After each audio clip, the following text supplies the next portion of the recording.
Our protagonist, a man of exceptional talent in swordsmanship, mastered every technique and skill with ease. There was nothing he couldn't learn, and no opponent who could escape his blade. Through relentless effort, he became unstoppable. After dropping out of high school, our boy dedicated 20 years to honing his skills with a knife, eventually becoming the finest swordsman in the country.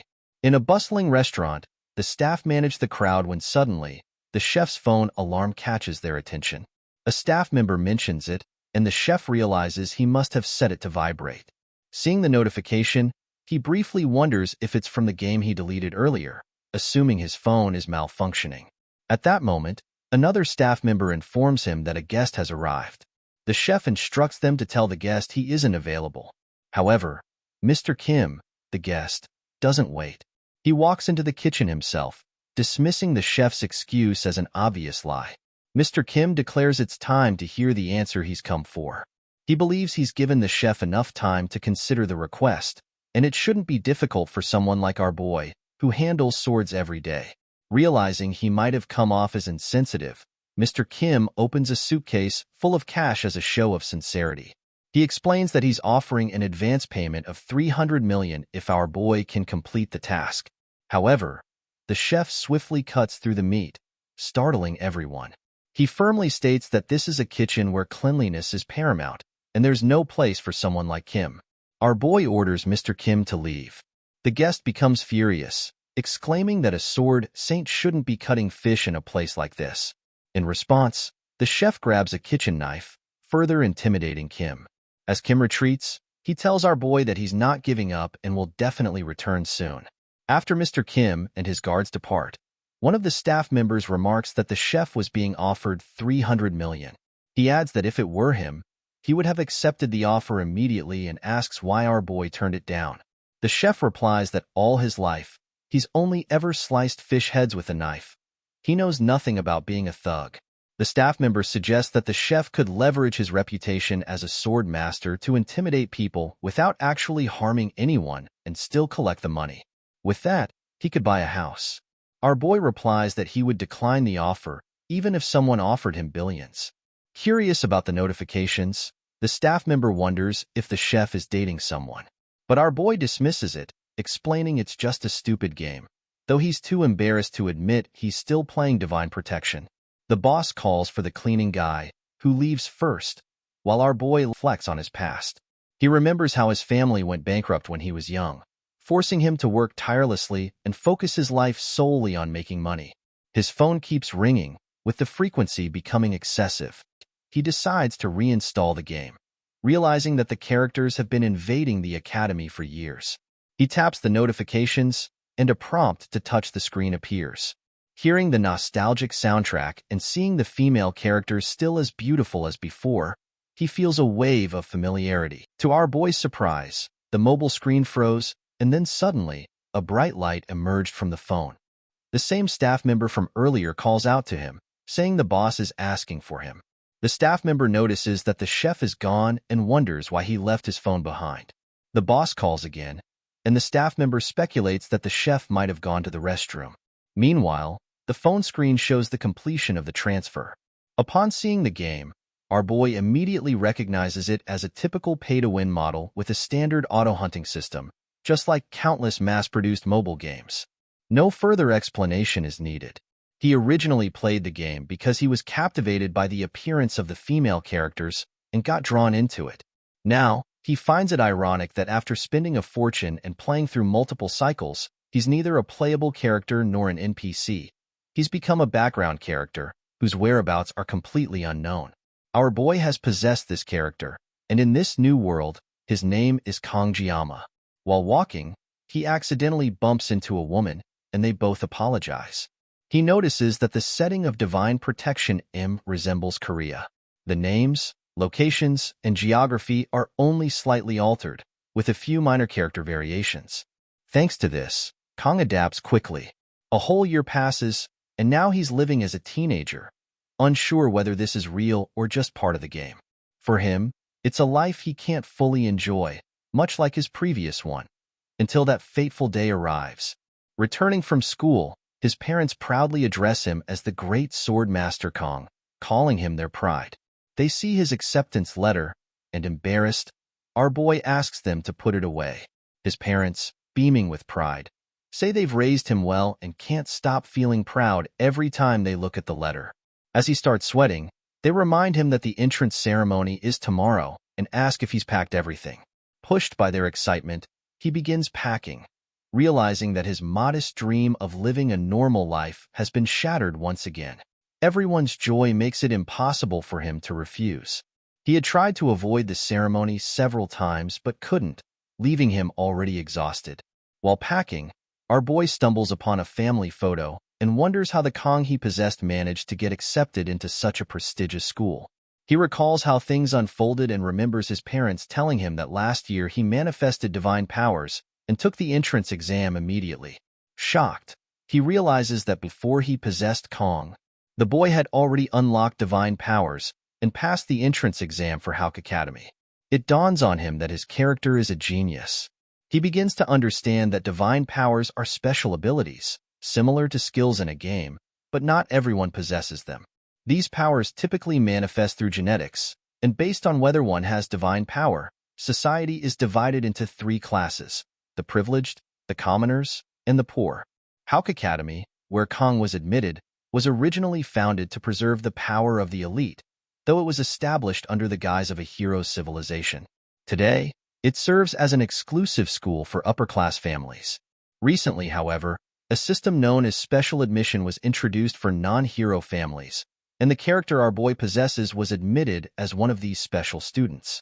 He also understands that heroes are essential because of the threat posed by the Demon King. Yet, despite all this, he knows this isn't reality. It's just a training ground preparing students for war. Our boy speaks aloud, saying, "Divine power," and a status window appears, still unfamiliar to him. He sees the divine power he's unlocked and notices a skill called painlessness, which has a 12-hour cooldown. He scoffs, calling it nonsense. Then, his attention shifts to the divine power granted to him upon possessing Kong, the blessing of the sword god. With such power, he assumes no one will dare challenge him. It's a divine ability he's never encountered in the game before, and the name contrasts sharply with its overly simple effect. The power allows him to slash anything he cuts, but he finds it absurd to label such an obvious trait as a divine power. What feels even more out of place is the activation condition. His sword must be exactly 30 centimeters in length and less than 5 centimeters in width. He realizes it's the precise size of a sashimi knife, leaving him completely baffled. As the absurdity of it all sinks in, our boy concludes once again that life rarely goes the way he expects. He double-checks his packing and realizes he forgot his equipment. Our boy knows that even the lowest-grade E-rank equipment costs tens of millions, while average seating costs hundreds of millions. So, A and S-rank items must be treasures in themselves. He understands that the tuition alone is exorbitant, and he doesn't want to spend more money on something he's being forced into. However, since the academy requires equipment, he has to bring something or risk making a bad impression on his first day. With that in mind, he decides to head to Daixo to purchase a weapon. His thoughts are interrupted by a memory of his first master, who insisted on using a Japanese sashimi knife worth over 100 million. Suddenly, our boy finds himself thinking about that old man again, recalling his words, "A true master never blames their equipment." The next day, dressed in his uniform and entering the academy, someone questions whether the equipment he's carrying really belongs to him. During the entrance ceremony and the equipment inspection, he pulls out the sashimi knife as his weapon. Every year, the upper-class students play pranks to assert dominance from the start, and the student inspecting him asks if our boy thinks the academy is a joke, seriously questioning his decision to use a kitchen knife for the class placement test. Our boy simply replies that it's his weapon and clarifies that he's a special admission student from a modest family. He explains that the tuition alone was already a huge burden on his parents, so he couldn't justify adding the cost of an expensive weapon on top of that. The instructor glances at the color of his name tag and understands that, for a student not from an upper-class background, the academy's fees would indeed be overwhelming. He feels it would be wrong for an institution supposedly promoting equal education to push away such a sincere student. Our boy adds one more thing. Blaming equipment is something only amateurs do. A master never blames their tools. The instructor finds it odd for a teenage boy to say something so profound, yet it feels as though he's already reached some kind of pinnacle in life. The weight of his eloquent words and his unyielding spirit convince the instructor that this boy is the real deal. He approves Kong Jiama's weapon. Grateful, our boy thanks him, while the students behind him recognize him as a special admission student. They whisper among themselves, wondering how someone like him ended up in such a prestigious academy. The instructor from earlier quickly tells them to be quiet, warning that after the evaluation, depending on their actions, he can either be their angel or their devil. Hearing this, our boy decides to step outside for a break. He finds a bench and reflects on how, even though he expected this, experiencing it firsthand is still unsettling. Kong has completed the equipment inspection and survived the entrance ceremony. Now, all that's left is the class placement exam. As he sits there, he contemplates his situation, realizing he's truly made it to this school, Awakens Academy, also known as the Hero Training School, where he will be studying for the next 3 years.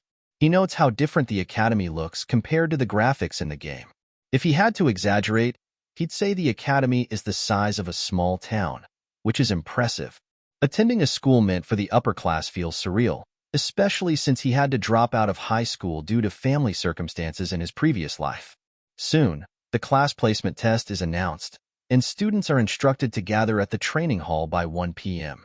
He understands that while the entrance ceremony is over, the class placement test remains incredibly important. Since an exam is still an exam, he knows he must familiarize himself with the process.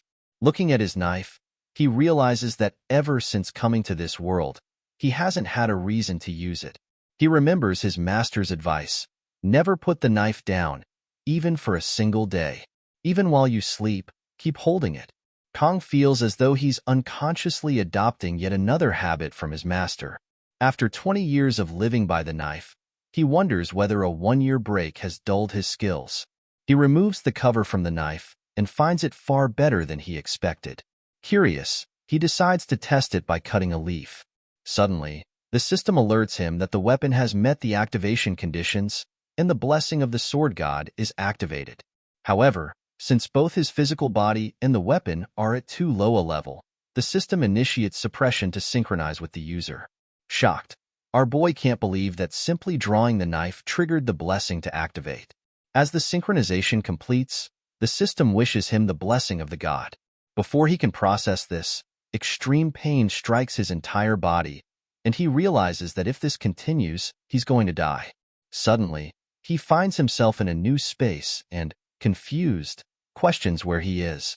Panicking, he throws the knife away, and instantly, the surroundings return to normal, bringing him back to reality.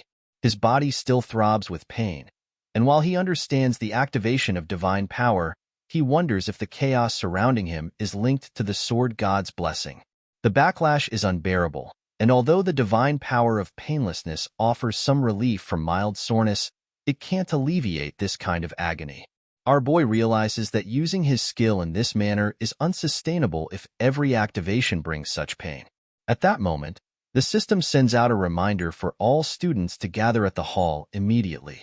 He knows it's time for the test and, unwilling to leave the divine weapon lying on the ground, he reluctantly decides to pick it up, assuming the pain was only a consequence of the first activation. As soon as his fingers touch the blade, his body is racked with extreme pain once again. Meanwhile, at the training hall, all the students have gathered while parents chat about the exorbitant cost of admission. Suddenly, their attention shifts to Lord Clinge, the 7-star hero and descendant of Aaron Nibelung, as well as the direct disciple of the founding hero, Awakens. Known as the strongest human, Lord Clinge's presence commands the crowd, and everyone returns to their seats. The 7-star hero sage greets him and playfully remarks that it's been half a century since they last met. Despite the years, she hasn't begun dressing like an academy director, and turning 70 doesn't seem to have affected her much.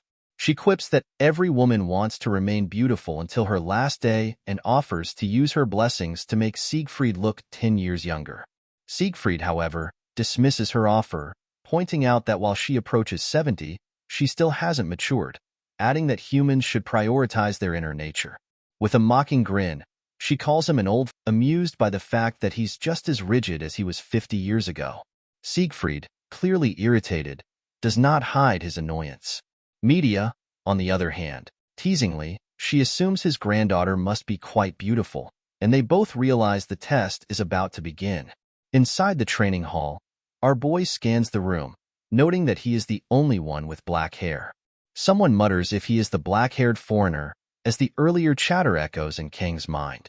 Suddenly, a striking girl enters the hall, capturing the attention of every student, including our boy. She is none other than Abel von Nibelung, the granddaughter of the Sword Emperor and the main heroine of the game. The sole reason our boy spent a fortune on it. The subspace was created by the ancestral hero Barol Joaquin, who established this reality alongside the Academy.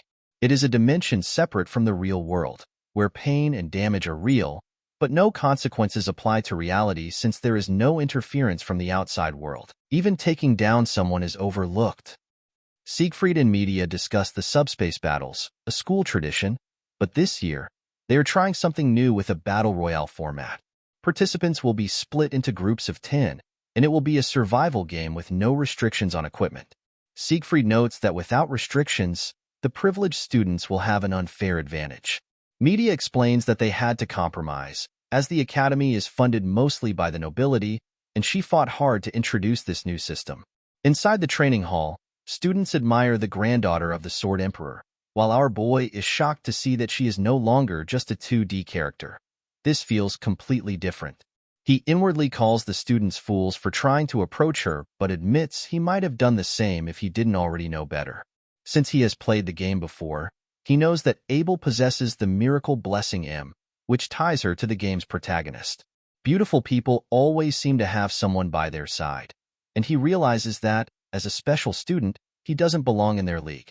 He resolves to avoid getting involved, hoping to escape a noisy school life. He sets 3 principles for his future: to finish his studies without incident, secure a conventional job, and live a safe life. He recalls that the hero's job comes with a substantial salary, but just the act of drawing a knife left his body trembling. He's still shaking. Let the hero protect the world, he thinks, while he searches for a more comfortable job. The class assignment exam for the 783rd year at Awakens Academy begins, and a mini floating machine explains the rules. This year, as previously announced, it will be a battle royale among 10 randomly assigned cadets. First place will be assigned to the Star class, second and third places to the Dragon class, while 8th to 10th places will be assigned to the Ordinary class. Class assignments will be based entirely on these results, with no time limit. Our boy immediately recognizes the setup. It's just like the game. Knowing his goal is to remain ordinary, he decides not to waste time and aims to finish quickly. The subspace generation device activates, and the exam begins. He resolves to avoid drawing his knife unless absolutely necessary. After a while, the evaluations for Group 24 are completed and announced. Soon after, Group 47's evaluation is completed as well. While observing the results, Media mentions to Siegfried that his granddaughter, with the bloodline of Changseong and Jialgung, is sure to achieve significant results. She notes that a time of 7 minutes and 14 seconds is incredibly fast. Abel, wanting a fair assessment, used a C-rank weapon to achieve the record, placing her among the top 10 in Academy history, although she couldn't break Siegfried's own record.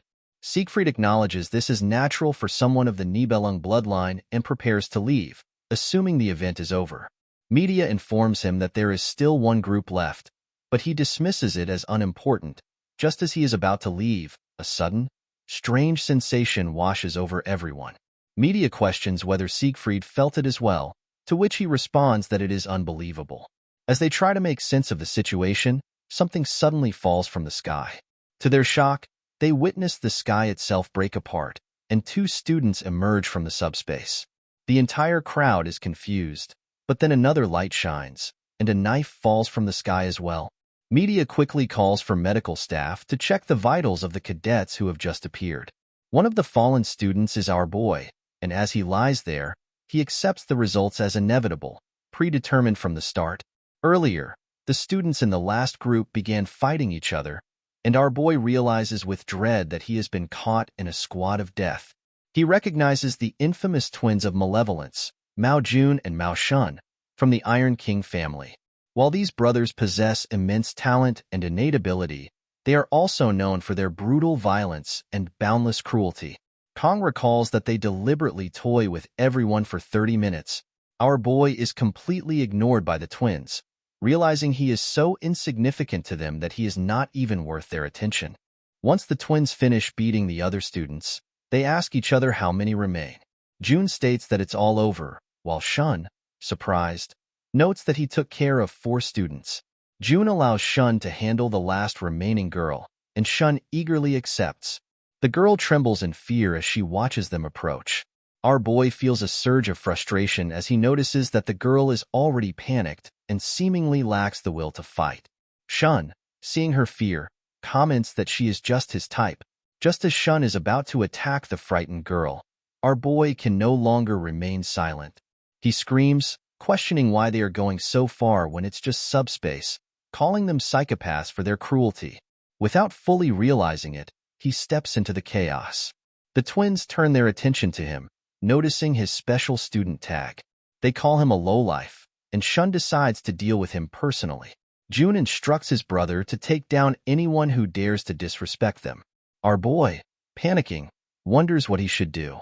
He considers using his blessing of painlessness, but knows that avoiding pain for just 30 seconds won't help against opponents who have been brutalizing their classmates for 30 minutes. Spotting a sword, Kong hesitates, aware that if he grabs it, the blessing will activate. He recalls the intense pain he felt earlier when using the blade. He had just set out principles for an ordinary, uneventful life. Yet not half a day has passed, and he is already on the verge of breaking them. The twins notice him holding the knife and taunt him, asking if he is mocking them. The terrified girl watches, worried for him, as Shun prepares to finish Kong off painlessly, finding him amusing. He charges at Kong headfirst, ready to smash him. Our boy realizes he can't afford to be picky now. He decides to use the blessing of painlessness for 30 seconds, hoping it will buy him some time. As he takes a fighting stance, the blessing of the sword god activates. His plan is to endure the pain caused by the blessing while fending off Shun. Shun scoffs, asking what a pathetic knife could possibly do. Kong knows that if he doesn't finish off his enemy quickly, he will be the one to die. He feels the absurdity of holding a sashimi knife, intended for cutting fish. He recalls his boss once saying that it's merely a cinematic trope. Such knives would never work against people, even if wielded by a god. Yet, he remembers a skill. If he strikes, it will certainly slash the enemy. As Shun closes in, Kong swiftly slashes with the knife, injuring the bully's arm in one decisive strike. The battle concludes in an instant. In his previous life, he recalls asking his boss why gangsters use sashimi knives. The boss clarifies that he should not refer to him as boss, but rather as master, and questions why our boy is curious about this. He remembers that his first master was a former thug who, as an act of atonement, cut off one of his wrists and later opened a sashimi restaurant, stating that he wanted to bring joy to others with his knife skills. Our boy recalls his master's skills being genuinely impressive and asks why gangsters in movies always wield sashimi knives, wondering if it is the same in real life. His master responds that someone with a fair amount of knife experience should not be asking such questions. Our boy explains that if someone is stabbed with a wide chef's knife, the skin will immediately contract, potentially making it difficult to withdraw. In contrast, a sashimi knife is too narrow, allowing it to stab multiple times and be easily retracted. However, there is no need for stabbing, as it is primarily used for slicing fish. He questions why he cannot do the same with people. His master, annoyed, explains that fish lie flat, and if they were standing, he wouldn't even be able to slice a piece of bread in one go. Our boy is disappointed because in manga, it always looks like a clean slice every time. He assumes his boss simply lacks the skill, but his boss, angered, insists on being called master, and makes it clear that even if the god of knives appeared, it still wouldn't work. In the present moment, our boy instantly takes down Shun, surprising everyone. The bully screams in extreme pain, telling Kong to stay away as he tries to run, begging his brother for help. He cries out in agony, demanding his older brother save him. However, our boy shows no mercy and finishes him off with a single decisive strike. Shocked by what he's seeing, Jun tries to calm himself, reminding himself that it's just a void space and his brother isn't truly dead. Even though this is true, he can't help but wonder what's wrong with Kong. It seems as though our boy has used the knife to take down someone for the first time. Jun's breathing becomes ragged as he questions whether his brother's defeat was just a coincidence. Growing more cautious, especially because of that knife, he decides his brother had been too reckless. Gripping his weapon with both hands, Jun amplifies both his defense and jumping power. He prepares to face our boy, activating all three of his blessings simultaneously. Confident in his rank blessings, privileges that commoners could only dream of, Jun believes his victory is certain, unlike his careless little brother. Meanwhile, Kong calmly counts down the 30 seconds of his blessing. As Jun leaps forward to attack, he realizes that Kong is just standing still. Determined to take him down, Jun closes in, but in an instant, our boy uses his blessing, defeating Jun before he can even land a blow. Jun falls to the floor, defeated in the subspace. Though our boy manages to win the fight, the 30 seconds of his blessing soon expire, and the overwhelming pain returns, causing him to lose consciousness. When Kong finally wakes up, he finds himself in a hospital bed. As he rises, someone nearby alerts the others, announcing that the student has regained consciousness. Our boy sees a face he hasn't encountered in person before but immediately recognizes it. The man who defeated the Demon Lord's 6th Legion commander 50 years ago. It is none other than Siegfried, one of the 2 7-star heroes and the strongest human alive. Alongside him is Media, the head sage of the academy. They ask our boy about his health. Confused, he wonders why these figures of such importance are here, but they urge him to introduce himself. Siegfried gets straight to the point, questioning Kong about his actions during the exam and the strange sensation that everyone felt earlier. Kong realizes it wasn't just his imagination, it was indeed him. Noticing Siegfried's cautious demeanor, Kong understands that being marked by such a powerful individual is never a good thing. When asked to explain himself, Kong says that although it was a pocket dimension, he believed the actions of the others went too far. However, he acknowledges that his response may have been excessive and is prepared to accept any punishment without complaint. Media, with a teasing tone, questions why Siegfried is treating a student so seriously. She informs our boy that while he was unconscious, it was Siegfried who cleared his blocked blood vessels. With a playful smile, she adds that people tend to get more stubborn with age. Siegfried becomes visibly embarrassed and asks why Media is bringing that up. Our boy then realizes that this is why his body feels as light as a feather.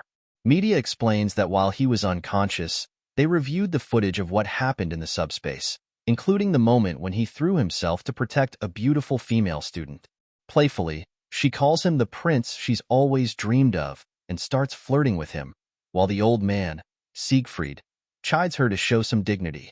She reassures Kong that no issues will arise from his actions and mentions that the Mao twins only got into the academy by currying favor with the elders, implying they got what they deserved. Our boy feels relieved, knowing he won't have to deal with them at school anymore.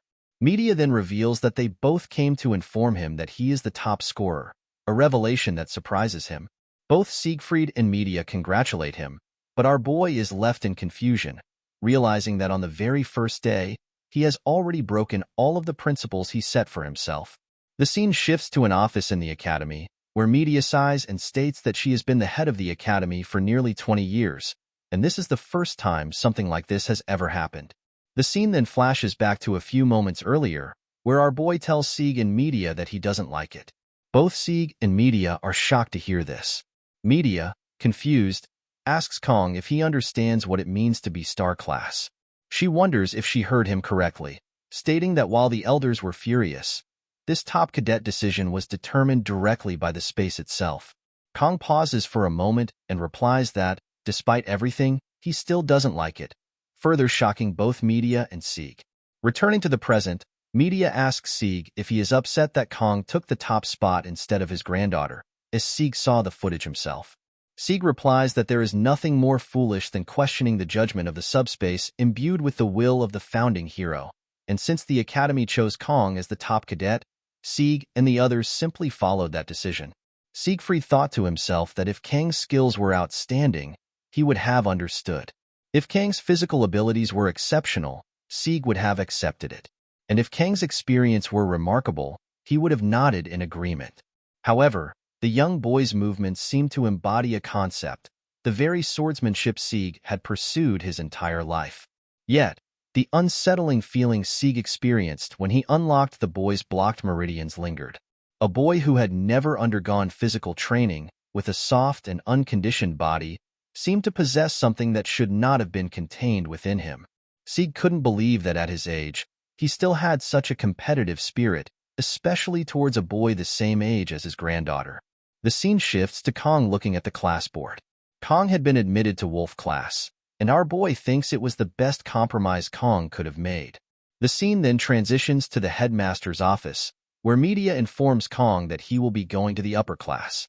However, Kong requests that he be placed in Tiger class instead. The frustrated headmaster states that the top cadet cannot be sent to Tiger class. Our boy replies, "In a school that prides itself on equality, why can't Kong?" The headmaster responds, "Even so, Tiger class is off limits." Instead, media offers to keep Kang's powers a secret. In her mind, media thinks that if she sends Kong to Tiger class, the elders will make an even bigger fuss. Kong gets confused seeing media's reaction. Our boy thinks the plan was to quietly complete his studies in a lower class, rather than get caught up in the power struggles of the upper ranks. At least, this much is still within the expected range. As Kong enters the classroom, he is stunned by both the class and the students. The students glance at our boy as he enters, but when they see Kang's green name tag, they start to ignore him and return to chatting. As our boy takes his seat, Kong is surprised that he was completely ignored, meaning the headmaster managed to keep everything under wraps. Kong thinks that this might actually be a good thing. At that moment, a red-haired girl approaches Kong. She thanks him for saving her back then, leaving Kong speechless. The red-haired girl then reminds Kong about the subspace incident. Hearing this, Kong wonders why she is using formal language when they are the same age. Our boy tells the girl that there is no need to thank him, as anyone would have done the same in that situation. The red-haired girl replies, "That's not true." In his mind, our boy thinks it seemed like Kong saved her, but in reality, Kong was just trying to survive. Our boy points out that they haven't introduced themselves yet, so Kong introduces himself first. The red-haired girl then states her name is Chloe. Our boy responds by saying, "It's nice to meet you, Chloe." Kong hadn't expected them to be in the same class. Internally, our boy wonders who Chloe is, as he had played through most of the game but doesn't recognize this character. As far as our boy knows, the main story in the later stages focuses on the battle with the demon tribe, so it's unexpected to see a new character appearing at this time. Finally, our boy realizes that Chloe, like him, might just be a background character. Kong asks Chloe if she can keep what happened during the exam a secret. Chloe replies, "Of course." Just as Chloe was about to say something else to our boy, the teacher enters the classroom and instructs the students to take their seats. Our boy tells Chloe they can talk later after class, and she agrees. The teacher's name is Lee Wonbin, and he introduces himself as the instructor of Wolf class. First, Lee congratulates all the students on their admission to the academy, adding that each of them was chosen to be here, inheriting the will of the founding hero, Valor Joaquin. He encourages the students to be proud of this. Since it's the first day, Lee announces they will begin with some simple physical training. He instructs the students to change into their training clothes and gather at the training ground within 30 minutes. One of the students asks about the training course. Lee explains that it's a simple routine: 100 push-ups, 100 sit-ups, and 100 squats, followed by 10 laps around the training ground. Lee then asks if there are any questions, and if not, the students should change and gather at the training ground. The students shout, "Yes, sir." As they begin leaving the class, our boy, sitting alone, wonders if this training is meant to turn cadets into soldiers. Kong approaches the instructor, and Lee asks, "What is it?" Kong wonders why Instructor Lee knows his name, but our boy realizes that's not important right now. What matters is finding a way to avoid this tedious training. Our boy tells Lee that he's feeling a little unwell. Hearing this, Instructor Lee responds, For the top cadet, I don't think this training will help you feel better. How about training with the star class on your first day? He adds that the headmaster has given our boy permission to attend all classes. Kong feels frustrated hearing this, as media had promised to keep his status as the top cadet a secret. Kong quickly tells instructor Lee that it's not about being sick, he just needs to use the restroom urgently. Our boy, feeling a little sore, reflects on how the instructor has scheduled the training perfectly. Hearing this, instructor Lee says, as expected from the top cadet, and tells Kong he will see him at the training ground. Kong replies, yes. The scene then shifts to the training ground, where our boy feels exhausted from all the running. All the other students are ahead of Kong, leaving him behind, running at his best pace. As Kong continues doing his best, Chloe approaches him and asks if the training is difficult for him, noticing that he looks unwell. Our boy replies, no, it's okay. Chloe then asks what lap Kong is on. He replies that he's on his 5th lap. Curious, our boy asks Chloe about her lap count, as it seemed like she was far behind. Chloe tells Kong that she's on her 9th lap, leaving him stunned. Chloe happily begins to cheer for Kong, encouraging our boy to do his best as she quickly dashes to the front. Kong can't believe what he just witnessed. The scene shifts to Kang's room, where our boy is lying on his bed, having only been drinking water. Frustrated, Kong states that he's hungry. It has now been 1 week since our boy joined the academy, and he has encountered an unexpected problem. The scene moves to the cafeteria, where Kong is ordering his food, but our boy is shocked to see a meal ticket box in front of him, realizing that the food is not free. Kong decides to buy a ticket for his meal, but is further shocked to see the prices. The meal he wants costs 50,000 won. Kong is stunned by how expensive the academy's cafeteria is. Back in his room, our boy finishes the last bottle of water. In frustration, Kong throws the empty bottle at the wall, angry and hungry, unable to believe how high the prices are in the academy's cafeteria. Nearly out of the living expenses his parents gave him, Kong thinks to himself that he's really an idiot for not taking advantage of the situation when he had the chance. For days now, our boy has been surviving on the cheapest water from the campus store. A status window appears in front of Kong, stating that our boy's physical stats have increased to 12, and that the blessing is activated only for swords of specific lengths and widths. Just thinking about it makes the blessing window pop up again for Kong. Our boy stands up and looks at himself in the mirror, stating that it wasn't a waste of time, as Kong has gained a lot of muscle. Our boy wonders if the blessing of the sword god cleared Kang's blood vessels. At this rate, Kong thinks it's almost like an evolution. However, the blessing of the sword god still hasn't fully expanded. If Kong continues improving step by step, our boy might be able to handle short swords soon. Looking at the Sashimi sword, our boy recalls being terrified of even holding a sword during the entrance ceremony. But now, if Kong isn't holding one, his hands itch. Perhaps it's the influence of the blessing. Our boy wonders why he feels so proud.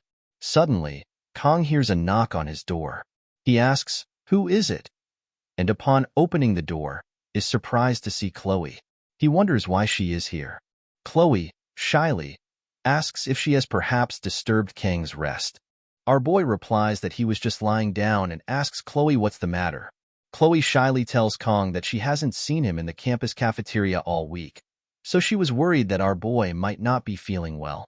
Our boy explains that he usually doesn't eat food made by others, though in his mind, Kong admits that he absolutely loves food made by others. Kong reassures Chloe not to worry. Chloe then suggests that if Kong is okay with it, she was thinking of buying some ingredients from the campus store so they could cook dinner together. Without hesitation, Kong tells Chloe, "Let's go," surprising her. Our boy quickly adds that he's good at cooking and will handle it. Chloe calls after Kong, but he doesn't stop, stating that her dorm is across the street, right? Chloe agrees and says, "Let's go together." The scene then shifts to Chloe's dorm, where she absolutely loves Kang's cooking. Our boy is glad that Chloe enjoys his food. Chloe is impressed, noting that she only boiled fish and never expected to taste cooking like this. Kong then says he'll check the fridge to see if he can make something else as well. As our boy opens the fridge, he finds it filled with fish. Kong comments that Chloe must really like fish. She replies that she does, as she is from a seaside area. Kong responds that's great because our boy specializes in fish dishes. He thinks to himself that this is fortunate, as he really wanted to cook anyway. However, the only problem is the blessing of the sword god. Kong then asks Chloe if she has a longer knife. Chloe asks if he means a long sword. Our boy replies affirmatively, but Chloe knows that his weapon is the sashimi sword, which makes it feel a bit awkward to use a knife like that. Chloe quickly goes to retrieve a white sword and asks Kong if it's suitable. Shocked and confused, Kong tells Chloe that it's fine and that he will just use the kitchen knife instead. Kong thinks that it can't be helped. As he touches the kitchen knife, the blessing of the sword god activates, and our boy intends to finish the dish in under 30 seconds, which is the limit for the blessing of painlessness. Remarkably, in just 21 seconds, our boy completes the dish. Chloe is impressed by Kang's skills, while our boy thinks to himself that it felt like a masterpiece. Chloe asks our boy how he cooks so well. Kong replies that he used to work part-time at a Japanese restaurant. This is the first time Chloe has heard about a part-time job. Noticing her expression, our boy asks if she doesn't know about part-time work. Chloe apologizes to Kong, but he assures her that there is no need to apologize. In his mind, our boy reflects on the disparity in their backgrounds. Nevertheless, Kong states that he is glad Chloe enjoyed the meal. Chloe then tells our boy that since he prepared the meal, she will handle the dishes. Kong thanks her and says he will leave the dishes to her. He then goes to look at the moon, feeling full and satisfied. However, Kong notices that Chloe has gotten water all over her uniform. Observing her, our boy wonders if Chloe has ever washed dishes before.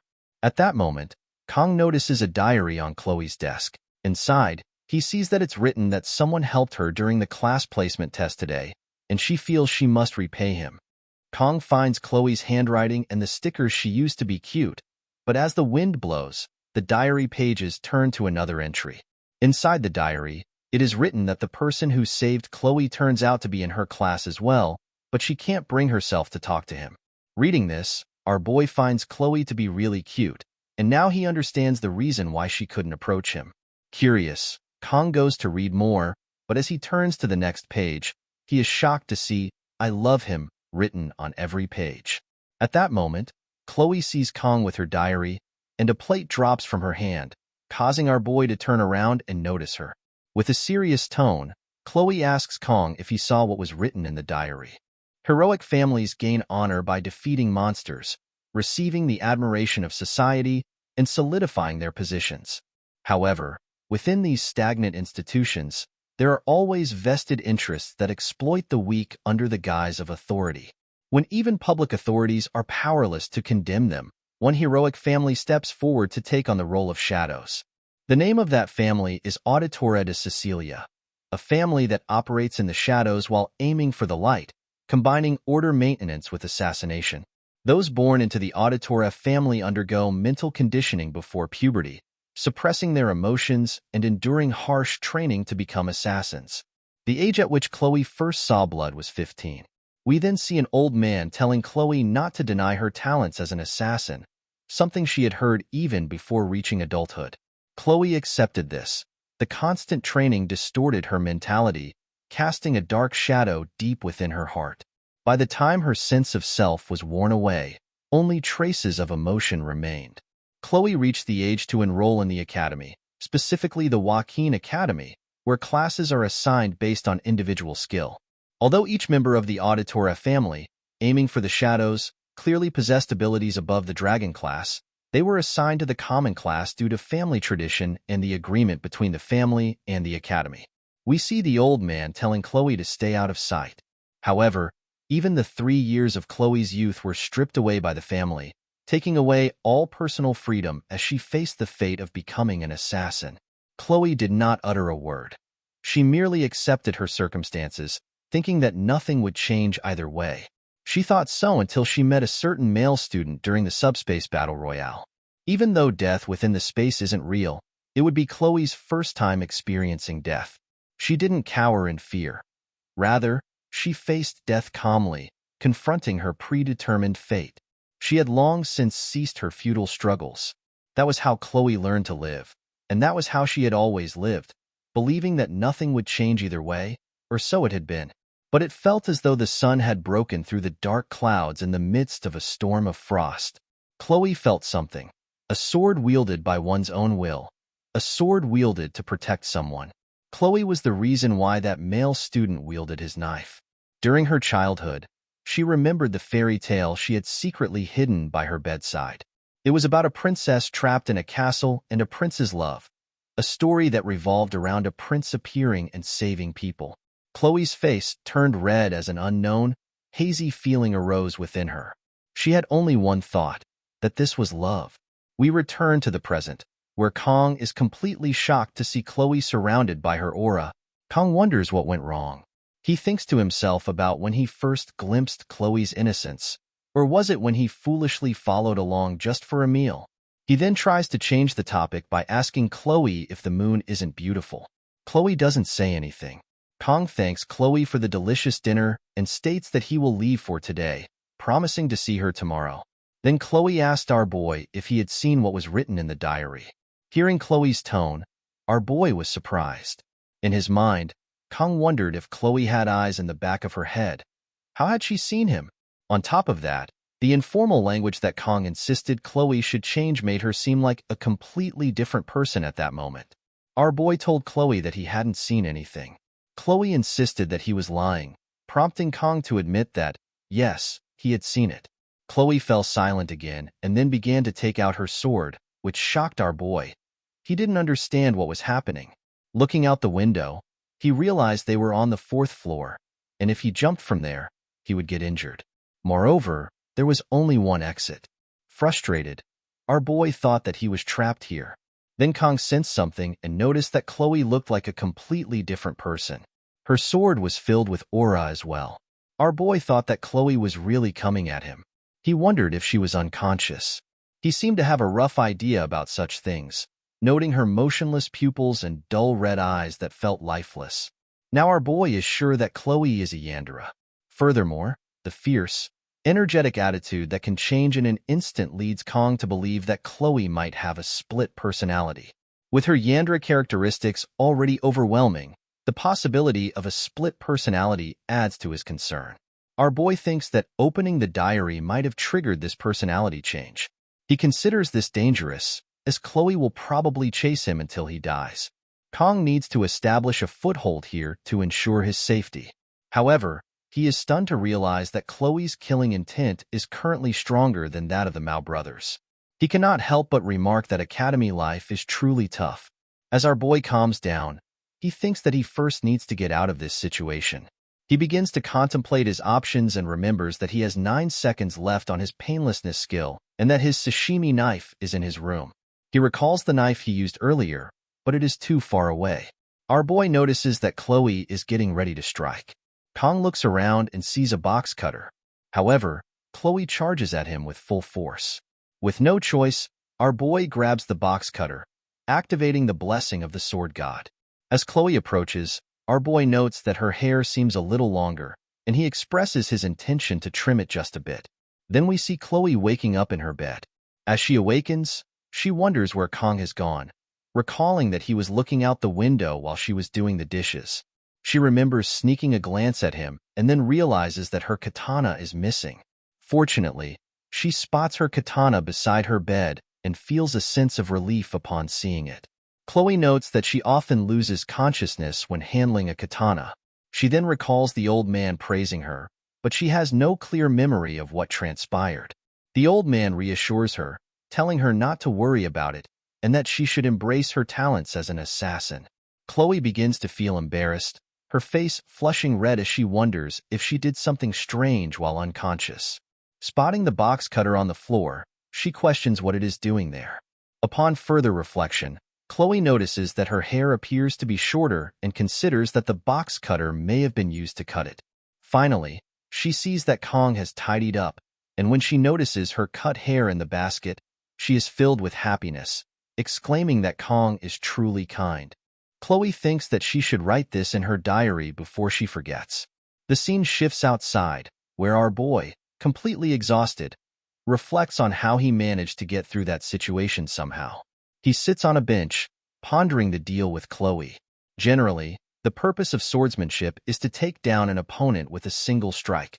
However, the sword Chloe wields relentlessly targets only vital points, almost as if it is specialized for ambushes, posing a significant threat to his life. In a moment of panic, Kong quickly swings his hand. Fortunately, because the knife is short, he only manages to cut her hair. Our boy quickly cleans up, ensuring there shouldn't be any further remarks. Everything seems fine to Kong as he contemplates that achieving stability, safety, and security is not easy. He has heard people say that being ordinary is the hardest path, but this situation is far beyond that. In fact, when our boy was thrown into this game, he had no ambitions. For someone like him, who has reigned at the pinnacle with a single sashimi knife, abandoning romance was not an easy choice. However, everyone has their assigned role. The blessing of miracles is the name of the game, and the unique blessing of the protagonist of this sword, whom Kong has yet to encounter, is accompanied by the blessing of valor, Awakens. Our boy remembers that there are only 2 legendary blessings in the game. The contents of the blessings are intuitive. Please save the world from the Demon King. And the protagonist is chosen by both the Holy Sword and the Demon Sword, Bamong. In contrast, our boy can only use sashimi knives. Moreover, since entering the academy, the continuous encounters with these unrealistic figures and situations have made our boy forget his goal. Kong thinks that he has stopped for various reasons. Come to think of it, is there not even a single ordinary person in this world? Our boy has a vague understanding of the important characters in the game, but his comprehension of this world itself is still quite lacking. It has been just over a week since our boy entered the academy, and according to the story, it is about time the main character's blessing has activated, as they are just now completing the enrollment process. This means the story of the game is finally about to truly start. Kong seems to know the general plot, but our boy hasn't seen the ending. Of course, knowing the official story up to the midpoint is definitely an advantage. Whatever happens, Kong decides to follow the official route. If everything gets mixed up, it will only lead to wasting whatever merits remain. If Kang's memory serves him right, the story darkens significantly from the second semester of the 3rd year, sensing the birth of a hero and the demon race, which will unify their forces under demon lords and threaten the academy. The conflict between demons and humanity will eventually escalate into a world war, thus following a typical cliché fantasy plot.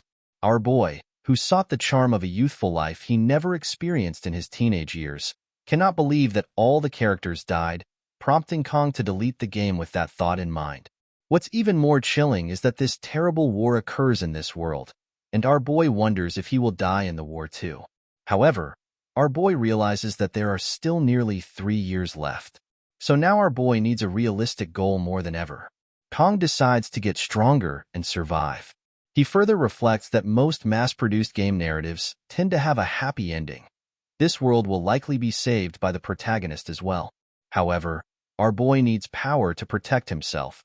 He cannot live with the fate of potentially dying at any moment due to the war.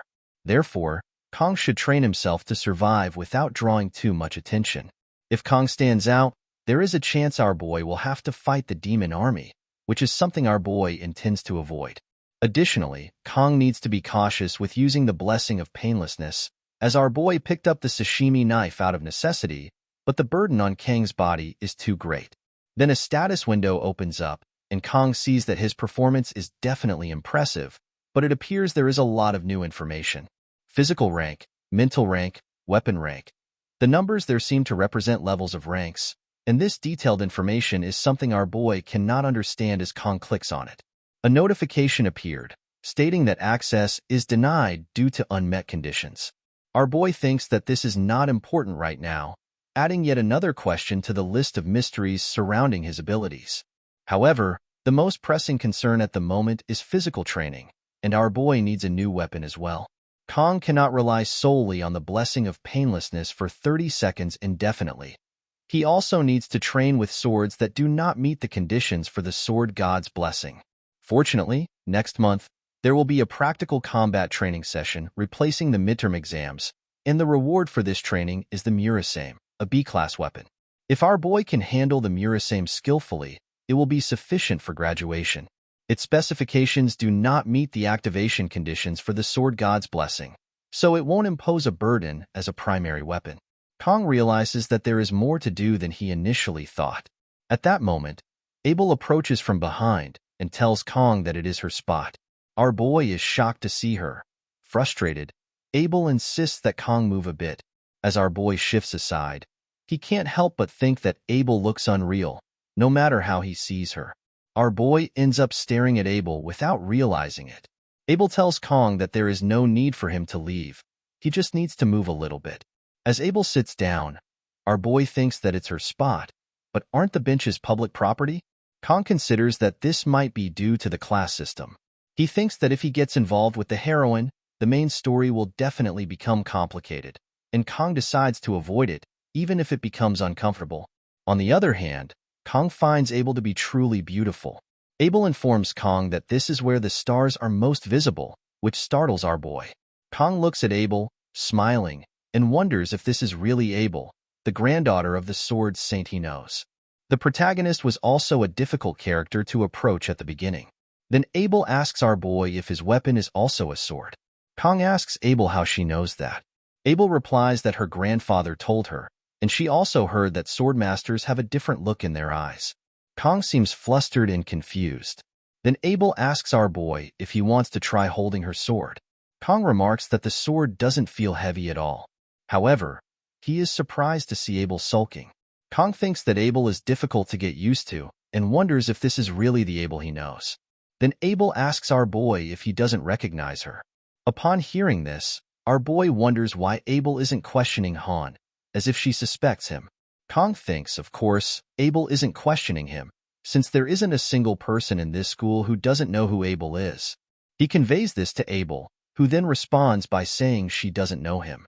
In his mind, our boy questions what Abel's point is. Abel continues, remarking that it's rather cliché for Kong to know her name while she doesn't know his. Our boy asks if he really needs to introduce himself to someone he just met. Abel replies that one can never be too sure. He could be a spy for the Demon King, infiltrating the academy as a student, for all she knows. Abel also suggests there's no good reason for Kong to be out alone this late at night. Both of them exchange serious looks, and Kong thinks there's no rhyme or reason to the situation.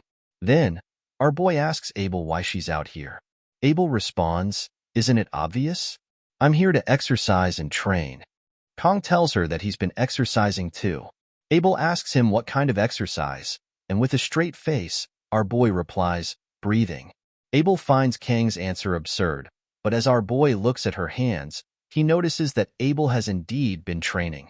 Seeing Kong, Abel quickly hides her hand. Our boy then tells her that she is very diligent. Abel responds, "Of course I am. People don't understand what it means to be part of the nibbling family. One must be perfect at all times. If even a sliver of weakness is shown, others will seize upon it." Abel states that his camp knows that Abel isn't the top student this year. To be honest, this is the first time Abel has ever lost to someone. Our boy remains silent. Abel then asks Kong if he knew, smiling as she states that on one hand, she felt relieved, but she was still curious about the person who defeated her. She wanted to find out who they were so she could crush them next time. Our boy is stunned to hear this. Kong asks if she really has to go that far. Abel replies, "It's a matter of pride." She goes on to explain that she kept asking her grandfather for details, but he told her that the top student wasn't even in her class. To make matters worse, the top student had the nerve to skip the oath ceremony. Abel adds, "How could I live with being second place after that?" After calming down, Abel reflects, "I'm sharing all of this with someone I don't even know." Kong then asks Abel why she is telling him all this. Abel replies, "Because you're weak." She further explains that the motto of her family is, "Be firm with the strong and merciful to the weak." Abel adds that all her classmates are exceptional at what they do, so she doesn't have any friends. Hearing this, Kong thinks this must be why the main character is so distant. Abel then tells our boy that she's going to turn in for the night. Hearing this, Kong says his goodbye. Abel sits quietly for a moment before asking, "Are you really not going to tell me your name?" Our boy responds that he doesn't want to. The scene shifts to Kang's classroom, where our boy sits alone, reflecting on how his life at the academy is much calmer than he had anticipated. Chloe quickly befriended others and blended into the class, while our boy was busy avoiding eye contact and trying not to run into her. In the instances where Kong did meet Chloe's gaze, her new friends would stare at him with icy looks. But our boy couldn't care less about their dismissive stares, as he was a special admissions student. He wasn't the only unique one in the Tiger class, though there weren't many like him. Despite being in the same class, they were reluctant to interact with each other. Kong guessed it stemmed from a sense of entitlement. Thinking about it, our boy noted that it was actually a good thing not to be in the upper class, especially since this was the season when the Star and Dragon classes formed political factions. Even back when Kong played this game, they always felt like clowns. Just the thought of being in that class now made our boy dizzy. Kong is content, though, as at least he's eating well. He wonders what he should eat today. We see that media gave Kong a card for daily use, a perk for being the top student. Media also apologized to Kong for the delay in receiving the card, explaining that it's actually a faculty member's card. Bowing 3 times a day to the academy director wouldn't be enough to express how thankful our boy is. Now, Kong reflects that he has been fulfilling his duties as a student faithfully, without significantly impacting the main scenario. Our boy resolves to spend the next 3 years like this. If Kong can manage that, he believes he can achieve the future he's imagined. The scene then shifts to the next classroom, where the teacher begins explaining to the students about events that took place 700 years ago. After the first Human-Demon War, the hero Joaquin Baylor, recognizing the need to cultivate the next generation of heroes, established this academy with his 7 disciples. The teacher reminds the students that this information will be on their upcoming exam and urges them to familiarize themselves with it. Meanwhile, Kong, bored in class, reflects that our boy already knows most of it. As the founding hero, Joaquin Baylor fought for 20 years against the commander of the First Corps and the Demon King's right-hand man, Lekin, and emerged victorious. However, Joaquin injured his arm and could no longer participate in battle. The war had no clear victor, but fortunately, the humans and demons reached a truce during the conflict. Joaquin then established the academy to nurture future generations. The teacher continues, explaining that the first Human-Demon War led to the signing of the non-aggression treaty between the 2 parties, ushering in an era of peace that has lasted for the past 700 years. Hearing this, the students begin to chat about whether there will be a war in their generation. Meanwhile, Kong thinks to himself that our boy is the only one aware that the beginning of the first crack suggests that peace is not far off. It's unnatural for everyone to be so accustomed to this serenity.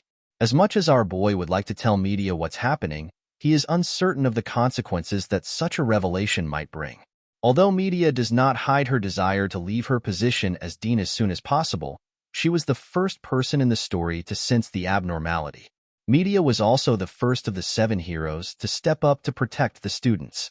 While our boy didn't play much of the game, Kong did look it up and discovered that Media was the first hero to be taken down by the Demon King. He thinks that if only he didn't know that. Then the teacher informs the students that's all for today and reminds them to study hard for the exam in 2 weeks. As class ends, the students rush outside together. Seeing them, our boy wonders what is happening. He then realizes it must be him, as today is the 5th of May. Kong goes outside as well, thinking that if his memory serves him correctly, today marks the enrollment of the world's main character, named Leon van Reinhardt, and the 700 years of peace will soon experience its first crack. Our boy finds Leon annoying, particularly because the women who will fall for him include Rachel Demura, niece of the Spear Saint, Saki Ryojo, daughter of the Bow Saint, and Abel von Nibelung, granddaughter of the Sword Emperor. Our boy thinks that even the members of the protagonist party are impressive. The protagonist of Blessing of Miracles, Leon van Reinhardt, will be one of the first drafted in 3 years. In reality, drafted is a nice way of putting it, as it is no different from forced conscription, and Kong refuses to go through that a second time. By the way, even Valor Hoakin was only able to seal the first Legion commander, which makes Kong wonder just how powerful the Demon King truly is. Our boy knows that this isn't some insane story where the protagonist loses. Just then, Leon looks at Kong and smiles, which surprises him. Kong reflects that Leon has the Blessing of Miracles, suggesting that the protagonist of the story will be able to handle things on his own. Our boy notices that Leon has a pretty trustworthy face and finds himself convinced without realizing it. The scene then shifts to the training hall, where Kong is practicing with a wooden sword. After a few swings, our boy realizes that deviating from the standard means the blessing doesn't manifest. He needs to possess a certain level of skill and swordsmanship. Just then, Chloe approaches our boy and asks if she made some kind of mistake. Surprised, Kong wonders when she arrived. He tells Chloe that nothing happened, to which she asks, "Really?" Our boy reassures her, as he intends to keep things peaceful and doesn't want to make unnecessary enemies. Chloe expresses her relief, saying that's a good thing. In his mind, our boy contemplates Chloe's true identity. She had been able to handle a sword even while unconscious, a sword filled with sorrow. The blade seemed to plead for help for some reason, yet it was still imbued with killing intent, making Chloe more dangerous than the Mao brothers. Chloe then asks Kong if it's okay with him for her to invite him to dinner that night, as she really wants to repay him. Of course, Chloe isn't as skilled in cooking as Kong. As he thinks about dinner, our boy recalls what happened last time. However, seeing the look on Chloe's face, he hesitates. Kong thinks it feels awkward to refuse, but if he accepts, he might find himself in trouble. Then he comes up with an idea and asks Chloe if it's a bit awkward to say, but instead of dinner, could he ask her for a favor? He explains that he couldn't think of anyone else but Chloe to rely on. Hearing this, Chloe becomes happy and asks what the favor is. Our boy states that he would like Chloe to teach him swordsmanship. Then the scene shifts to a few moments later, where our boy, while holding the wooden sword, he thinks that he needs a swordsmanship teacher anyway, and Chloe is frighteningly strong. Kong wonders if this is a good excuse, considering that since that day, the one thing he makes sure to watch before going to bed is how to survive a Yandra, which has proven helpful. Chloe, radiating her bright energy, approaches our boy and asks when he arrived, mentioning that she was waiting for him over there. Kong replies that he just got here, and then asks Chloe what about her. She responds that she also just arrived. Our boy inquires about the time, and Chloe tells him it was around 6:30. He reminds her that they agreed to meet at 8, and Chloe can't help but smile. Kong keeps staring at Chloe and looking at her outfit. Seeing this, Chloe asks our boy if something is wrong. He replies that it's nothing. In his mind, Kong reflects that he hadn't noticed when Chloe was in her uniform, but now he can see her defined abs and muscles. He understands why Chloe is so strong and finds her cute as well. Kong hands Chloe the wooden sword, and as she takes it, she remarks that she thought they would be using real swords. Surprised by this, our boy wonders if he heard her correctly. Who trains with real swords? This is not a battle. He tells Chloe that it's training, so they should use wooden swords to avoid injuries.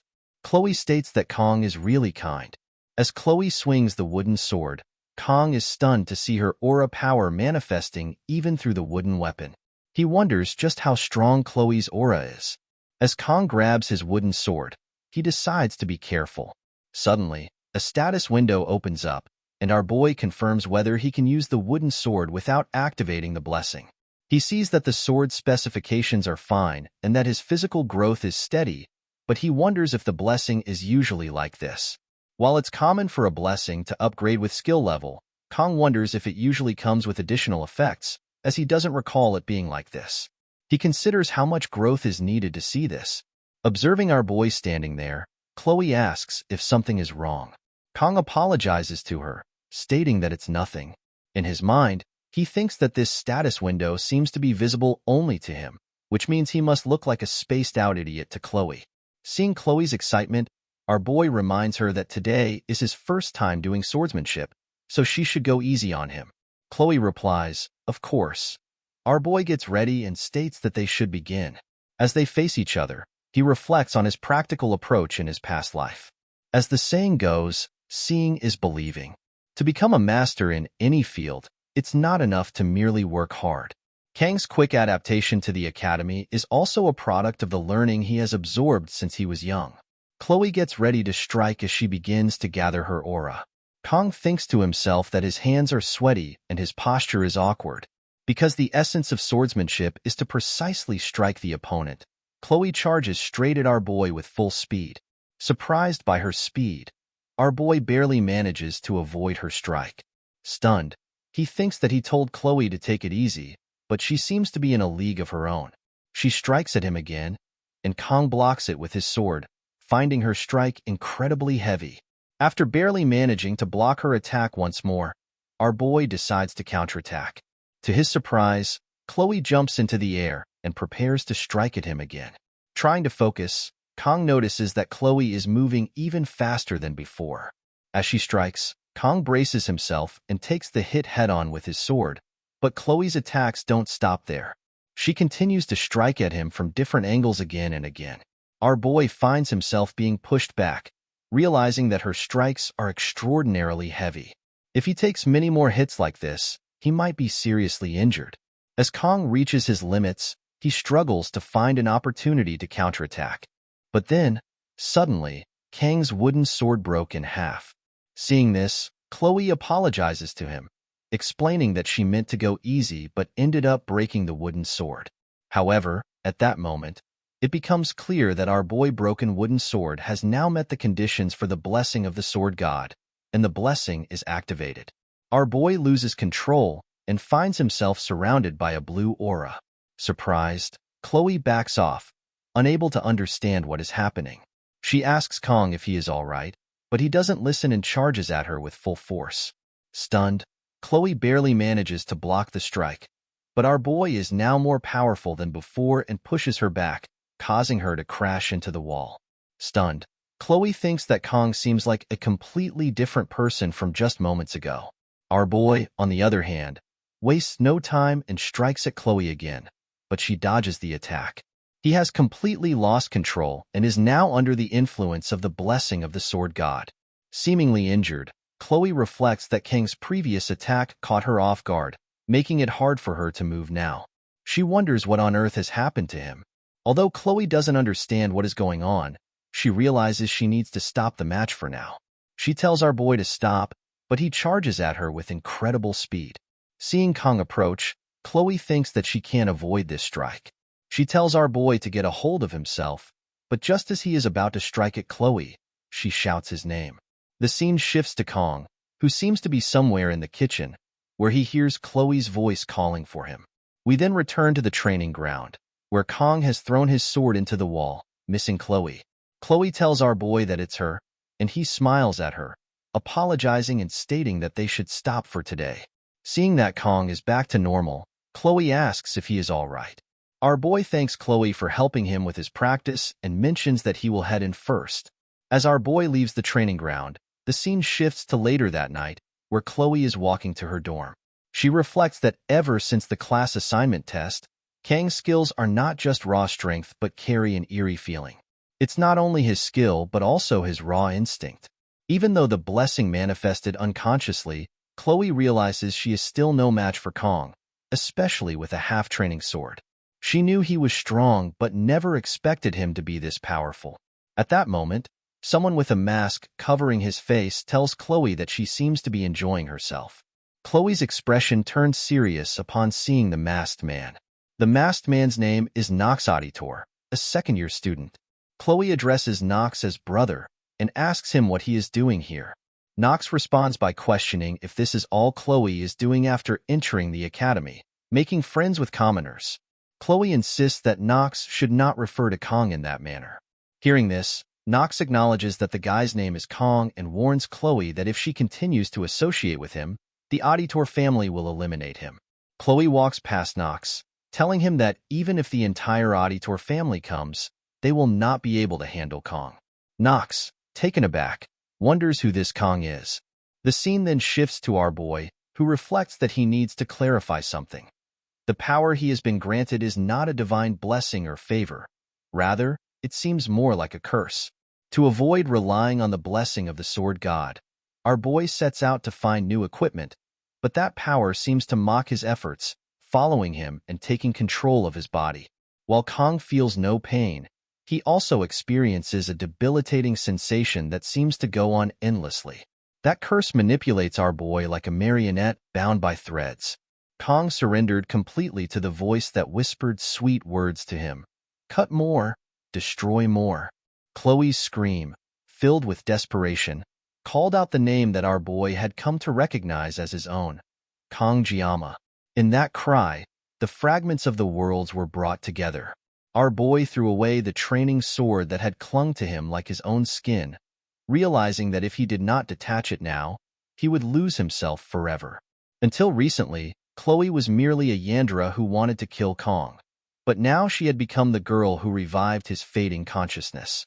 Although Chloe was the one who originally broke the sword and caused this issue, our boy felt a mix of irritation and gratitude. Therefore, he decided to let it go without dwelling on it further. Even so, Kong left in a hurry to avoid the possibility of the sword god's blessing manifesting again. But could he truly evade this problem for the rest of his life? The sword god's blessing was a talent that felt close to a curse, manifested by trading one's lifespan. It was a burden that Kong had to bear. As an outsider cast into this world, our boy didn't wish for much. He simply wanted to live a normal life. He believed he could handle a few incidents as they arose, but only now did he realize there was something within his body, something trying to consume his reason. This was not a blessing. Rather, it was a curse solely intended to devour Kong. The art of the reverse heavens. The scene shifts to 3 days later in the classroom, where all the students have gathered. We see Chloe chatting with her friend, but ever since the day she trained with Kong, our boy hasn't been seen. It has now been 3 days. Chloe realizes that she doesn't even have Kang's contact information and wonders why she didn't ask for it earlier. She had gone to his dorm room and even knocked on the door, but all she could hear were groans of pain. Chloe wanted to break in but was afraid Kong would resent her for it, so she turned away. Chloe reflects on how she enjoys watching Kong when he's deep in thought, resting his chin on his hand during class. She's lost count of how many times she's glanced at him every morning. Afraid that Kong might think she's weird, Chloe is always careful when she talks to him. Initially, she thought she had fallen for Kong because he saved her life, but maybe that was just an excuse. She truly misses him. The scene then shifts to the next day in the classroom, where Teacher Lee instructs everyone to keep quiet. Since the weather forecast predicted rain today, the training has been replaced with self-study. However, in his mind, Instructor Lee thinks once again that Kong Jiama hasn't shown up. Lee assumes Kong must have his reasons, and he trusts our boy, believing that trusting and waiting is the true duty of an educator. Lee then instructs the students to begin their self-study. At that moment, a student enters the class late, and Lee goes to see who it is. He is shocked to see that it's our boy, Kong. As Kong walks down the stairs to his seat, Chloe, too, is surprised to see him. With a serious expression, Kong apologizes to Instructor Lee for his tardiness. Still surprised, Lee responds that it's fine and tells Kong to take his seat.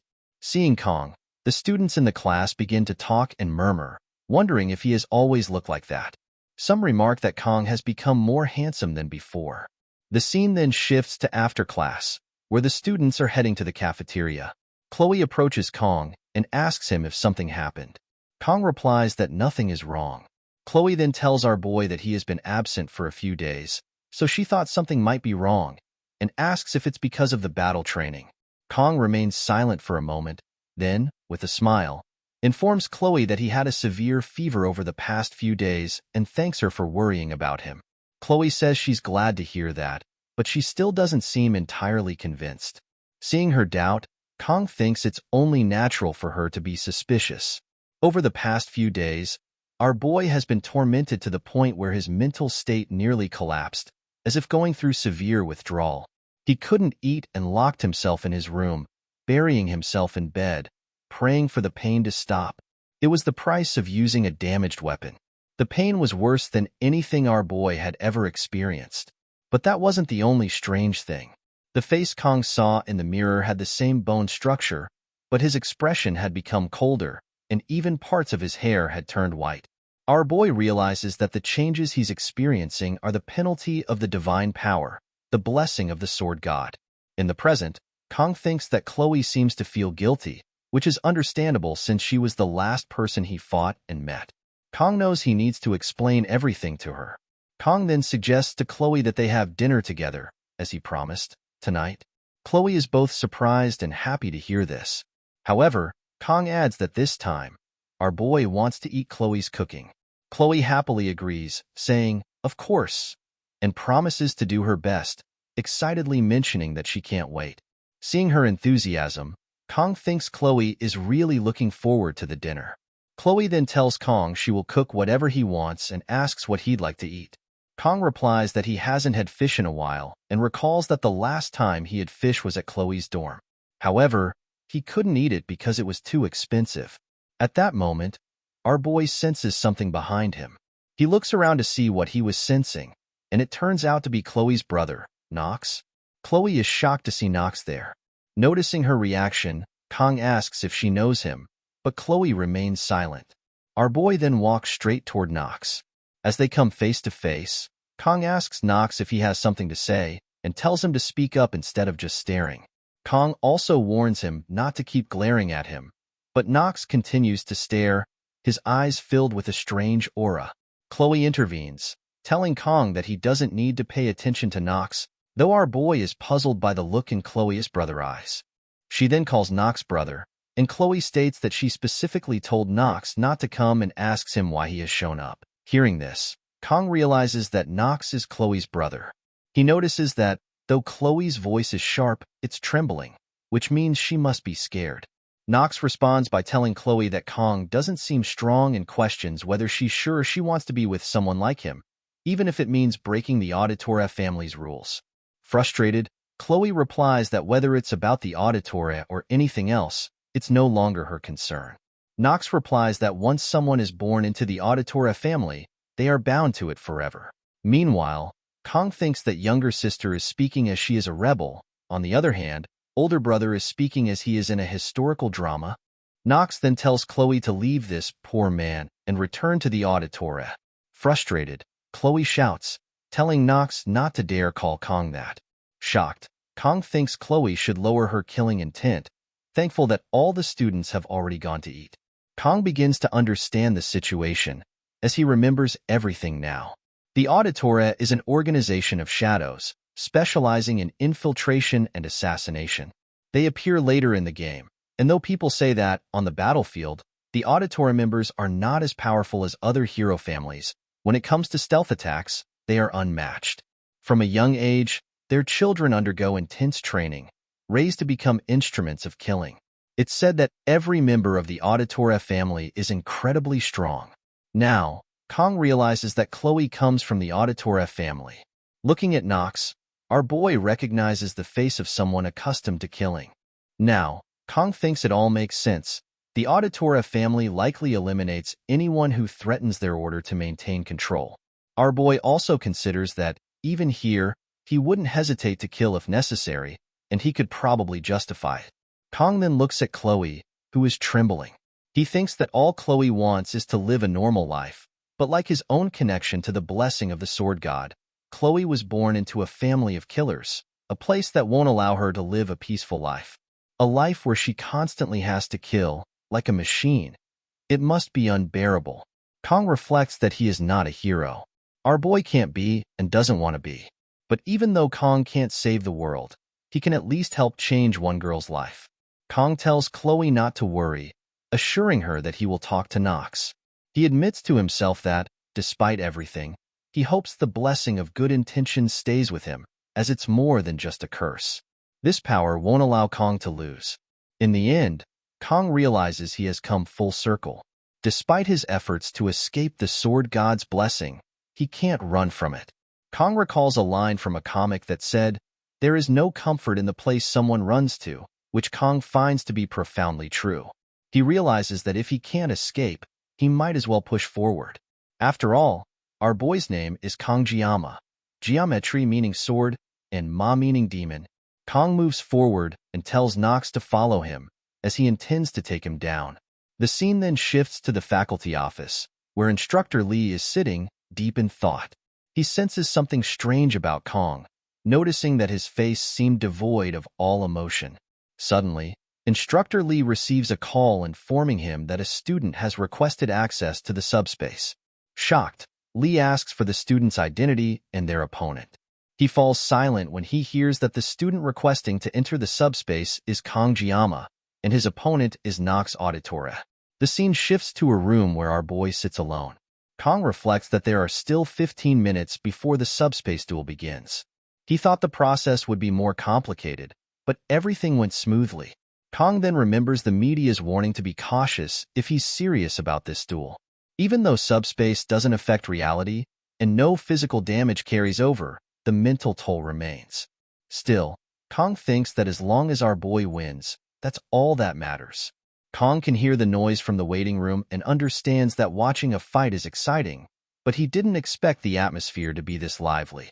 He also reflects on how, in the past, he used to try to remain unassuming, but now it feels like all of that effort was pointless. Next to him, Chloe sits worried and crying. Seeing her, Kong thinks that she must be blaming herself. He gently tells Chloe not to worry, reassuring her that it's not her fault.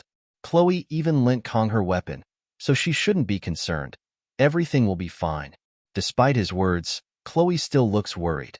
Chloe tells Kong that her brother is strong, to which our boy replies that she is strong as well. Chloe then explains that her brother, Nox, is a genius with unparalleled talent in the history of the Auditora family. When it comes to throwing weapons, Nox is the best, and by the age of 14, he was already known as the greatest master of night techniques. Hearing this, Kong wonders who came up with such a title, Greatest Master of Night Techniques. Our boy realizes that it has always been this way. No matter how hard he tries to avoid it, in the end, he has no choice but to face this decision. Kong then recalls his master from his previous life, who told him he was destined to wield a blade for the rest of his days. Kong reflects that even his master wouldn't have expected that in Kang's second life, he would still be using a sashimi knife like this. Just then, an announcement calls for the selected student to enter the training arena. Kong simply states that he's heading out. Before leaving, Kong tells Chloe that there are many geniuses in this world, but in the end, our boy will be the one to win this duel. As Kong steps into the arena, the crowd starts cheering loudly, expressing their belief in the special student and encouraging Kong to give everything he has in the duel. The students have been waiting for a fight like this for a long time. Kong, on the other hand, feels like a Roman gladiator, as he didn't expect such a large crowd. He notices that several star-class students are present, including Abel, Leon, and others. Kong wonders if they don't have anything better to do, as their presence only adds unnecessary pressure. Meanwhile, Nox appears frustrated. Emitting his aura, he states that Kong doesn't understand what he's getting into. To Nox, it seems our boy can't tell the difference between bravery and arrogance. Nox then asks Kong how he dares to challenge him with such a pitiful weapon. In contrast, Kong senses that Nox's killing intent is off the charts and wonders if Nox has truly lost his mind. Kong tells Nox that a true monster doesn't care about weapons, which only angers Nox further. Emitting the full scale of his aura, Nox declares that he will teach our boy a lesson. Kong notices that Nox is wielding 2 S-rank weapons, and on top of that, he is using one of his top-tier blessings to conceal this world, the Blessing of the Crow. Now, our boy can feel Nox's true killing intent, and Kong acknowledges that he is serious as well. Kong also possesses 2 weapons, his sashimi knife and the one Chloe gave him. As they face each other, the duel begins, and they enter the subspace. Both of them charge at each other with full force. Kong manifests the Painlessness Blessing and the Sword God's Blessing as well. Outside the subspace, the students watching the match are surprised, as they cannot see Nox and our boy attacking at all, assuming this was merely a battle between 2 weak students. However, Kong and Nox are striking at each other with incredible speed, moving so quickly that only their auras can be seen. We return to the audience, where Rachel is sitting with Abel, stating that this fight is becoming interesting. Abel, surprised to see that the weak-looking kid she met at the park can fight like this, watches intently. Back to the duel, both Nox and Kong appear to be evenly matched. However, as Nox sees an opening, he uses his special technique to strike at our boy. To Nox's surprise, Kong is able to dodge the attack. Undeterred, Nox employs another technique called three-legged crow, closing the distance between himself and Kong in an instant. Our boy is taken aback by this display. Kong finds himself surrounded by Nox's aura technique, and with a smirk, Nox declares that this duel is over. Yet, Kong takes a stance and in an instant, dodges Nox's technique.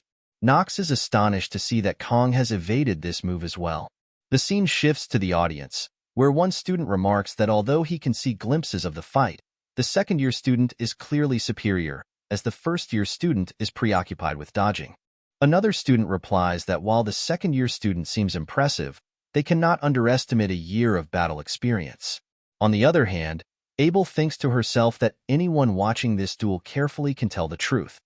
The second year is attacking fiercely, but the first year is easily dodging every strike, seemingly refusing to fight back. We return to the duel, where Nox finally realizes that what Chloe said is true. Kong is not an ordinary student. Even after using the blessing of the crow to take down Kong, Nox finds that our boy continues to dodge the attacks effortlessly. Focused on speed, Nox acknowledges that he must be even more cautious, especially since he can execute a wide-range attack in a single strike. The more Nox observes Kong, the more frustrated he becomes, particularly because our boy is accomplishing all of this with a kitchen knife. At that moment, Kong drops his sashimi knife, surprising Nox, who wonders what Kong is planning. Our boy then takes a stance, pointing the kitchen sword that Chloe gave him toward Nox. Seeing this, Nox becomes filled with anger, thinking that Kong is trying to mock him with that ridiculous stance. A commoner cannot dare to mock Nox like this. He begins to gather his aura, and wings start to appear as the surroundings become enveloped in Nox's aura. As Nox prepares to strike at our boy, Kong charges forward in an instant and strikes Nox directly, catching him off guard and preventing any movement. Kong remembers the need to follow the rules without attracting attention. This feeling is like a curse that continually chases him and controls his body. Now, he realizes he cannot escape the power of the blessing of the sword god. Nonetheless, Kong is determined to cut it down. We see that Kong has severely injured Nox's right arm, rendering him unable to move. The audience, including Leon, is stunned by this turn of events. Kong states that whether the power he possesses is a blessing or a curse, he will use it, and with that, he bids farewell to his peaceful future. The whole arena is filled with smoke as the subspace barrier has been turned off, and the students in the audience are shocked by what they have just witnessed. In the arena, Nox is on his knees, while our boy stands confidently, unsheathing his sword. Abel and Rachel can't believe what they have just seen. The announcer then declares the duel has come to an end, and the students begin murmuring among themselves about the match. Kong wonders if he should have expected such a reaction, but realizes there's no turning back now. After all, our boy achieved this with just a kitchen knife, and it was Kang's first time facing an opponent as well. He starts to feel uneasy, though he finds some consolation in the fact that both the Mao brothers and Nox were inside the subspace during the fight. Kong is impressed by the subspace's specifications. On the other hand, Nox can't believe he lost the duel. Now, he understands that Kong is just as strong as Chloe had described. From Nox's perspective, Kong possesses incredible battle sense, honed through experience.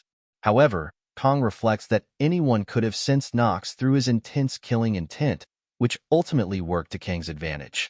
The duel's results are displayed on the screen, and the announcer declares the winner. The freshman from Tiger Class, Kong. The duel ended in just 25 seconds.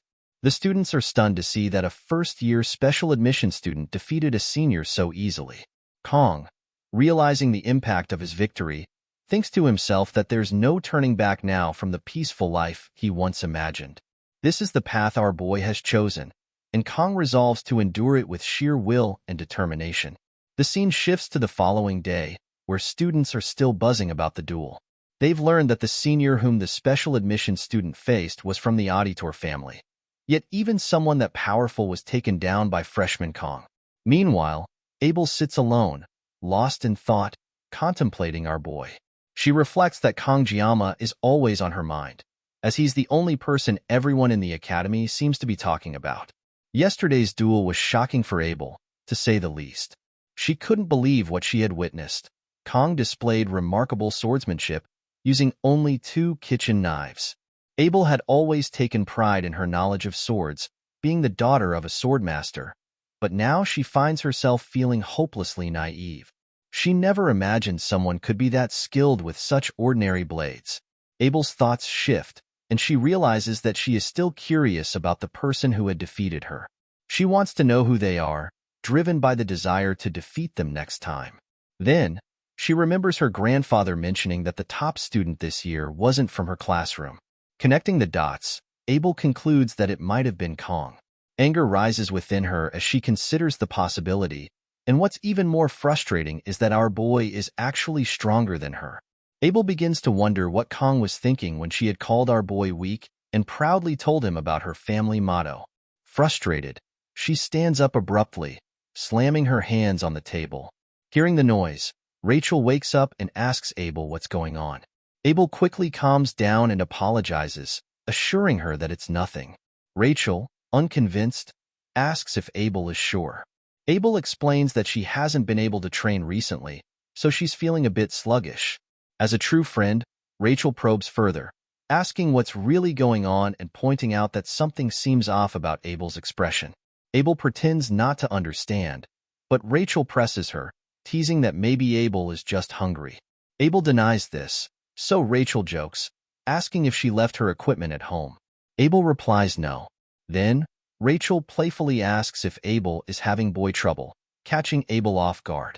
Abel blushes, shocked by the question. Seeing her reaction, Rachel laughs, commenting that she didn't think Lady Abel would be interested in romance. Abel, still blushing, insists that's not the case. Rachel then playfully asks about the lucky boy Abel seems to be thinking about, suggesting it might be Leon. With a straight face, Abel replies no. Rachel, noticing Abel's unusual response, finds it odd that she's still apprehensive about Leon. Then Rachel asks if it could be that special student from yesterday. Abel's expression quickly changes, and seeing this, Rachel feels proud of her intuition. She grabs Abel's hand and says, "Let's go."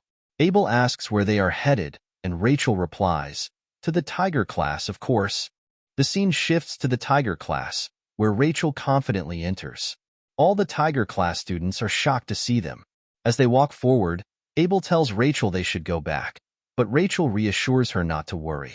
At that moment, Rachel climbs onto a desk to look for our boy.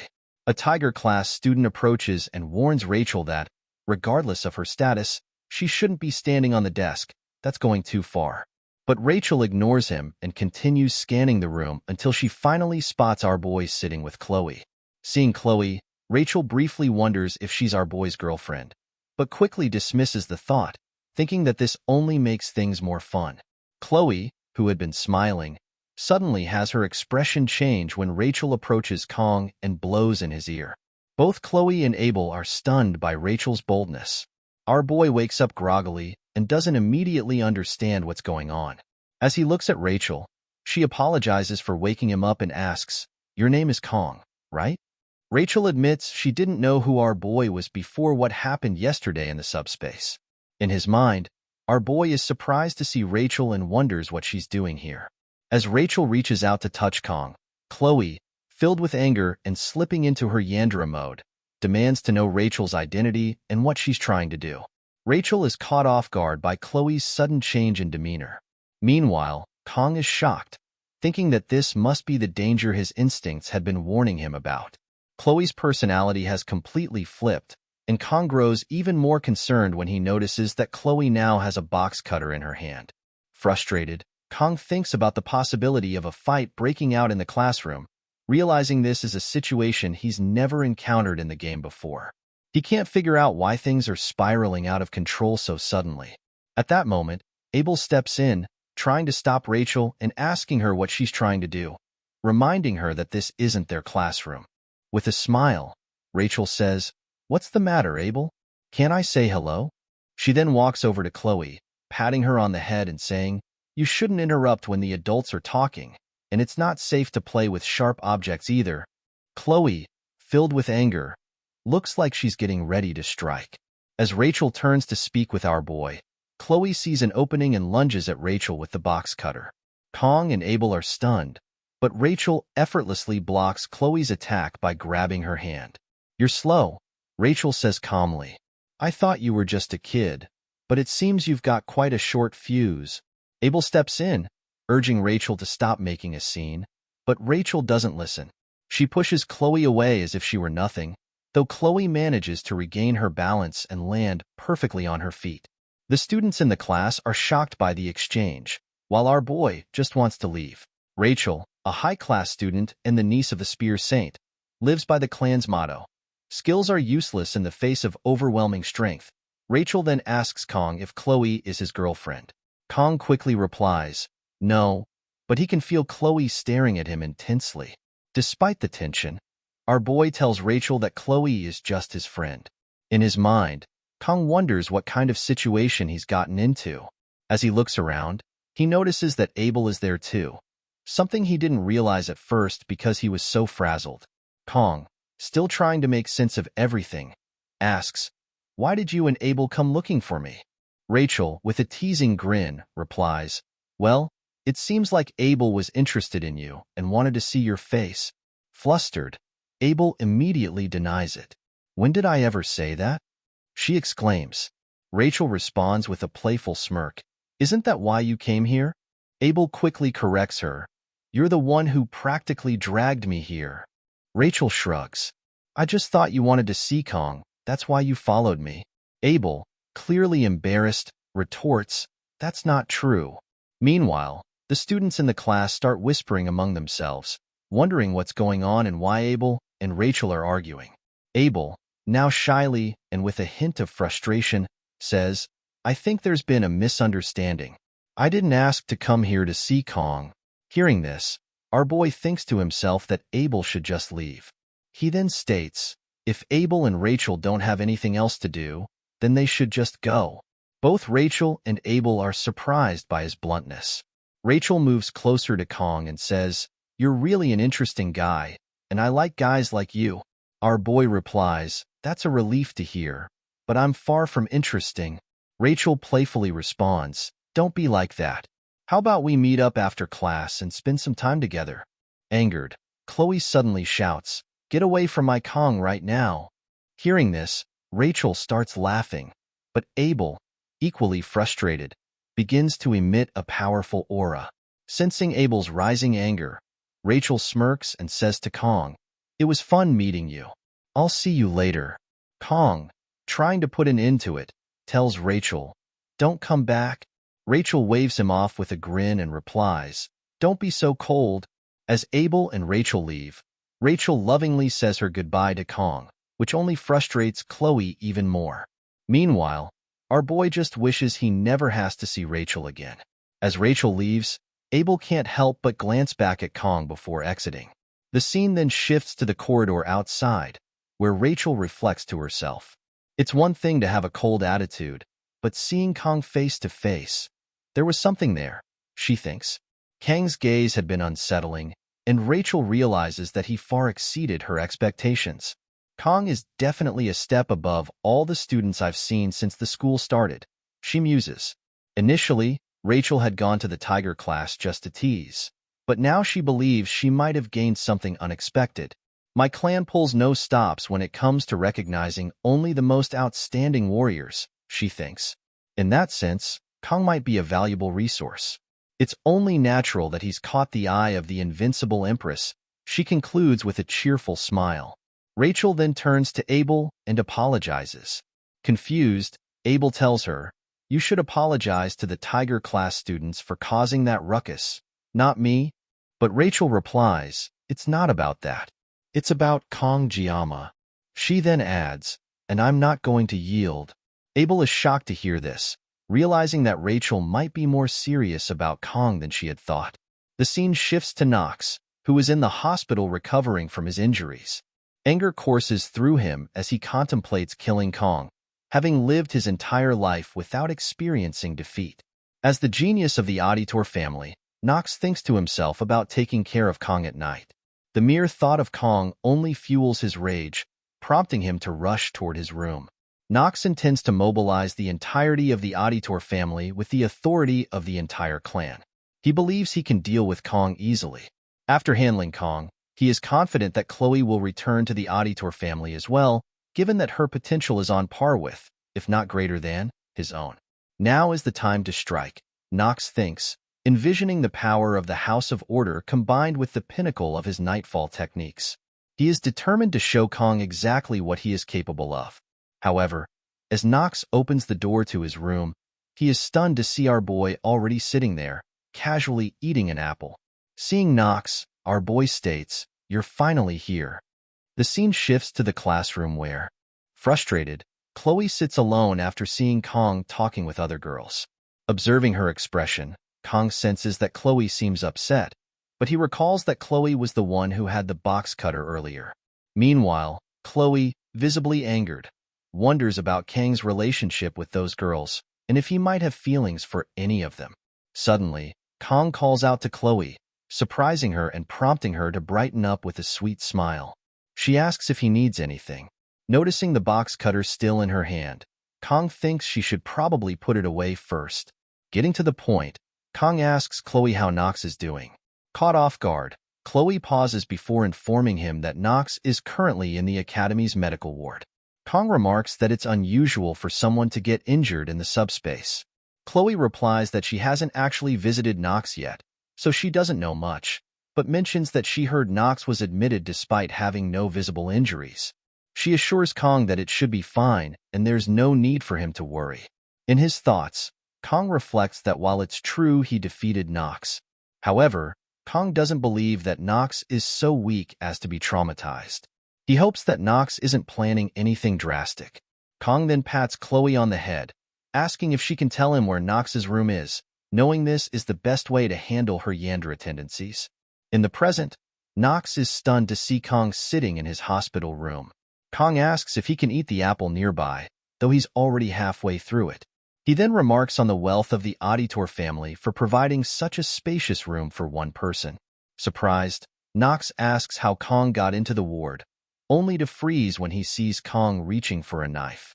Knox wonders if Kong is there to finish what he started, but to his surprise, Kong merely picks up the knife and begins peeling the apple with impressive skill. Confused, Knox watches as Kong neatly slices the apple and places it on the table for him. Before leaving, Kong casually advises Knox that if he has trouble digesting regular food, he should stick to eating fruit. Frustrated, Knox thinks he could take down Kong right here and now by catching him off guard. However, Kong calmly warns Knox that if he even thinks about revenge, he himself will eliminate the entire Auditor family. Shocked and frightened, Knox collapses to the ground. Outside, Kong reflects that Knox is now little more than a candle that could be snuffed out at any moment. It seems his will has been completely shattered. Kang's bold intimidation worked well, especially considering that the Auditor family is one of the world's most formidable assassin groups. While Kong knows he couldn't take on an entire clan, he figures he could manage around 10 people in 30 seconds if necessary, though he'd rather avoid that scenario entirely. Looking up at the sky, Kong feels as though he's standing in the eye of a strange storm. He thinks that he's slowly getting accustomed to life in this world. As long as Knox doesn't stir up any more trouble, Kong no longer needs to worry about him. However, our boy has another issue to handle. The girl Kong most wants to avoid, Rachel. Kong has no intention of getting involved with her, as in the original game. Rachel approaches the main character first but is later attacked after the main heroine, Abel. Kong thinks he needs to take things slowly, especially with midterms approaching, for which he needs to be prepared. Checking his phone, Kong states that he's going to take this seriously, as a reward is a reward, and this time it's Murasame, a weapon he desperately needs to fight effectively for more than 30 seconds. Kong then schedules the midterm date on his phone. This test involves subduing a demonic monster in groups of 5, regardless of class. The Academy places heavy emphasis on teamwork, believing that while individual skill is important, trust in comrades is even more crucial on the battlefield. Although Kong finds this setup test annoying, he's fine with it as long as he finds the right teammates to carry him through. The monster featured in this test is a deer-ant creature, the merman, a particularly foul-looking beast, even in the game. Now, Kong is about to see this monster face to face. Although our boy has worked with fish all his life, he feels uneasy about encountering this creature in real life. Kong muses that if these monsters were mermaids, at least they'd be easier on the eyes. Sitting on a bench, then he recalls that mermaids are considered demonic humans in this world and are part of the demon forces.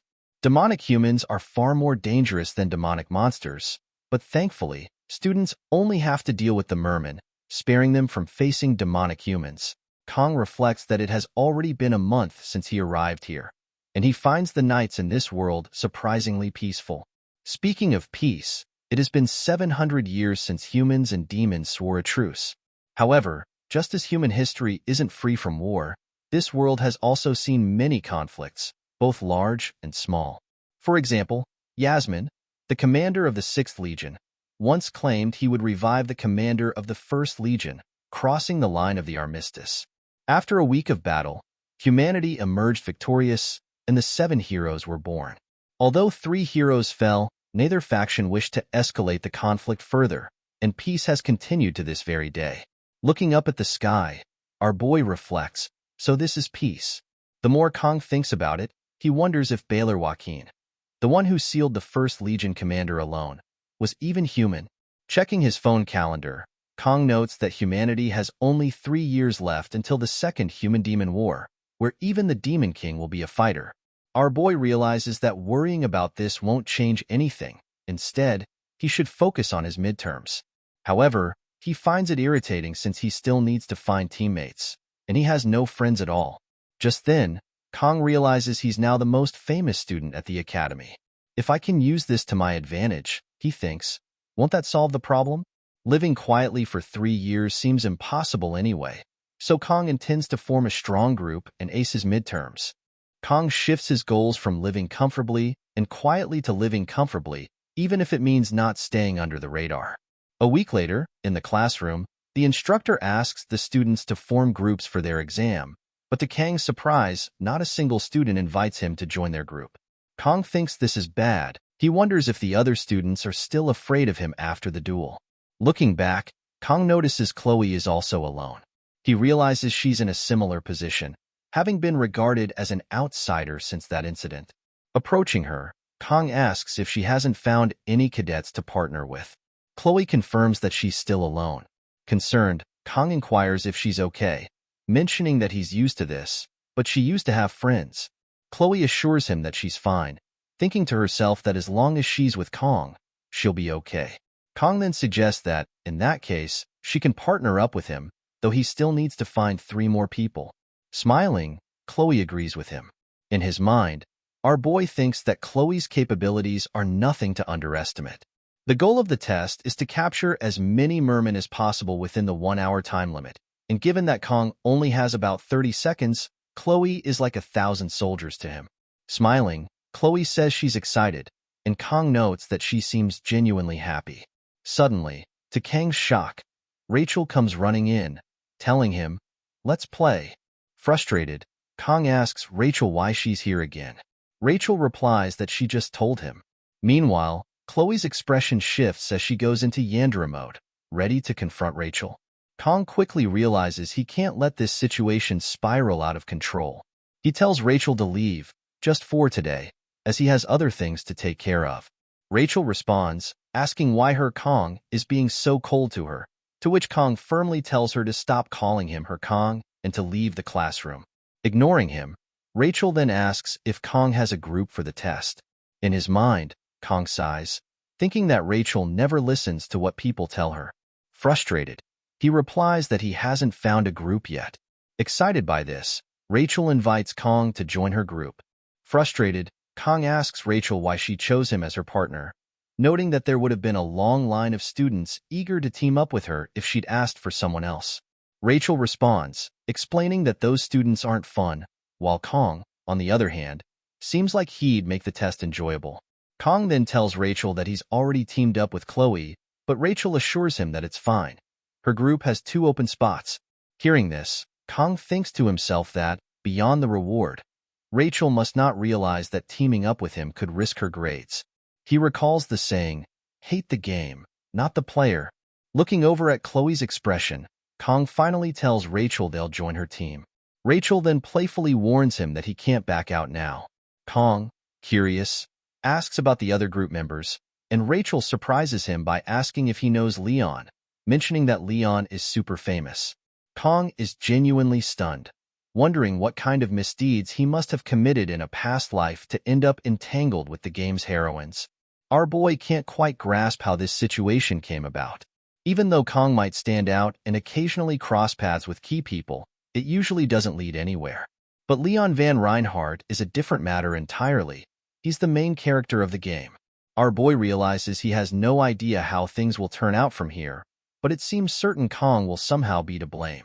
He even tried to see if Kong could switch groups, but Rachel had already submitted his name on the application before she even approached him, leaving no room for adjustment.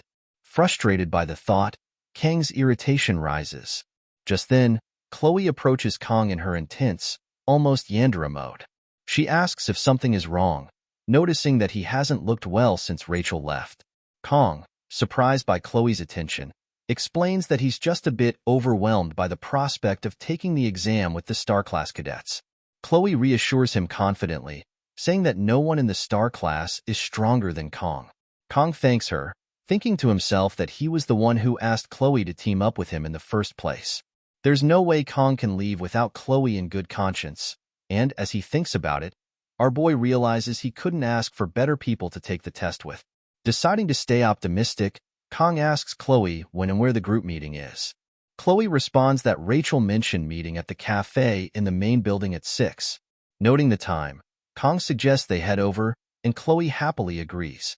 The scene shifts to the cafe, where Chloe is cheerfully enjoying her smoothie.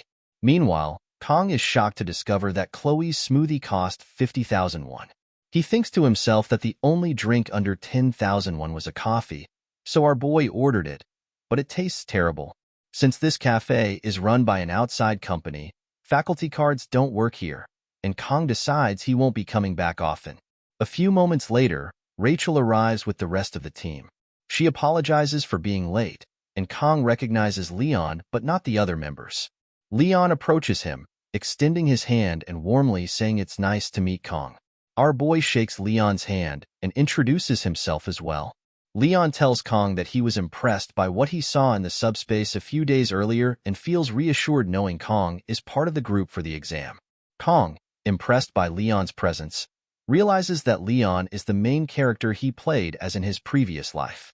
As they sit down, Leon suggests they start with introductions, and Rachel cheerfully agrees. Leon introduces himself first, stating that he's the group leader and a student of the Star Class. He adds that he somehow ended up becoming the leader and, although he has his shortcomings, he looks forward to working with everyone. Kong admires Leon's positive attitude. Rachel then mentions that, since everyone already knows her, she'll pass the introductions to Batten, who is sitting next to her. Batten introduces himself as a student of the Star Class and a speed weapon specialist, adding that he likes heroes, which confuses Kong. Chloe then introduces herself, stating that she's from the Wolf class and is here thanks to Kong. Hearing this, Rachel starts to smile, which frustrates Chloe, but she calms herself, thanks Rachel for the invitation, and states that it's a pleasure to meet everyone. Everyone is impressed by Chloe's well-spoken introduction. Finally, our boy introduces himself, mentioning that he's in the same class as Chloe. After the introductions, Leon suggests they begin the presentation. As Leon starts, Kong is surprised by the level of detail. Leon explains that during lunch today, their class instructor will distribute files to the group leaders, containing a map of their examination site, Scopuli Island. Leon further explains that they will be teleported to the island through a subspace gate. Though only the gate itself is subspace, the island is real, meaning students can actually be injured by the demonic beast there. Continuing the presentation, Leon shows everyone their assigned area on the northeastern coast, where 3 groups, including theirs, will hunt the mermen on the island. However, there is a limited number of mermen available. The exam's objective is to hunt as many mermen as the limit allows. Everyone listens attentively to Leon, and as he wraps up the presentation, he asks if anyone has questions. Batten raises a concern, noting that Scopuli Island is known for having mermaids, which could be risky. Leon reassures him that the instructors have thoroughly researched the area in advance to ensure the students' safety. Chloe then asks if groups within the same zone are allowed to ambush or battle one another. Leon replies that the objective is strictly to exterminate demonic beasts, and conflict between groups would likely lead to disqualification. He then asks if that answers Chloe's question, and she nods. Meanwhile, our boy thinks to himself that, unfortunately for Leon, their team does indeed include an assassin. Leon concludes the meeting, reminding his team members to prepare for the midterms. He also tells them to meet again tomorrow for a positioning meeting. As everyone leaves, only Leon and our boy remain. Kong realizes that, since he ended up sitting in the corner, he and Leon are now the last ones left, making the situation feel awkward. Our boy thinks he should hurry and leave, so he stands up to go, but Leon calls out to him. Leon asks Kong where he's from, catching Kong by surprise. Kong thinks to himself that he's heard a question like this before, though this time it feels fundamentally different. Looking at Leon's expression, our boy can't tell what Leon is thinking, as Leon is directly asking where Kong is from. Kong feels that something is off, as Leon could have asked him earlier when everyone was introducing themselves. He can only assume Leon has a specific reason for asking now, after everyone else has left, but with a serious expression, he admits he can't shake the feeling that Kong is somehow similar to him. Hearing this, Kong considers that while the official language in this world is Korean, thanks to the game, it doesn't mean other cultures don't exist here. Leon then apologizes for asking such an odd question out of nowhere. Leon then tells Kong to pretend he didn't hear anything and starts to leave the room. Kong stops him and asks where Leon himself is from. Kong realizes he acted impulsively by grabbing Leon, but he knows he wouldn't be able to sleep if he let the question go unanswered. Smiling, Leon responds that he's from Germany, then leaves the room. Kong is left stunned and confused by the revelation. Kong still can't figure out what Leon is thinking. Later that day, Kong reflects on what Leon said to our boy, as a curious thought crosses his mind. Could Leon have come from another world too? As outlandish as it sounds, Kong can't help but wonder. After all, there's no rule stating that only one person could enter this game setting. When the blessing of the word God was active, Kang's senses felt strangely heightened, so our boy decides to test it.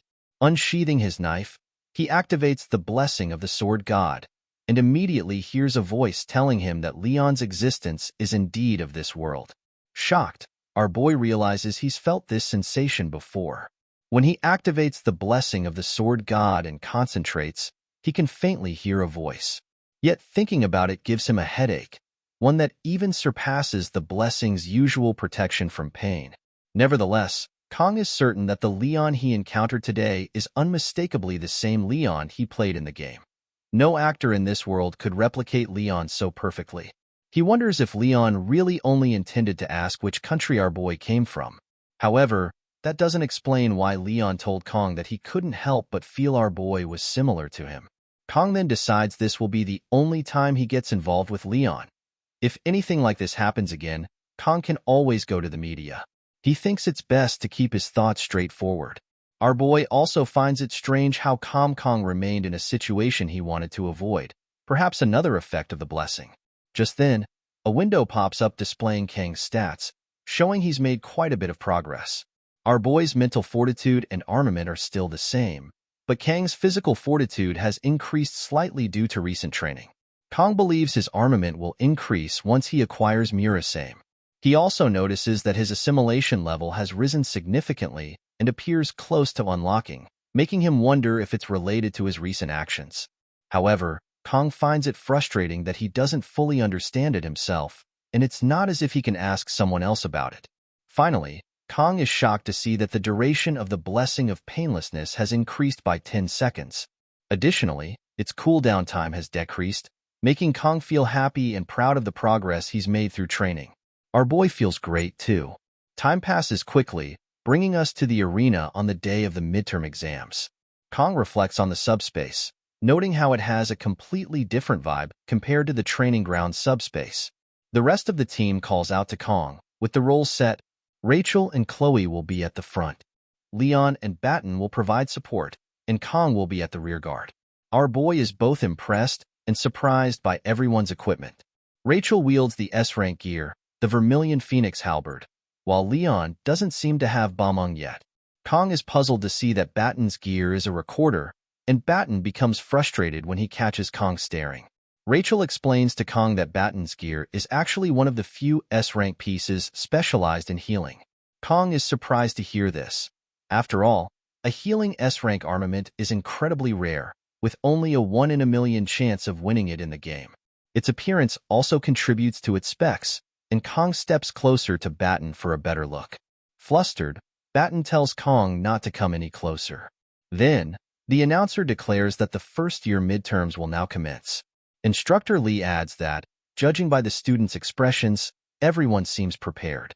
Lee tells them he'll keep it brief since they should already be familiar with the rules. If a student encounters something they cannot handle, they should retreat. He reminds them not to forget that they're still cadets, not yet heroes, and they don't need to take unnecessary risks. Lee also mentions that if any student becomes injured or wishes to surrender at any time, they should contact the supervising instructor. Leon then turns to his team, saying that it's almost time and that they should start preparing. He encourages them not to be nervous and to give their best effort. Our boy thinks that it's finally beginning. Just then, Chloe approaches Kong, and he asks her if something is wrong. Chloe asks Kong if it's strange that she feels anxious now, mentioning that she remembered mermaids can appear on Scopuli Island. Our boy reassures her, saying that the instructor confirmed everything has been thoroughly checked beforehand, so there's no need to worry. Chloe nods and replies that she understands. In his mind, Kong recalls that back in Sicily, mermaid sightings were frequent and often caused significant damage. Although humanity has a truce with demonic beings and they are rarely seen outside dungeons, the persistence of these rumors suggests that the conditions for mermaid appearances are still not fully understood. At that moment, Instructor Lee instructs the students to get ready to enter the subspace. Kong pats Chloe's head, telling her not to worry. In her mind, Chloe feels reassured, thinking she has nothing to fear with Kong by her side. As they enter the subspace, Chloe looks around in confusion. Kong calls to her, reminding her to stay focused. Meanwhile, Leon realizes he's unable to contact the supervising instructor, and he and his team members find themselves in a cave with no connection. They have no idea what just happened. Suddenly, a mermaid appears in the subspace, leaving Kong and the rest of the team shocked. The scene shifts to a few moments earlier, before the mermaid's appearance, on Scopuli Island. Except for Kong, the rest of the teammates are feeling sick. Leon comments on how Kong seems fine, to which our boy replies that he doesn't usually get seasick. At that moment, our boy spots a merman. Kong is surprised to see it, but the merman quickly runs away. Our boy notes that the merman seems smaller than he expected and feels a bit foolish for being so serious about it. He thinks Kong might not even need to use his weapon, though Kong had already planned to take it easy in the rearguard position. Leon informs Kong that once they reach their assigned area, there will be fully grown mermen, which are nothing like the smaller ones they've just seen. Leon adds that their first priority should be to head to the location Chloe went to scout.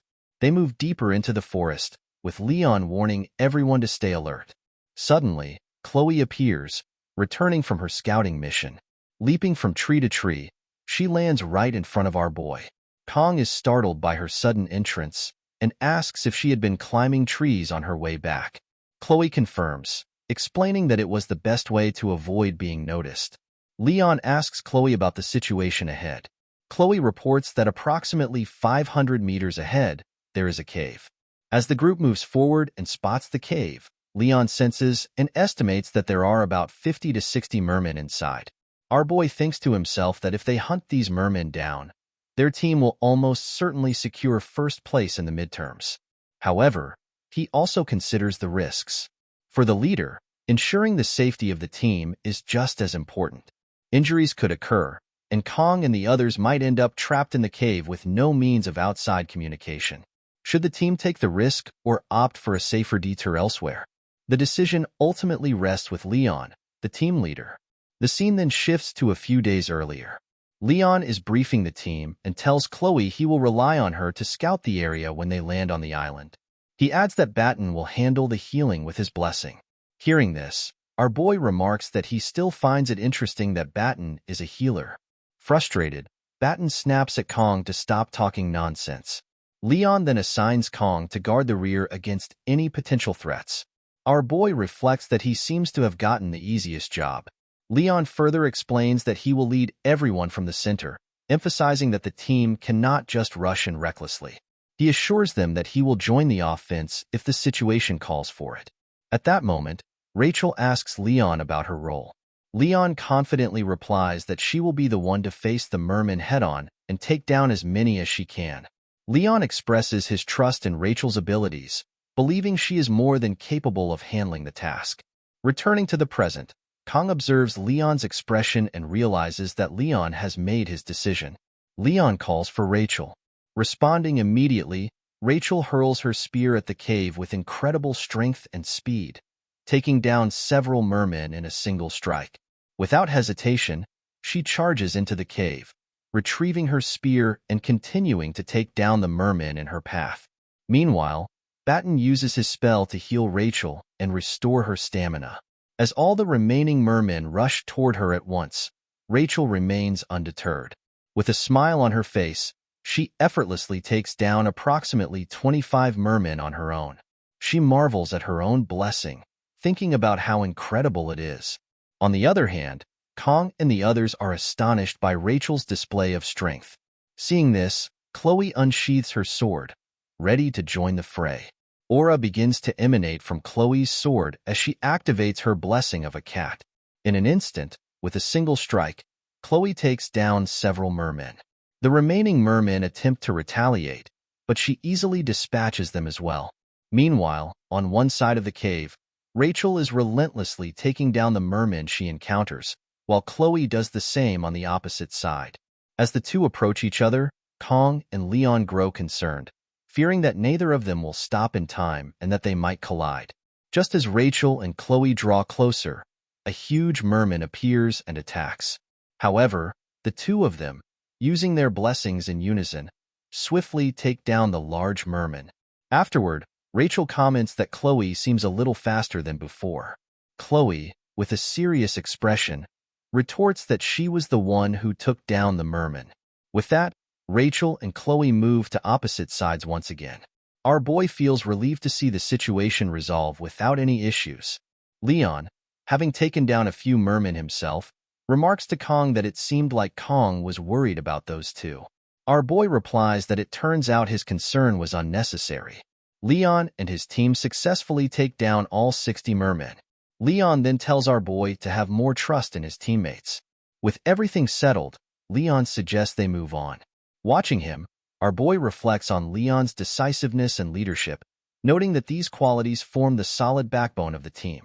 He realizes that Leon is truly irreplaceable, and his presence here feels undeniably real. As Kong wonders if Leon might casually ask where our boy is from, a sudden strike hits Leon from behind, catching everyone off guard. Shocked, the team turns to see that the attacker is a demon mermaid. Rachel, stunned, questions what a mermaid is doing here. Equally shaken, our boy recalls thinking earlier that everything had been going too smoothly. Now, faced with the dire situation, Kong must decide whether the team should run or fight. He knows that attempting to flee with an injured Leon could result in the entire team being taken down. Rachel urgently tells Kong to try contacting the instructor about the mermaid. However, our boy realizes that with all communication cut off from the outside, alerting the teachers might only cause them to panic even more. Kong states that it seems he is the only one still clear-headed. Taking charge, he orders Batten to focus his healing blessing on Leon. Kong then instructs Chloe to leave the cave, alert the nearby cadets to evacuate, and call for the instructors. However, Chloe insists that she wants to stay and help Kong. Kong firmly explains that fleeing with Leon will be difficult, so Chloe must hurry and act before the mermen launch another attack. Reluctantly, Chloe agrees, saying she understands, and runs toward the cave's exit.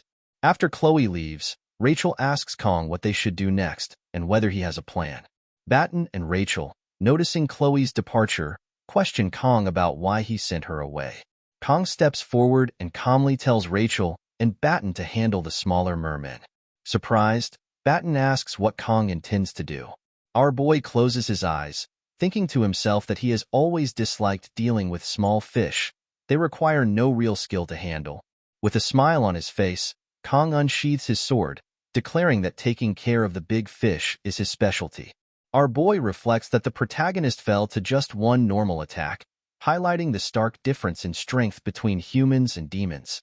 Kong knows he can't confidently claim victory, even with the blessing of the sword god. In the original game, it was nearly impossible to subdue a magic-wielding demon without a full party. Now, faced with a boss that typically requires a large-scale raid, our boy realizes there's no turning back. With Chloe needing about 10 minutes to return, Kong concludes that there's only one option. He must defeat the boss mermaid in just 40 seconds. As Kong activates the blessing of the sword god, our boy smiles, thinking it's been a while since he's gone all out. Meanwhile, Rachel continues taking down the mermen relentlessly. When several mermen attack her at once, she blocks their strikes with her spear, pushes them back, and finishes them off with a single powerful blow. However, her fatigue is starting to show. Batten, noticing Rachel's exhaustion, wishes he could assist her, but healing Leon is already pushing him to his limits. While Leon's wound is severe and healing slowly, it is recovering nonetheless. Batten, recalling Kang's absurd strength from their subspace duel, struggles to believe that Kong is facing the demon mermaid alone. Just watching the fight fills Batten with fear. Although it's late, Batten wonders if he should try to stop Kong. Meanwhile, the demon mermaid launches a strike at Kong. Kong swiftly dodges the attack and charges forward. Our boy analyzes the situation, noting that the mermaid appears to be a demonoid specializing in long-distance magic attacks with water properties. While Kong doesn't know magic, our boy thinks to himself, a mermaid is just a fish after all. Our boy then leaps into the air, closing the distance between him and the mermaid. As Kong strikes, the mermaid manages to dodge his attack and head straight for Batten. Batten is stunned as he sees the mermaid charging toward him. At the last moment, our boy steps in, striking the mermaid with his knife. The attack lands, but the strike is too shallow to inflict any real damage. Wasting no time, Kong charges forward again, but the mermaid dives into the nearby pond, disappearing beneath the surface. Frustrated, Kong thinks to himself that this demon is truly a mermaid, and predicting a mermaid's movements is no easy task. Our boy observes that the mermaid is deliberately targeting those who are injured. Regardless, Kong resolves to keep his team members safe. Kong turns to Batten and asks if he's all right. Batten, both relieved and surprised, replies that he is fine. Before leaving, Kong tells Batten he's relying on him to take care of Leon and calls him a hero. Batten is taken aback, watching Kong face the mermaid alone. Hearing Kong call him a hero triggers a memory for Batten. He recalls telling Kong that justice and bravery, when sacrificed for the sake of others, and the ability to turn despair into hope are what define a hero. Yet, despite enrolling in the world's best hero training school, Batten hasn't encountered anyone who embodies these qualities, not even among the elite dragon class. Batten reflects that this is why he joined this group with Rachel. He was certain he would find the hero he was looking for in Leon. Hearing this, our boy smiles to himself, thinking that Batten might just be right. With a smile, Batten informs Kong that, sorry to say, Kong is far from being a hero in his eyes. Kong responds that even if he were one, he'd refuse the title. Returning to the present, Batten watches as Kong faces the demon mermaid alone. Despite the odds, Batten starts to believe Kong might actually have a chance of winning. The demon mermaid then unleashes a technique, summoning multiple mana fish to strike at Kong. Although Kong dodges them initially, he's caught off guard when the mana fish begin to follow him. Kong quickly carves a path for himself using his knives, managing to evade the mana fish. However, the relentless mana fish continue their pursuit. Kong, undeterred, uses his full speed to dash around the demon mermaid in an attempt to outmaneuver her. Spotting an opening, the mermaid abruptly shifts her focus and charges straight toward Batten. Rachel shouts, warning Batten to be careful. Just as the mermaid is about to strike him, Kong intervenes, landing a blow on the mermaid. However, the strike is shallow once again and fails to cause significant damage. Our boy steels himself, realizing that these shallow strikes won't be enough to take the mermaid down. We see that the mermaid has taken some damage from Kang's strike. The mermaid attempts to strike at Kong using her mana, but her attack instead hits the cave wall, creating a massive hole. The impact distracts the mermaid, causing her to lose control of her mana fish. As a result, the mana fish hit her directly, sending her tumbling beneath the cave's debris. At that moment, the scene shifts to a few students who are speaking with Instructor Kim. Suddenly, the two students hear a loud sound. Saki Ryojo, daughter of the Bao Saint, remarks that it sounded like a roar, while the blue-haired girl adds that she also saw a flash of light coming from the cave ahead of them, just before they found Instructor Kim. As the rain begins to fall, Saki tells the blue-haired girl that they need to get to the wounded and move quickly. With the rain pouring, the blue-haired girl realizes she likely mistook lightning and thunder for the earlier flash and roar. She replies with a confident, of course. Saki insists they need to return to the academy as soon as possible. The scene then shifts back to the cave. Inside, Batten continues to protect Leon, while Rachel remains locked in battle with the remaining mermen. They all start to retreat, leaving Rachel surprised by the sudden shift. Our boy thinks to himself that he couldn't have landed a fatal blow on the mermaid earlier because he was mindful of Leon. He recalls the mermaid being crushed under the debris when the cave collapsed, but Kong believes the mermaid is probably not dead. Just as he expected, the demon mermaid emerges from the rubble. Seeing this, Kong thinks, "I knew it. A demon mermaid wouldn't die from something like that." Filled with rage, the mermaid charges toward Kong. Standing firm, our boy calmly removes his coat, positioning himself right in front of the advancing mermaid. Kong tells Rachel that since the mermen have been more or less dealt with, he's leaving Batten and Leon in her care. Rachel nods and replies, "Got it." On the other hand, Batten is in disbelief, struggling to comprehend that Kong is actually facing the demon mermaid head-on. Batten reflects that he once thought Kong was just a madman, but now he wonders if he's witnessing the birth of a legend. Smiling, our boy thinks to himself that now, finally, he can focus. With 10 seconds to spare, Kong resolves to make up for lost time. As the mermaid closes in, Kong releases his maximum power, charging forward with the intent to destroy everything in his path. The scene shifts to Chloe, running as fast as she can. She appears exhausted but refuses to stop, pushing herself forward with unwavering determination. Using her blessing, Chloe overcomes the obstacles in her path. However, after relying on her blessing for an extended period, she begins to feel intense pain in her legs. Exhaustion sets in as her power is nearly depleted. Yet Chloe remains resolute, determined to provide even the slightest help. Despite the growing pain, Chloe continues running, recalling how our boy instructed her to contact the instructors. She thinks of Kong, whom she considers the strongest person she has ever met. Yet, Kong always found fighting burdensome, unsheathing his blade only when absolutely necessary. Chloe admired his choices, believing Kong always made the best decisions. However, the mermaid is an immensely powerful demon, and Chloe feels a surge of frustration. If only she had been stronger, she could have helped our boy. At that moment, a sudden explosion echoes from the cave. Chloe freezes, shocked at what she sees. Still, Chloe kept running, desperately searching for help and hoping that when she found someone, Kong would still be alive. Suddenly, her blessing wore off, and she nearly stumbled, but she managed to regain her balance. "I can't fall here," she thought, forcing herself to keep moving. Chloe's urgency grew as she realized she needed to find someone quickly. She began shouting, "Is anyone here? Please help." Suddenly, Chloe sensed something ahead of her. Though her senses were dulled from exhaustion, she strained to identify it. She suspected it might be mermen. Frustrated but resolute, Chloe steadied herself and prepared to strike. Just as she was about to attack, she saw it wasn't mermen. It was Abel with her team. Relief flooded her as she passed Abel in a daze, thinking, finally, a person. But Chloe was too exhausted. She collapsed to the ground, completely drained. Abel, startled to see her in such a state, listened as her team speculated about a possible ambush. However, Abel silenced them, recognizing Chloe immediately.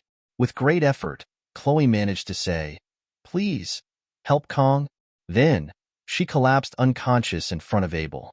The scene shifts to the cave, where Batten reflects, wondering if there will ever be another day as astonishing as this.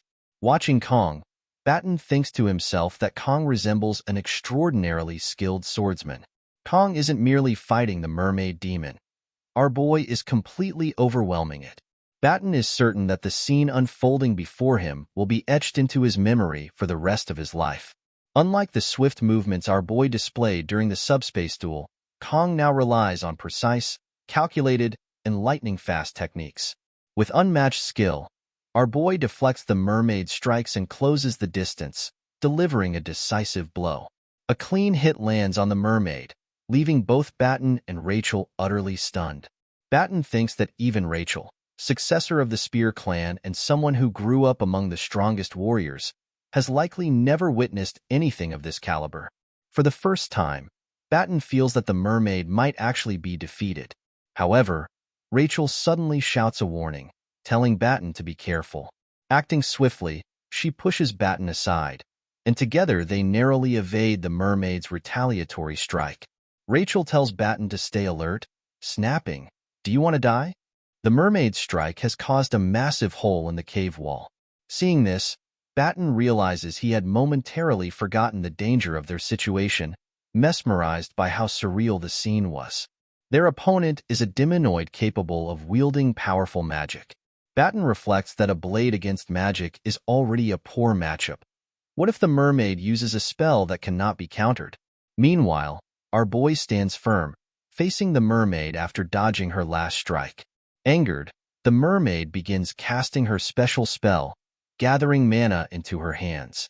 She unleashes a barrage of mana bullets, aiming them at Kong from all directions to prevent him from dodging. Reacting swiftly, our boy rushes in another direction, but the bullets continue to pursue him relentlessly. With no other choice, Kong deflects the incoming projectiles using his knife. During this exchange, he notices that his blade is coated in poison.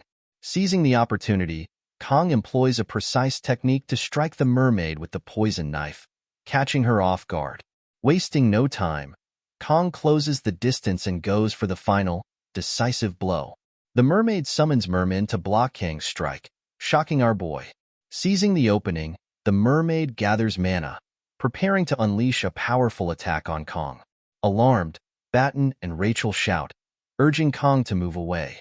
However, caught off guard, Kong realizes he cannot evade the incoming strike. Just as the mermaid's attack is about to land, Kong fully channels the blessing of the sword god. One of our boy's eyes turns black, signaling the awakening of his newfound power. In an instant, Kong finds himself standing in a serene pond under a clear sky, confused about where he is. Suddenly, a bright light approaches him, accompanied by a voice. The voice asks Kong a question, "Did you slice?" Kong, surprised but resolute, replies, "I did." At that moment, Kong fully masters the blessing of the sword god.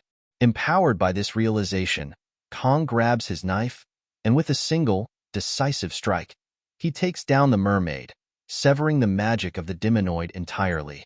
We see our boy standing victorious against the mermaid. Batten and Rachel are stunned to witness a freshman single-handedly defeat a demonoid. Shortly after, Kong, injured from the battle, collapses to the ground. Seeing this, Rachel rushes over to check on him. Meanwhile, Batten feels a sense of relief knowing that Leon is unharmed. At that moment, Batten senses movement near the entrance of the cave. Initially, he worries that the merman who had fled earlier might have returned, but he is relieved to see that it's Abel and her team. Abel and her team are shocked to find a mermaid's remains in the cave and begin to wonder what transpired there. Abel grows visibly frustrated upon seeing Rachel embracing Kong, questioning why Rachel is so close to him. Her gaze shifts to Leon, and she thinks to herself how the team looks as though they've been to the brink of death, yet the leader appears unscathed.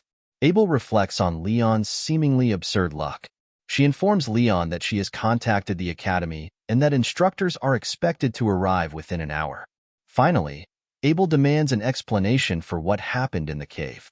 Batten replies that the so-called idiot instructors who explored this island earlier must have overlooked something, which he finds laughable. Abel acknowledges his frustration and tells him she understands, but insists that Batten should now explain. Batten, in turn, asks if Abel is ordering him around. Abel sighs and retorts that Batten always interprets things so oddly. What she said was merely a request. Batten smirks and remarks that it's not like Abel would believe him anyway. Still, he urges her to listen, claiming that explaining things is one of his specialties. Abel listens as Batten recounts the events. A mermaid appeared out of nowhere, and Kong single-handedly defeated it. Abel raises an eyebrow, questioning the plausibility of the story, but Batten affirms that's exactly what happened. As Abel reflects, she finds it hard to believe. A freshman from the academy defeating a demonoid on his own sounds more like a tale from her grandfather's bedtime stories than reality. Yet, as absurd as it seems, the evidence suggests it's true. After all, why would they fabricate such a story? It feels like something straight out of legend. Abel then recalls her lineage, a descendant of the famed hero Baylor Joaquin and his disciple, Aaron Nibelung. Abel's radiant roots have granted her a special class since birth, in other words, a noble bloodline. Nevertheless, Abel has worked tirelessly to ensure she isn't overshadowed by her heritage. Through her relentless effort, her talents have flourished, propelling her to where she stands today. However, when it comes to Kongjioma, Abel can't help but find the disparity between their skills almost absurd. At first, she experienced a swirl of emotions: fear, dread, and admiration. Perhaps, Abel thinks, she has been just an ordinary person all along. Shaking off these thoughts, she instructs her teammate to use her healing blessing on Kong. As her teammate channels the blessing into our boy, Abel observes him. Despite being battered and on the brink of death, Kong, someone her own age, fought a demonoid alone and emerged victorious. The thought frustrates her deeply. Batten, breaking the silence, reminds Abel that she mentioned contacting the academy earlier. Abel confirms this. Batten then suggests that, for now, it might be wiser not to disclose the full details of what happened to the instructors. Abel, surprised, asks why he would suggest such a thing. Batten remarks, "Didn't the instructors say they scouted this island beforehand?" Abel nods, confirming, "That's right." Batten finds it strange that despite Scopuli Island's size, a demonoid emerged from a cave so conspicuous that even cadets could easily notice it. Something doesn't add up, Batten adds, his tone skeptical. Abel grows serious as she listens. Batten continues, "It's just a guess, but..." At that moment, Leon, wearing a grave expression, interjects, "Are you suggesting there's someone from the demon faction within the academy?" Batten quickly clarifies, "That's not exactly what I'm saying, but I can't completely rule out the possibility." Abel reflects on the situation. It's undeniable that the cave is far too noticeable for cadets to have missed, just as Batten pointed out. If it weren't for Kong, Leon's group would have been wiped out by the demonoid. Still, Abel wonders how such a thing could have happened. While there have been conflicts, both major and minor, during the 700-year truce, never once had the demons dared to target cadets of Joaquin Academy. Moreover, the truce explicitly states that such an act could serve as grounds for war. The weight of this realization shocks Abel as she processes the implications. Noticing Abel's expression, Batten comments, "I know what you're thinking, but you're blowing things out of proportion." He adds, of course, "It's not a bad idea to be cautious about the possibility of a spy within the academy, but it's far too early to jump to conclusions." Leon then speaks up, "If that's the case, we need to get our stories straight. If there really is a spy, Kong will undoubtedly become a target once they hear he defeated a demonoid alone." Batten nods in agreement. "That's true, but I don't think it's right to keep this a secret, considering everything Kong has done for us." Hearing this, Abel suggests, "If that's how everyone feels, why don't we try speaking to my grandfather first?" Her words leave everyone momentarily stunned. The scene shifts to the Academy's hospital, where Kong regains consciousness in his bed. Raising a hand into the air, he mutters, "I'm alive." However, the memory of the mermaid's final attack flashes through his mind. Before it died, the mermaid had struck Kong with a magic sphere, an attack he hadn't been able to avoid. But our boy had seen it. Kong had managed to sever the mermaid's magic in two before it could burst, using his weapon with precision. He recalls the sensation vividly. It was definitely water. Kong wonders what that strange feeling was, as after activating the sword god's blessing, he experienced sensations he can't quite put into words.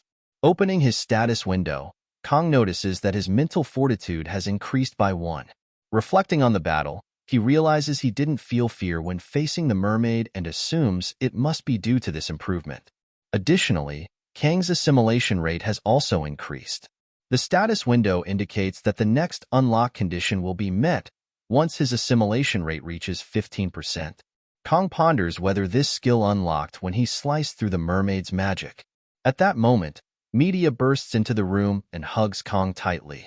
She exclaims how worried she had been, swearing that she'll hold every single instructor who explored that area accountable. Kong, struggling to breathe, gently protests, "Media, please don't hug me so tightly." Media quickly apologizes, explaining that she's just relieved to see him awake. As Media rummages through her bag, Kong notices it and wonders, is that a dimensional pocket? Media then pulls out Kang's reward for the midterm exams, the legendary Murasame. Our boy is surprised to see the sword Murasame. Then Kong notices an information window indicating that Murasame is a B-rank weapon at level 25. Murasame is a Japanese sword meaning rain shower, and it is said to possess an edge that glistens. As Kong examines Murasame, Media states that she hopes Kong likes the sword. She apologizes for giving Kong this sword in such a place, saying that he should have received it more officially. Suddenly, Media notices someone at the door. She calls out to Siegfried, an old man, asking why he is waiting outside and telling him to come in. Siegfried complains that he has asked Media many times not to call him that, and as he steps inside and stands in front of our boy, Media continues to argue with him. Seeing their behavior, our boy thinks that both of them are acting like children. Kong then inquires why the Sword Emperor, Siegfried, is here. Media tells Kong that Siegfried has heard everything from Kang's teammates. On behalf of Awakens Academy, Media bows and apologizes from the bottom of her heart. She states that the Academy is to blame for what happened during the midterm exams. Because of this incident, Kong, his teammates, and all the other students nearly lost their lives. Media swears on her honor as the director of Awakens Academy to uncover the truth behind the incident. Siegfried tells our boy that Kong saved the cadets. Hearing this, Kong replies that he only did what he could. Media explains that while Kang's actions were nothing short of remarkable, they need to keep this incident a secret until the full truth comes to light. She confesses her shame as the director, admitting that the mastermind behind the event is within the Academy. Media apologizes again for placing this burden on Kong. Our boy replies that it's okay. He understands. Hearing this, Media smiles and comments that Kong should act like a kid and throw a tantrum or two sometimes. In her mind, she thinks that Kong is like an old man trapped in a teenage boy's body. The scene then shifts outside, where Media and Siegfried are walking through a corridor. Media suddenly stops and asks Siegfried if he remembers the day they first met after enrolling. Siegfried was lying on a bench outside, and when Media told him to stop being lazy, he drew his sword without a word, telling her not to order him around. Siegfried replies that he doesn't remember that. Media smiles, saying it feels like it happened just yesterday, yet she has already spent 60 years here. She finds it laughable how she hasn't even filled a tenth of Awakens Academy's history. Back when both she and Siegfried enrolled, the place was already ancient and full of history. Although there have been large and small incidents over the centuries, the Academy has nurtured and protected its cadets for 700 years. Suddenly, Media becomes angry and releases her aura, shattering the window in front of her. Siegfried is surprised. Media recalls that before the midterms, she received reports that the instructors completed multiple preliminary surveys of Scopuli Island. Even if it was rare, the island was known as a place where mermaids might appear, so she took every precaution. Yet the tragedy still occurred. Siegfried tries to calm Media down. Media apologizes, saying she was lost in thought. Siegfried grows serious seeing Media like this, but then Media smiles happily and mentions how amazing Kong is, having taken down the mermaid all by himself. Blushing, Media asks Siegfried what he thinks of Kong. Siegfried remains silent, but in his mind he ponders Kang's natural-born talent. Siegfried has seen countless individuals hailed as the chosen ones of their era, only for their brilliance to fade. Families hungry for glory and honor throw around the word genius carelessly whenever a child shows the slightest talent. Siegfried himself forbade the use of that word, even for his granddaughter Abel. But for Kong, whose talent is so unfathomable, the word genius might truly apply. Siegfried wonders how far Kong will go once he gains more experience. Could Kong reach the heights Siegfried once dreamed of? As Siegfried walks past Media, He tells her to stay put at the academy for now. Media smiles and remarks that Siegfried said he would help her clean things up. Siegfried replies that he doesn't remember such a promise. The scene shifts to the wolf class, where our boy is sitting in class. Kong thinks about the fact that the incident with the demonoid mermaid on Scopuli Island is being kept secret under the headmaster's instructions. He finds it a bit awkward, but perhaps his classmates are carefree because he stopped the mermaid. After being discharged, the first thing Kong did was visit the school's forge to reshape and enhance Murasame.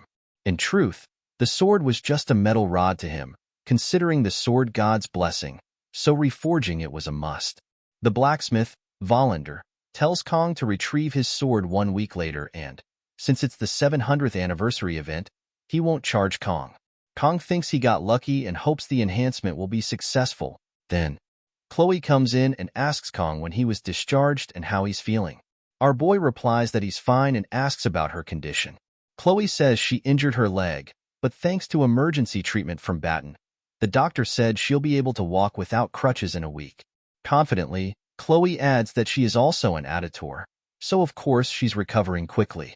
Realizing she got a bit too excited, Chloe apologizes. Kong is happy to see Chloe doing better. He asks if there has been anything unusual, and Chloe replies that she heard the director and the elders have been at odds. Kong reflects on how, even if he took down the mermaid alone, it wasn't solely due to his efforts. Everyone played their part. Chloe's rescue call, Rachel's clearing of the merman, and Batten's healing and blessings.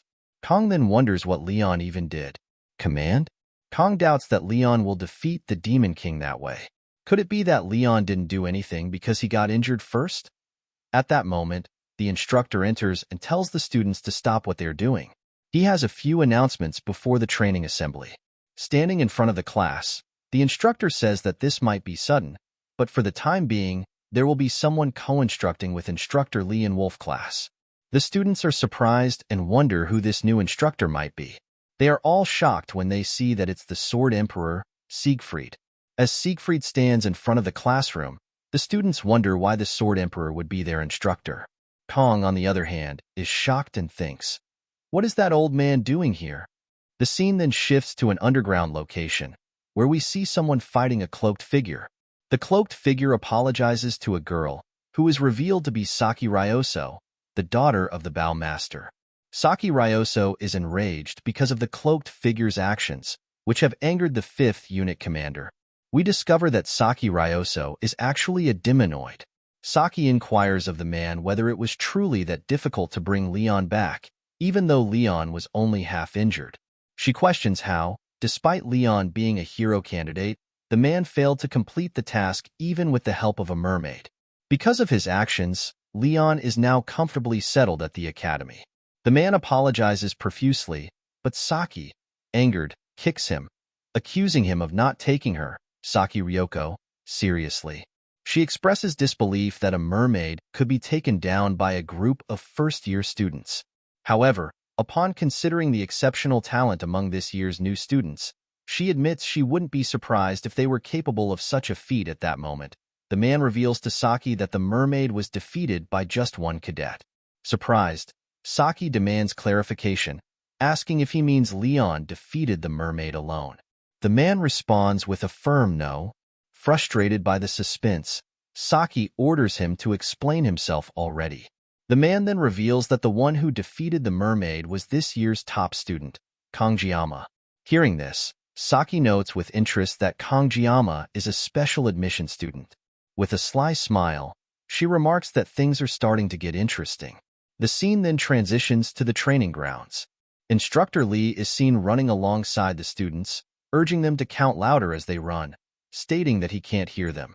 In unison, the students reply, "Yes, sir," and continue running behind him. Meanwhile, Chloe is sitting on a bench, waving at Kong with a smile. Seeing Chloe, our boy feels a pang of jealousy. Just then, Siegfried approaches Kong from behind and greets him warmly, commenting, "You are running really slow." He inquires if Kong is still recovering from the midterms, to which Kong replies, "No, sir." However, in his mind, Kong wonders what is happening and why the Sword Emperor himself is running alongside him. Kong reflects on Siegfried's remarkable identity, a descendant of the first Sword Saint, and the right hand of Baylor Joaquin, the Sword Saint. Siegfried is Aaron Nibelung, the man destined to inherit the title of Sword Saint, a name as unique and significant as his title. Siegfried is a figure who will later become one of humanity's greatest forces. During the Second Demon War, he will also serve as Leon's swordsmanship master. Siegfried's importance increases dramatically in the latter half of the story, leaving Kong puzzled as to why such a pivotal character is here, running beside him. Our boy wishes Siegfried would go back to Leon, as the main story, which was gradually veering off track, is now completely falling apart. Come to think of it, Kong recalls that Leon never actually ended up receiving the Sword Saint title. It was a significant issue back then, but since Leon can't inherit the Sword Saint title anyway, Kong guesses it doesn't matter. Yet, despite this reasoning, Kong still feels uncomfortable about the situation. Siegfried then tells Kong that the foundation of any warrior lies in physical strength and endurance. No matter how outstanding one's talent may be, it is useless if the body cannot support it. Conditioning, he explains, is the bedrock that enables further growth. Siegfried warns our boy not to cut corners and urges him to keep up. Kong replies with a "yes, sir," but Siegfried retorts that he can't hear him. Kong shouts louder, affirming, "Yes, sir, I understand." Seeing Kang's determination, Siegfried smiles. Then, without warning, Siegfried dashes forward at incredible speed, challenging Kong to keep up with him. Kong is shocked by Siegfried's speed, but despite his best efforts, he still finds himself lagging behind. Frustrated, Kong wonders aloud if the Sword Emperor Siegfried is somehow aging backward. After that, Siegfried gathers the students and announces that, from now on, the use of personal weapons is strictly prohibited unless it is for field training. To the students' surprise, Siegfried then unveils a large assortment of weapons in front of them. He instructs the students to choose one of the weapons and master it, emphasizing that the weapon they pick will become their training focus. The students are shocked by this directive, and our boy notices that among the displayed weapons, there is even a sashimi knife. At that moment, one of the students raises his hand and tells the Sword Emperor that he has a question. Siegfried acknowledges him and asks what it is. The student expresses that, in the long term, it would be better to become proficient with the weapon passed down through their families, so why is its use being prohibited? Hearing this, Siegfried commends the student for asking a good question and explains his reasoning. He states that the basics are more important than anything else. Relying too much on high-grade or inherited weapons can lead students to neglect their training, and it becomes easy to mistake the weapon's power for their own strength. Hearing this explanation, the same student begins to respond, saying, "If that is the case, isn't it actually even more important to learn how to use those weapons and make up for any shortcomings?" Observing this, other students begin to think that this guy is asking all these questions just to get attention. Siegfried, however, calmly responds, telling the students that no matter how well-armed someone is, if their skills are lacking, their weapon will ultimately fail them. He adds, "A master never blames his equipment." Hearing this, Kong nods in agreement, thinking to himself that this is 100% true. Siegfried goes on to explain that once the students master the basics, they will naturally become comfortable with any weapon. Furthermore, he mentions that cadets who can skillfully handle ordinary weapons are more likely to receive higher scores in the class promotion evaluation at the end of the year. Hearing this, all the students become excited and rush to grab the weapons they prefer. Watching this scene, Kong thinks to himself that Siegfried really has a way with words, as the students are now completely inspired. Then Kong spots a sashimi knife in front of him. With a resigned sigh, he thinks, "I knew this would happen," as he reaches out and grabs the knife. Siegfried looks at our boy, and Kong, meeting his gaze, immediately suspects that Siegfried is up to something. His instincts prove correct when Siegfried addresses the students, announcing that today's task is to get accustomed to their chosen weapons. Following this, they will engage in 1-versus-1 sparring sessions between cadets. The students are surprised to hear that the training will take place without the use of the subspace. Some voice concerns, asking whether they might get hurt. Siegfried responds firmly, reminding them that they joined this academy to grow into warriors worthy of carrying on the legacy of the ancestral hero. He explains that true growth as a warrior comes through combat, even when facing the risk of defeat. However, Siegfried cautions that if students swing their swords at each other without proper thought, they can easily cause unnecessary injuries. To prevent this, he announces that he will personally demonstrate proper sparring techniques before the pairing begins. Hearing this, the students become visibly excited, thrilled at the opportunity to witness the legendary sword emperor Siegfried's swordsmanship in action. At that moment, Instructor Lee steps in and reminds the students to keep quiet, emphasizing that there is no talking aloud during lessons. Meanwhile, Instructor Lee is lost in thought, reflecting that, as an instructor at the world's top academy, this moment might be the biggest and worst crisis he has ever faced. Even though it's just a demonstration, the idea of facing off against the Sword Emperor fills him with dread. Instructor Lee grimly concludes that this might truly be the end for him. Just as Lee is about to say something to Siegfried, Siegfried interrupts him and unexpectedly calls for Kong Jiama to step forward and be his sparring partner. Kong is completely stunned upon hearing this. The students were shocked to see Siegfried, the Sword Emperor, standing before them. More importantly, they were thrilled at the prospect of witnessing a demonstration from the legendary Sword Emperor himself. However, confusion spread among the students as they wondered why Siegfried had personally called upon this unknown student. Amidst the murmurs, our boy could hear the students talking about him. Siegfried then turned to Kong and inquired if his injuries had fully healed. Kong replied that he was fine now. Without hesitation, Siegfried instructed Kong to pick up his sword. Our boy couldn't help but think that, even though this was just a sparring match, it seemed excessive.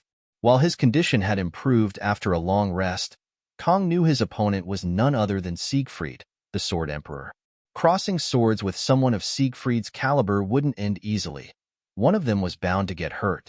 Kong pondered whether this was due to the influence of divine power, as he could sense an unusual craving for a fight within himself. This was far different from the norm, and Kong couldn't ignore the potential consequences of this encounter. Despite the tension, Kong stepped forward and told Siegfried that he was no match for the Sword Emperor and requested that he lower his sword. The students burst into laughter, mocking Kang's audacity, and questioned what he was trying to accomplish. Siegfried then tells our boy, "Does Kong have no pride as a swordsman? How long does Kong think he can live while hiding his power? What is the use of Kang's extraordinary talent if our boy remains a cowardly person like this?"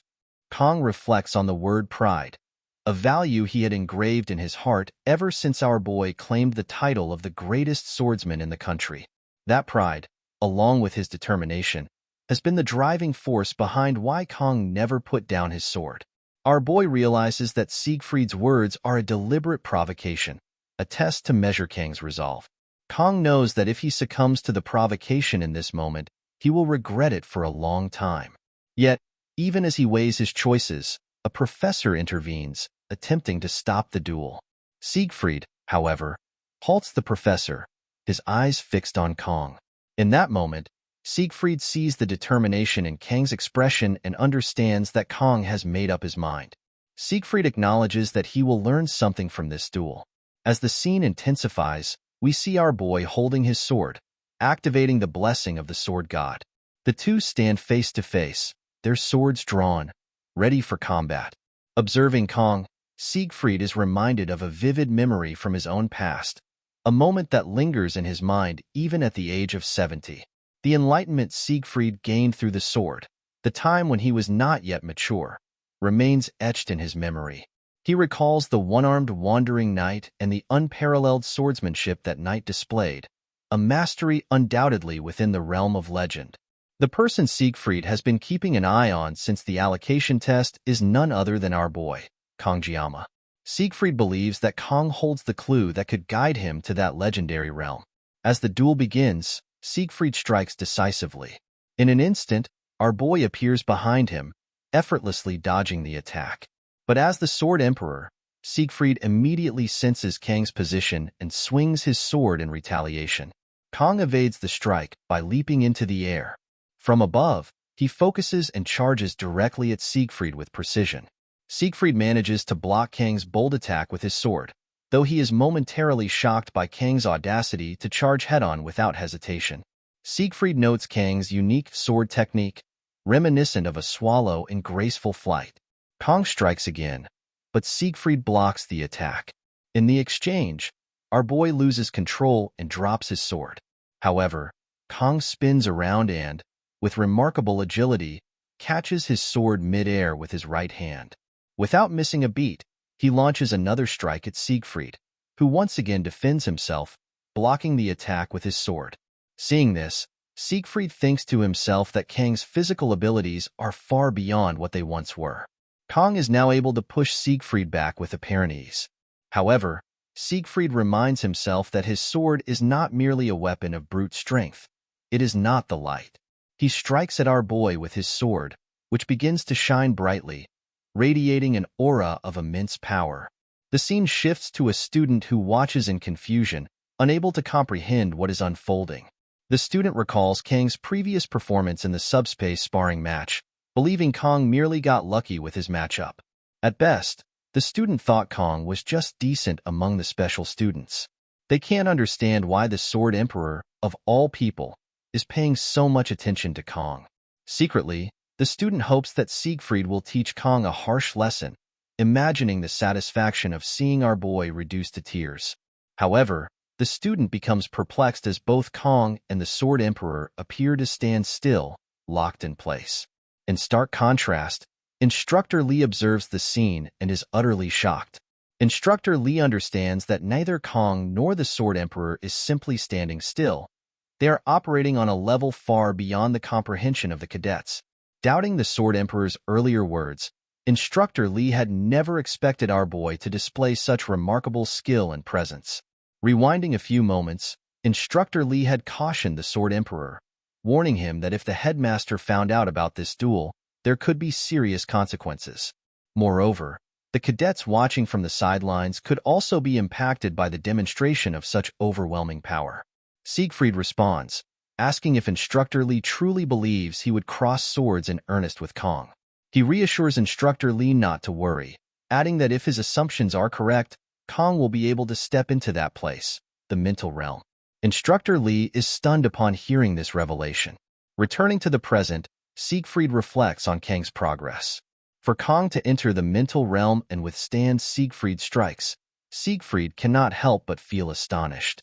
A duel in the mental realm is an intense battle of wits and willpower, something that becomes evident simply by crossing swords. Yet, in such a short span of time, Kong is already growing, a feat Siegfried finds truly impressive. Recognizing Kang's potential, Siegfried activates his sword spirit protection. His aura flares to life, surrounding him with an intense glow. Siegfried channels this power into a strike aimed at our boy. The students, observing from outside, are awestruck as they witness the Sword Emperor's aura radiating beyond the battlefield. Both the students and Instructor Lee are shocked by the display of power. Instructor Lee begins to wonder if the duel has broken through the mental realm and returned to reality. The scene shifts back to Siegfried and our boy, standing face to face with their swords drawn, poised for the next move. On the other hand, Instructor Lee, deeply worried, thinks to himself that this is nothing like what the Sword Emperor had described. Concerned for the safety of the other students, Instructor Lee decides to intervene before anyone gets injured. Meanwhile, both our boy and Siegfried charge toward each other with incredible speed, their swords poised for a decisive clash. However, just before they can reach each other, Media intervenes, stopping the duel.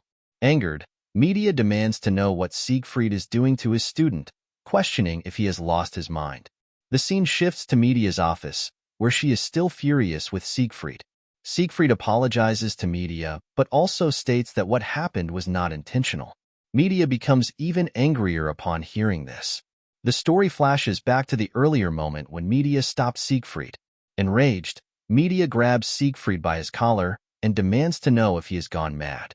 She scolds him, saying that if he has become senile, he should stay home. Media reminds Siegfried of how hard she worked to secure his position and accuses him of pulling such a reckless stunt on a student. She furiously inquires what he was thinking. As Media looks around, she notices the worried expressions on the students' faces. Siegfried tries to explain, saying that he never intended for things to escalate that way. Turning to look at our boy, Siegfried silently reflects on how he lost control and unintentionally exerted his aura to its fullest. Frustrated, Medea shouts, asking if Siegfried is even listening to her. Siegfried turns to her and apologizes again. Stunned, Medea is momentarily speechless. The scene shifts back to Medea's office, where she reflects that in over 50 years, she has never heard Siegfried say sorry. Yet today, he has apologized not once but twice. Medea finally inquires why Siegfried acted the way he did earlier, pointing out that he unleashed the sword spirit's blessing on a student. And if it weren't for Medea, what would have happened? She inquires. Siegfried replies calmly that if he hadn't unleashed the blessing, he wouldn't have been able to gain the upper hand. Medea is stunned by this admission. She can't believe what she just heard. For Siegfried, a man so full of pride, to admit such a thing is almost unimaginable. Medea is well aware of Kang Jiama's innate talent, but she knows better than anyone just how strong Siegfried truly is. Siegfried then reveals that Kang has already reached the mental realm. Shocked, Medea exclaims that Siegfried himself didn't even begin mastering it until he was nearly 30, and now he's saying a 17-year-old has achieved it? Medea struggles to comprehend how this is even possible. I don't know either, Siegfried admits, but if there's something that can offset experience, he trails off, leaving Medea even more unsettled. She can hardly believe it as she begins to think about our boy. Later, after dealing with Siegfried, Medea approaches Kang to check if he's okay. In that moment, any semblance of dignity she held as an educator or a 7-star disappeared. The emotion she felt toward Kang was something far deeper, fear. It was the same fear she had felt the first time she met the 6th Division commander, Vaesen. Medea wonders why such an eerie feeling emanated from Kang Jiama. Is it because our boy's name includes the word devil? Yet, to Medea, it doesn't feel like a lie. She then turns to Siegfried and asks, "Did you lose?" Flustered, Siegfried quickly denies it, saying there's no way that could be true. Even if Kang's talent is innate, Siegfried insists it still doesn't compare to his own. Moreover, he adds, he wasn't even fully armed during their duel. With a sly smile, Medea responds, "Why are you overreacting? Aren't you the one who always says that masters don't blame their equipment?" She playfully accuses Siegfried of using his lack of equipment as an excuse, making him appear slightly ridiculous. Hearing this, Siegfried becomes visibly angered. The scene shifts to our boy's room, where Kang wakes up, reflecting on his duel with Siegfried. Our boy thinks to himself that the duel ended well, though he finds the Sword Emperor to be quite hot-headed.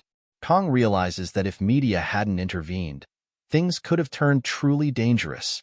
As Kang continues to reflect, he considers the concept of the mental realm. Experiencing it firsthand felt surreal to him.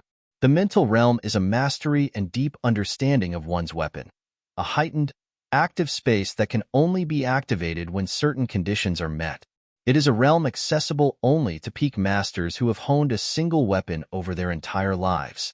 For Kang, it was both a strange and enlightening experience. Because of this, even in the world of the miracles blessing God, fewer than 10 heroes can freely enter the mental realm. Leon, the protagonist blessed with the qualities of a hero, required 3 years of private training just to step into the mental realm. Our boy knows this because Kang had stopped playing at that point, but Kang wonders why our boy was able to access it immediately when even Leon took 3 years. Kang reflects on the sashimi knife. Including our boy's previous life, Kang has been wielding the sashimi knife for over 20 years. What's more, every time Kang unleashes the sword spirit's blessing, he experiences a level of concentration that transcends normal perception. The intertwined experiences of this life and Kang's past life harmoniously merge, allowing him to break through difficult situations. That's right, based on our boy's experiences so far, avoiding challenges only makes things worse. Instead of passively going with the flow, Kang resolves to face problems head-on and tackle them step by step. Kang then wonders, should he give it a try? If our boy can learn to freely control the mental realm, he could train in combat without relying on the sword spirit's blessing. With determination, our boy unsheathes his sword. As Kang begins to focus, the surroundings around him start to shift and change.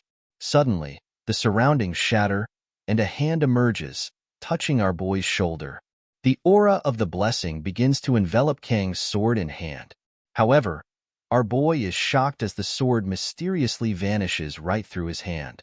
Kang finds himself abruptly back in his room, utterly confused about what just happened. The scene shifts to a grand building where the elders have gathered. Elder Claudia addresses the group, urging them to deal with the troublemaker as soon as possible and investigate the top student, Kangjiama. A gray-haired woman interjects, questioning whether Kang might be a candidate for the hero. She adds, "Isn't the true hero candidate Leon Van Reinhardt?" Claudia retorts, stating that Leon is still struggling to properly manifest his blessing. He continues, emphasizing the swordplay displayed by Kang during the class placement exam, an extraordinary feat that even defeated the genius twins. What's more, Claudia adds, media is actively blocking information under the pretense of protecting the student. Everything about this is suspicious from start to finish. Another elder remarks, in any case, the hero's fate is unavoidable. Claudia agrees, noting that if this wasn't already problematic enough, the 7 stars are also causing trouble. He concludes with urgency, the elders must act quickly to eliminate potential candidates. Another elder states, this time, the academy even brought the Sword Emperor. Claudia nods and replies, that's correct. Ever since media, one of the 7 stars, became the academy director, the standing of the elders has been severely weakened. After Basman's defeat, the public only reveres the 7 stars, while the elders are dismissed as outdated relics. Yet, it is the elders who guide the foolish masses and maintain balance. Even now, if a hero were to emerge, the very existence of the elders would be threatened. Another elder agrees. Indeed, for the elders to maintain their power, they need a public enemy. The hero who threatens the Demon King must be eliminated. Claudia reflects silently, acknowledging that he is one of the Academy's elders, but he feels the weight of Saki Ryoso's warnings. Because of Saki, Claudia is exerting all his effort to persuade the elders through sheer force. Saki had informed him that the 5th Division Commander is furious and warned that if Claudia fails to act, the 5th Demon King Division Commander, Air Acre, will take him down. The higher elder finally speaks. Understood, they say, instructing Claudia to issue orders to the Auditor family. The scene then shifts to our boy, who is visibly angered over the disappearance of his sword. Nearby, the blacksmith Vollinger is on the floor, pleading with Kang for forgiveness. We then see the sword, Murasame, with a current rank of E. Its specifications now include a length of 35 centimeters, destructive power of C rank, range of E rank, hardness of E rank, and a growth potential of A rank. Our boy is visibly angered upon seeing this. Vollinger explains, I've been hammering steel for nearly 30 years, but even I have never encountered anything like this. To put it simply, it's as if the sword itself refused to be forged. I had to hastily melt the metal and reforge it, barely managing to give it a proper shape. If any ordinary blacksmith had attempted this, it would have ended up as nothing more than a useless piece of scrap metal. Believe me, I did everything I could. Kang thinks to himself that, despite his 20 years of experience with swords, he finds the craftsmanship impressive. The specifications align perfectly with the blessing, but the hardness remains at an E rank, a clear source of frustration. Vollinger continues, the potential of this weapon is good. If it's reinforced, it will definitely become useful. And while this isn't exactly an apology, if you bring the reinforcement materials, I won't charge you a fee. Angered, Kang asks, what if it breaks again? Vollinger replies earnestly, even at E rank, with a rank growth potential, it will eventually surpass its current limitations. Vollinger explains, this weapon could reach a rank or even higher. There's also the possibility of using the never-fail material, but that can only be obtained from A rank or higher demonic beasts. Hearing this, Kang thinks to himself that A rank demonic beasts are comparable to E rank demonoids, and our boy wonders if he'll have to take down another mermaid. However, Kang doesn't want to risk his life just to reinforce equipment. He also recalls that even lower-rank demons occasionally drop reinforcement materials, but his current funds are a bit tight. Kang then asks, do you promise? Vollinger replies, I swear on my honor as a blacksmith. Our boy shifts the conversation, saying, aside from that, you should refund me half the cost of the leftover scrap metal, plus 1,000 gold. Volander is shocked by this demand and argues, I made the weapon exactly as you ordered. I even said I wouldn't charge you for the enhancement costs. Unmoved, our boy retorts, the B-rank sword was reduced to scrap. Considering the market price, this is a fair deal. Frustrated, Volander replies, stop talking nonsense. But our boy calmly states, I was planning to test the sword's performance anyway. This works out perfectly. Scared by Kang's unwavering stance, Volander ultimately apologizes to our boy. Volander reluctantly offers our boy 500 gold, but Kang firmly replies, 1,000 gold. Volander tries to argue, explaining that even the scraps of a B-rank weapon have a different market value, and recovering the original amount is nearly impossible. However, with a serious expression, our boy insists. Having no other choice, Volander finally agrees. The scene shifts to outside, where our boy sits on a bench, reviewing his stats. Kang thinks to himself that after obtaining a new weapon, his armament stats have increased, and additional options have become available. The biggest reason our boy hesitates to use the sword god's blessing is the excruciating pain it causes, but the pain has started to decrease. Kang realizes he needs to level up this skill no matter what. Our boy recalls testing the blessing earlier. While the pain was reduced, it was still unbearable. However, if just one level of improvement can lower the pain this much, consistent leveling might eventually allow Kang to use the sword god's blessing pain-free. Additionally, it seems that armament stats increase whenever Kang obtains a new weapon or enhances an existing one. Now that midterms are over, our boy resolves to make weapon enhancement his top priority. Kang believes that if he continues to grow at this rate, he might finally come to understand the true power he has been given. Perhaps our boy will even figure out how Kang ended up in this world. At that moment, Chloe approaches, inquiring what Kang is doing. Startled, our boy looks up and is surprised to see Chloe. Noticing Chloe's leg, our boy asks if she has taken off her cast and if her body is okay now. Chloe replies with a smile that she's fine but still needs crutches. She adds that she feels stronger than before. Broken bones heal stronger after breaking, she jokes. Hearing this, Kang thinks to himself, bones aren't muscles. Kang steps closer to Chloe and gently picks a grain of rice from her cheek. Shocked, Chloe stumbles and falls to the ground. Alarmed, Kang quickly kneels and asks if she's okay. Chloe reassures him that she is fine. Curious, Chloe then points to something on the bench and asks, what's that? Kang replies, it's my weapon.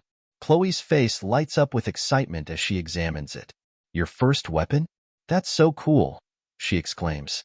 Despite learning that the sword is only E rank, Chloe is impressed. It's hard to believe this is an E rank weapon. It looks so good, she says. Our boy nods and confirms, yes, it's E rank. Seeing Kang's expression, Chloe clarifies, that's not what I meant. I mean, for the lowest rank weapon, it looks amazing. She hesitates for a moment before adding, no, that's not it either. Our boy tells Chloe, it's fine. I already got some money back from the blacksmith, and he said he wouldn't charge for enhancements if I bring the materials. If I enhance this sword enough, it will become usable. Chloe nods and replies, that's right. You were already strong even with just a sashimi knife. With a proper weapon, you'll definitely become even stronger. Hearing this, Kang thanks Chloe. Our boy thinks to himself that, honestly, there's no real reason for Kang to get stronger. Ever since Kang defeated that mermaid, our boy has been able to handle mid-tier magical beasts. The main reason Kang wants to enhance his weapon is to reduce the pain caused by the sword god's blessing. Noticing Kang's expression, Chloe apologizes, saying, I didn't mean to insult your weapon. Kang shakes his head and replies, it's not that, Chloe. It's just, seeing Murasame, the sword I got as compensation, made me sigh. Chloe then remarks on the blacksmith who made Kang Jiama's weapon. Suddenly, she slips into her Yandere mode, declaring, those who make Kang Jiama suffer. All of them must be taken down. Startled, our boy calls out to Chloe, bringing her back to her usual self. At that moment, Kang senses something, though our boy notices that Chloe doesn't seem to sense it. Standing up, Kang walks toward a nearby tree. Seeing this, Chloe asks, "Where are you going?" Without replying, Kong kicks the tree and demands, "What are you doing here?" From behind the tree, Nox falls to the ground. Quickly gathering himself, Nox mutters, "I was careless." Chloe, surprised, gasps at the sight of Nox. Kong returns to the bench, picks up his sword, and sits down, while Chloe takes a seat behind him. Despite the tension, Kong senses no killing intent from Nox and observes that he appears unarmed. Kong then asks, "Is there something you need from me?" Nox remains silent, refusing to answer. Our boy calmly reminds him, "I explained this to you before in a way you could understand." Frustrated, Nox turns away and finally says, "I came looking for you, but not for that reason." "Then why are you here?" Kong inquires. Nox hesitates before answering. "The Academy's elders. They've requested your elimination." Hearing this, Kong is shocked. He thinks to himself that the Academy's elders have made their move. The realization that the elders are targeting him leaves Kong in disbelief. Chloe quickly asks, "Did you come here because of that?" Nox responds, "You've been away from home for too long, Chloe. You've lost your edge." At his words, Chloe immediately prepares for combat and steps in front of Kong. "Stay behind me," she tells our boy. "I'll handle this myself." Chloe distances herself from Nox, maintaining a defensive stance, all while repeatedly calling out to Kong. However, Kong remains seated on the bench, unfazed. Nox observes her movements and remarks, "It seems your instincts are still sharp, Chloe." He then turns to Kong and says, "I don't care what you've been up to, but the Academy's elders are oddly fixated on you. It's not just me. There's a growing sense of unease even within the Auditor family." Nox continues, explaining that the Auditor family has temporarily postponed the elders' request. The Academy elders made their request in secret, bypassing the Academy's head. A direct order to eliminate a mere student goes against the principles of the Auditor family. However, since it's a direct order from the elders, it's difficult to ignore. If the pressure continues, the Auditor family will have no choice but to investigate you. Finally, Nox adds, "Whatever the case may be, Chloe, you're a member of the Auditor family, and you needed to know." Chloe remains silent after hearing this. Observing her reaction, Kong thinks to himself that while Nox came under the pretext of upholding the family's principles, in the end, Nox was truly worried about Chloe. Nox then states, "That's all I have to say," and begins to walk away. Our boy calls out, "Nox." Stopping, Nox turns around as Kong inquires, "What is this? Last time, you said something different." Nox pauses before replying, "Chloe is happiest when she's by your side. Even I, her brother, have never seen her like this before." Kong is shocked by Nox's words. Finally, Nox adds, "Don't let Chloe get hurt anymore," before turning and leaving. Shocked by what he hears, our boy wonders to himself what Nox is talking about. It's not Kang's fault that Chloe hurt her leg. Then, Nox questions how Kong became so strong. Kong is taken aback by the idea that Nox considers him strong. To be regarded as strong, one must be able to withstand threats at all times, like the Sword Emperor. Someone like Kong, who can only maintain that level of strength for less than a minute a day, is far from a level where he can boast about his power. Kong himself can't even think of such a claim.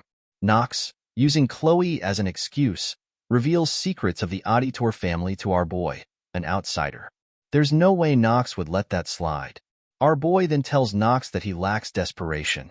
Surprised, Nox asks what Kong means by that. Kong explains that, regardless of how much of an Auditor Nox is, there's a certain edge that comes from real-world experience. If Nox stays cooped up in the Academy, he will eventually hit his growth limit. To truly grow, Nox needs to venture out, gain real-life experience, and work hard. Only then will he achieve something remarkable. Nox is surprised by this advice. Observing Nox's reaction, our boy thinks that Kong isn't entirely wrong. With that, he decides to leave the conversation and move on. The scene shifts to the classroom, where the teacher is conducting a lecture. Our boy, sitting by himself, reflects on the Academy elders targeting Kong. These elders are descendants of 5 of Baylor Hoken's 7 disciples, a group renowned for their immense influence. not just within the academy but across the entire world. Kong recalls the elders' role in the game, where they were notorious for constantly obstructing the protagonist to safeguard their own power and status. This earned them the nickname Corrupt Remnants among players. However, Kong can't understand why the elders are now targeting our boy. To make sense of the situation, Kong begins writing down the key events our boy has been involved in so far. The top academy admission exam, where Kong faced and defeated the twins. The subspace training session, where our boy confronted and defeated Nox. The midterm exams, where our boy saved Leon. As Kong reviews what he has written, our boy realizes that he has caused quite a stir. It seems Kong has been inadvertently drawing attention to himself. Yet, despite all that our boy has done, it still doesn't explain why the elders would target Kong specifically. At this point, Kang's thoughts shift to Scupley Island, trying to piece together the puzzle. In the aftermath of saving Leon and defeating the mermaid, our boy begins to realize something troubling. Kong deduces that the elders are not targeting him specifically. They are after Leon. Kong was merely an obstacle in their way. Despite the media's efforts to cover up the incident, the fact that our boy defeated the mermaid must have reached the ears of the highest ranks in noble society. The fact that the elders are targeting Leon, a hero candidate, suggests something even more sinister. It becomes clear to Kong that someone among the elders, or perhaps all of them, may be colluding with the demons. The elders didn't just attempt to obstruct Leon. They went as far as to try to kill him, a young student. No matter how corrupt the elders are, this level of betrayal is shocking. Prioritizing their own power over the safety of humanity, and the academy crosses every line. Kong didn't think they could stoop this low. Our boy entertains the thought of storming into the elders' chambers and taking them down immediately. However, he knows it isn't the right time yet. When the time comes, our boy resolves to ensure that the elders are held accountable. Meanwhile, the teacher instructs the students to take notes, snapping Kong out of his thoughts. Kong realizes that he hasn't been focused. He reminds himself of what he needs next, a weapon enhancement. Determined, our boy decides that he'll have to venture into the dungeon to make it happen. First, our boy knows he needs to form a party. Clearing a dungeon alone is too difficult. Kong is certain that Chloe would be willing to help. However, instead of someone as powerful as Rachel, our boy prefers someone more strategic. This thought leads Kong to remember Batten, and he decides to find Batten and ask for his help. The scene shifts to the dragon class, where our boy is interrupted by a student who tells him that this isn't a place where someone like Kong can come and go as they please. Hearing this, Kong thinks to himself, who is this third-rate extra character? With 20 years of experience in the food industry and dealing with countless customers, our boy has encountered people like this before, and he finds it tiresome to handle. Without hesitation, our boy tells the student not to bother him, or else he'll take him down. Angered, the student attempts to strike Kong. Observing the attack, Kong notices how slow the student is and thinks that he could easily handle him. However, before Kong can act, Batten appears and punches the student down. Students start gathering around, curious about the commotion. Meanwhile, Kong thinks to himself, I've heard of strength mages, but a strength healer? That's new. Batten then asks Kong if he came looking for him and suggests they continue the conversation outside. The two leave together to talk. Kong shares his plan with Batten, who agrees that our boy needs to form a party as soon as possible. Batten offers to help Kong recruit party members and proposes a deal. The dungeon rewards will be split among the team, while Kong can keep the materials from the magical beasts. Batten then asks, did I get that right? Our boy responds that if Kong were to gather a party on his own, no one except Chloe would join. However, if Batten helps with the dragon class, it might be easier, or so Kong thought. Batten informs Kong that a party must have at least 4 members to obtain dungeon clearance permits. He adds that if it weren't for academy rules, someone like Kong could easily clear 5 or 6 dungeons alone. Our boy quickly counters, saying, I can't even clear 1 dungeon alone. Hearing this, Batten accuses Kong of lying, reminding him that Kong single-handedly defeated a mermaid. Batten remarks that being overly humble is annoying. Hearing this, Kong thinks to himself that Batten genuinely believes our boy is simply being modest. Batten then comments, it looks like you're doing better now. Our boy replies, thanks to the good treatment, and I rested for a few days. I'm feeling much better now. Batten finally agrees, saying, "All right, fine. I'll take your offer. There's no reason to refuse, and I have a feeling that working with you will be a new experience." Kong thanks Batten, who then inquires, "Do you have any dungeons in mind?" Kong replies, "The C-rank Buffalo Dungeon." Batten responds, "Are you talking about the dungeon in Cheelwyn?" Our boy nods and says, "Yes." Batten remarks, "A Buffalo Dungeon. That's a classic. So, it's me, you, and Chloe. That makes 3 members. Do you have any preferences for the 4th member?" Kong replies, "I'd prefer it not to be Rachel or Leon." Hearing this, Batten laughs and says, "Don't worry. Neither of them will be able to come anyway. Rachel has been in seclusion since she was hospitalized after training in the academy grounds, and Leon is preparing for upper-grade dungeon raids with the 2nd and 3rd-year students." Kong thinks to himself, "That's good." Batten then says, "There is one person who comes to mind. By now, she's probably sleeping there." Surprised, Kong asks, "Sleeping at this hour?" Batten shrugs and replies, "That's just how she is." With that, Batten gestures for Kong and says, "Let's go to the cafeteria." As Batten mentions he needs to buy something, the scene shifts to later that night. Both Batten and Kong arrive at a house. As they enter, our boy looks around, thinking to himself that he didn't know the academy had such a place. Even during Kang's time playing Miracle Blessing M, our boy had never come here. In Kang's past life, our boy was a Japanese cuisine chef, though he never actually visited Japan. Kong always wanted to go but never had the chance. Looking around now, he feels a sense of vicarious satisfaction. Then, Kong notices archery arrows scattered around the place. Before he can process this, Batten finds the person he was searching for, fast asleep inside the house. Batten approaches the girl and tries to wake her up, but she doesn't budge. Batten then tells the girl, "I brought your favorite from the cafeteria."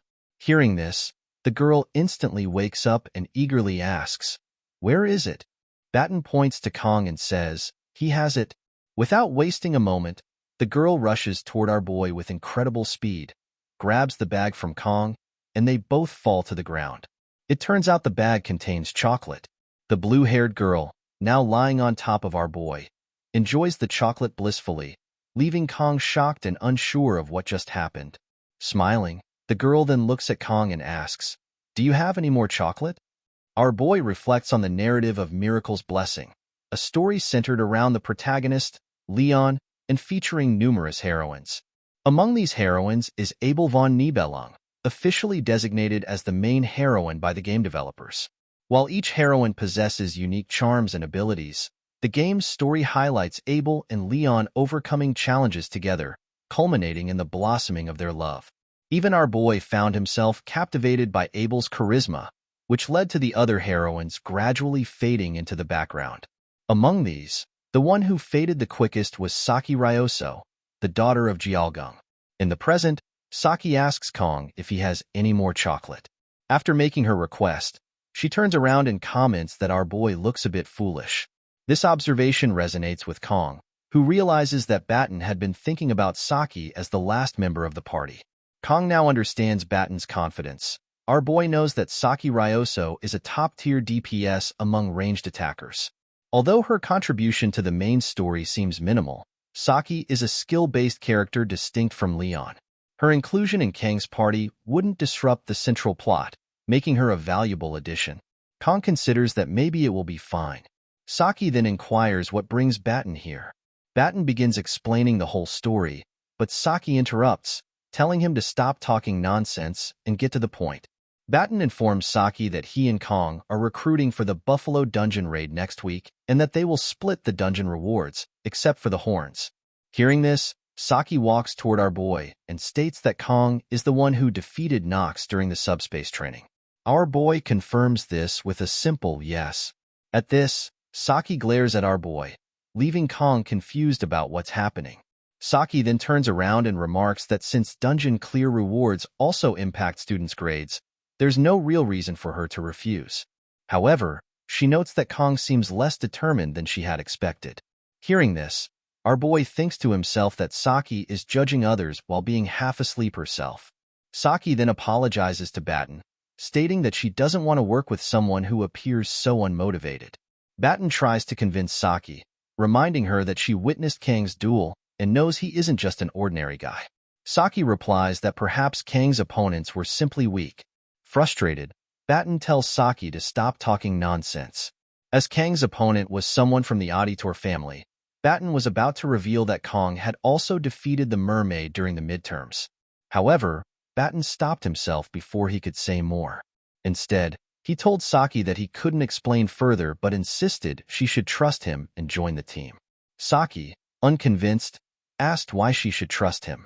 Frustrated, Batten retorted, demanding to know Saki's excuse for refusing. Watching the two argue, Kang wondered what he should do.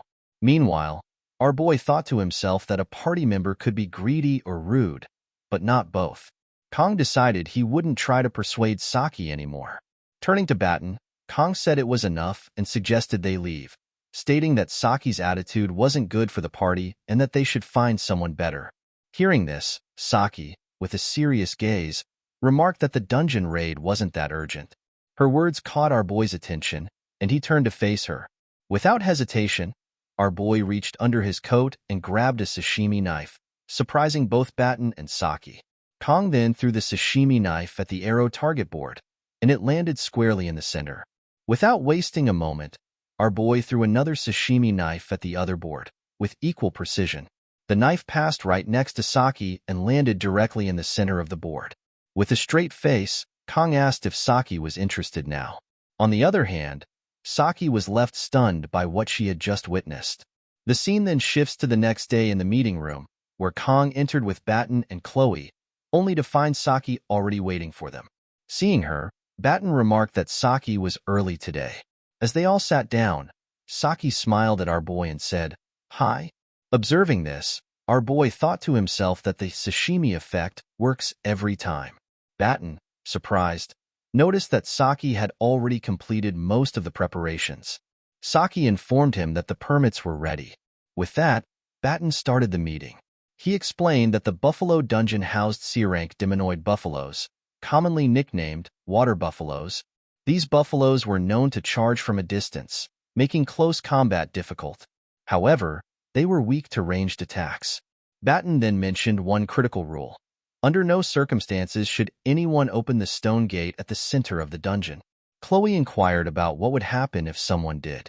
Batten replied that rumors suggested it might be some kind of seal, but it was just a hypothesis, as nothing had been confirmed. Saki then reminded everyone that the Academy's permit explicitly required them to leave the stone gate closed, so there was no reason to disobey this order. With a smile, our boy stated that he understood the importance of never opening the stone gate. Seeing this, everyone turned to look at our boy. Surprised, he didn't understand why he was suddenly the center of attention. Batten then asked Kang if he knew what was behind the stone gate. Our boy replied, "No," and added that, obviously, they shouldn't touch it. However, in his mind, Kang knew the truth. There was a hidden boss behind the stone gate. Hearing Kang's response, Batten sighed in relief, stating that he had feared the worst. Meanwhile, our boy thought to himself that the gate could only be opened under specific conditions and was locked by the system anyway. Despite the risk, the efficiency of this dungeon was unmatched. As our boy's thoughts wandered, he noticed Saki eating chocolate again. He commented that Saki must really like chocolate. Saki replied with a smirk, saying, "Intelligent people need chocolate." Suddenly, our boy remembered Chloe. Turning his attention to her, he saw that Chloe had slipped into her Yandere mode and was preparing to strike at Saki. Sensing something off, our boy thought to himself that they were watching. By they, Kang likely meant the elders. Looking at Chloe, our boy asked if something was wrong. Chloe replied, "It's nothing." In his mind, our boy decided to wait for the right moment, knowing that they would appear when the time came. The scene shifts to the outskirts of Chorwin. Inside the bus, our boy contemplates his return to the city, a place he had sworn never to revisit after Kang's discharge from the military. He had firmly believed that he would never set foot here again under such circumstances. As these thoughts occupy his mind, the bus begins to decelerate. Outside, he overhears someone asking the driver how they can be of assistance. The driver explains that they are transporting students from Warren Academy, prompting the worker to clear the path for them. Observing this, Kong ponders the need for civilian restrictions. He suspects it might be due to the area being a designated dungeon zone, where security measures are stringent. He also considers how the elders must be monitoring every move he makes. Just then, Batten steps forward and offers Kong some eggs, noting that they are a national staple. Our boy declines politely, wondering internally if people even consume these anymore. Attempting to lighten the mood, Batten comments on Kang's apparent nervousness over what he considers a mere C-rank dungeon. He encourages Kong to relax. Kong laughs off the concern, assuring Batten that he is fine. Batten then turns to Saki to offer eggs, to which Saki also responds with a no. And in the front, we find Chloe asleep, still clutching her sword. Batten comments, questioning whether Kong is planning to show off again. Our boy responds with a simple no. Meanwhile, Saki is caught staring at our boy, but as Kang's gaze meets hers, she quickly diverts her eyes. This makes Kong feel increasingly scrutinized, and he wonders why everyone seems to be watching him so intently. Upon arriving at their destination, Chloe wakes up, thrilled by the pleasant weather and the beautiful scenery. Our boy reflects silently that this very location was once a nest for an ancient demon, now transformed into a mere farming dungeon. Batten notices Kang's large bag and curiously asks why he's carrying so much luggage. Our boy teases if Batten wants to know what's inside, then proceeds to open the bag to reveal an assortment of sashimi knives. Batten, surprised, asks if Kong intends to sell the knives here. Our boy replies, preferring to err on the side of caution, "It's better to be safe than sorry." Batten chuckles, remarking that Kong sounds like an old man, but he acknowledges that Kong must have his reasons. Chloe then steps forward, stating she will take the lead as usual. Our boy expresses his reliance on her skills as their team advances. As they reach the dungeon's gate, they encounter two security guards stationed outside. Upon noticing the group, one of the guards asks if they are from Awakens Academy. Chloe confirms, and the guard instructs them to sign their names in the visitor log. While everyone completes this task, our boy notices a subtle change in the guard's expression as he writes his name. This leads Kong to suspect that the guard might be concealing something. As Kong ponders this, Batten calls out to him, urging him to hurry up so they can enter the dungeon together. Once inside, Batten cautions everyone to stay alert. However, our boy remains preoccupied with the guard's reaction.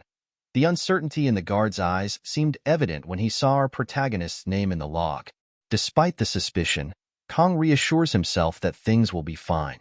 As they proceed, our boy observes graffiti on the walls, apparently left by tourists. He muses about when dungeons became tourist attractions and finds the behavior of nobles peculiar.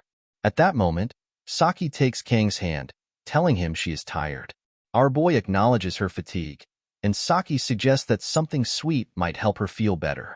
When Saki inquires if Kong has anything sweet, he rummages through his pockets and hands her a piece of candy. Upon seeing it, Saki admits that she isn't very fond of candy and asks if he has any chocolate instead. Frustrated by her pickiness, our boy suggests that Saki should have brought her own. Saki responds that she is saving her chocolate for later. As Saki reluctantly eats the candy, our boy thinks that she needs to focus more on the mission. At that moment, Chloe alerts the group that 3 to 4 monsters are approaching from 200 meters away. Batten quickly instructs everyone to stick to the plan, assuring them that the monsters won't pose a threat if they do so. He then directs Chloe and Saki to advance while he prepares to cast a spell to enhance their strength.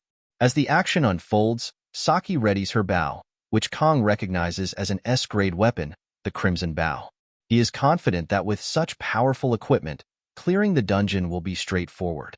However, Saki suddenly remarks that something feels off about her weapon, pondering if it has been too long since she last used it. Our boy begins to question if he can truly rely on Saki at this critical moment. Just then, Saki realizes what she's missing. She retrieves her chocolate and eats it, declaring that now everything is perfect. Seeing this, Kong begins to question whether he can truly trust Saki. Meanwhile, as the monsters emerge, both Chloe and Saki charge forward. Batten casts a spell to increase their strength. Chloe leaps into the air, wielding her weapon to strike a monster, taking it down with a single blow. As she lands, with 3 more monsters remaining, she declares her intent to hold them off at the front. As Chloe advances, Batten yells for her to fall back according to their plan. At that moment, Saki draws her bow and launches 3 arrows, each striking true, and she successfully downs the remaining 3 monsters with impressive ease. Saki smirks, remarking on the ease of their victory, and then indulges in her chocolate. Observing this, Kong contemplates the potential repercussions if his teammates were to break the horns. Despite this concern, he acknowledges that having a skilled DPS like Saki, who proves her prowess repeatedly, is invaluable. Kong then considers whether he should start gathering his enhancement materials to further their advantage. Batten interrupts his thoughts, suggesting they delve deeper into the dungeon. Just then, a bull monster unexpectedly charges from behind, aiming a strike at Saki. Upon seeing the monster, Saki recognizes it as the one Chloe had previously engaged. Frustrated that Chloe didn't finish it off, Saki becomes distracted, and her foot slips unexpectedly, leaving her momentarily disoriented and unsure of how to react. Just as the bull monster is about to strike, our boy heroically intervenes, swiftly taking it down with a single strike of his sashimi knife. Saki is astonished by his quick action. Concerned, our boy asks Saki if she is all right, which causes her to blush. The scene then transitions to the outside, where a phone begins to ring. The guard answers it with a respectful, "Yes, sir," confirming Kang's suspicions that the guard is indeed collaborating with the elders. Then, we see our boy grab the horns of the bull monster. Kong states that these horns are the reason he came to this dungeon. Buffalo horns, a versatile C-rank reinforcement material used for weapon upgrades and various other purposes. Deciding to take as much as he can carry, Kong begins collecting them. At that moment, Saki approaches our boy and hands him chocolate as a token of gratitude for saving her earlier. Meanwhile, Kong senses Chloe slipping into her Yandere mode, staring intensely at them. Noticing this, our boy turns around and calls out to Chloe, startling her back into her usual self. Kong then leans in and whispers something in Chloe's ear regarding the guard they had encountered earlier. Upon hearing this, Chloe nods and responds, "Got it?" From the side, Batten observes Kong and Chloe talking and wonders aloud if they are dating, as it would make sense. Hearing this, Chloe immediately starts blushing. Our boy, however, responds by telling Batten that assuming all male-female relationships are romantic is a narrow-minded perspective. Chloe is visibly shocked by his statement.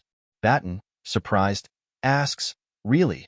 as he had always thought Kong and Chloe were inseparable. Saki, watching the exchange, smiles quietly.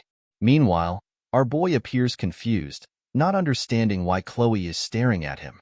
Then, Chloe inquires whether there are always so few buffalo monsters. Everyone turns their attention to the path ahead. Batten responds, stating that no matter how popular a dungeon is, it wouldn't be this empty. He then asks Saki for her thoughts on the situation. Saki pauses for a moment before remarking, "Didn't those buffaloes seem off?" Curious, Batten asks what she means. Saki elaborates, explaining that it looked as if the buffaloes were running away from something. Since buffaloes don't typically behave that way, it doesn't make sense. Batten agrees, pointing out that buffaloes are usually docile and that locals even use them for farming. Hearing this, Kong is momentarily taken aback, thinking to himself, using demonic buffaloes for farming? What is wrong with these people? Batten then mentions that there are multiple suspicious elements at play, but it's probably nothing to be overly concerned about. He reassures the group that they've received signals ahead, so everything should be fine. At this point, Kong asks how Batten and Saki know each other. With confidence, Saki proudly states that she topped the written exam, while Batten came in second. She further adds that Batten bragged about it for weeks.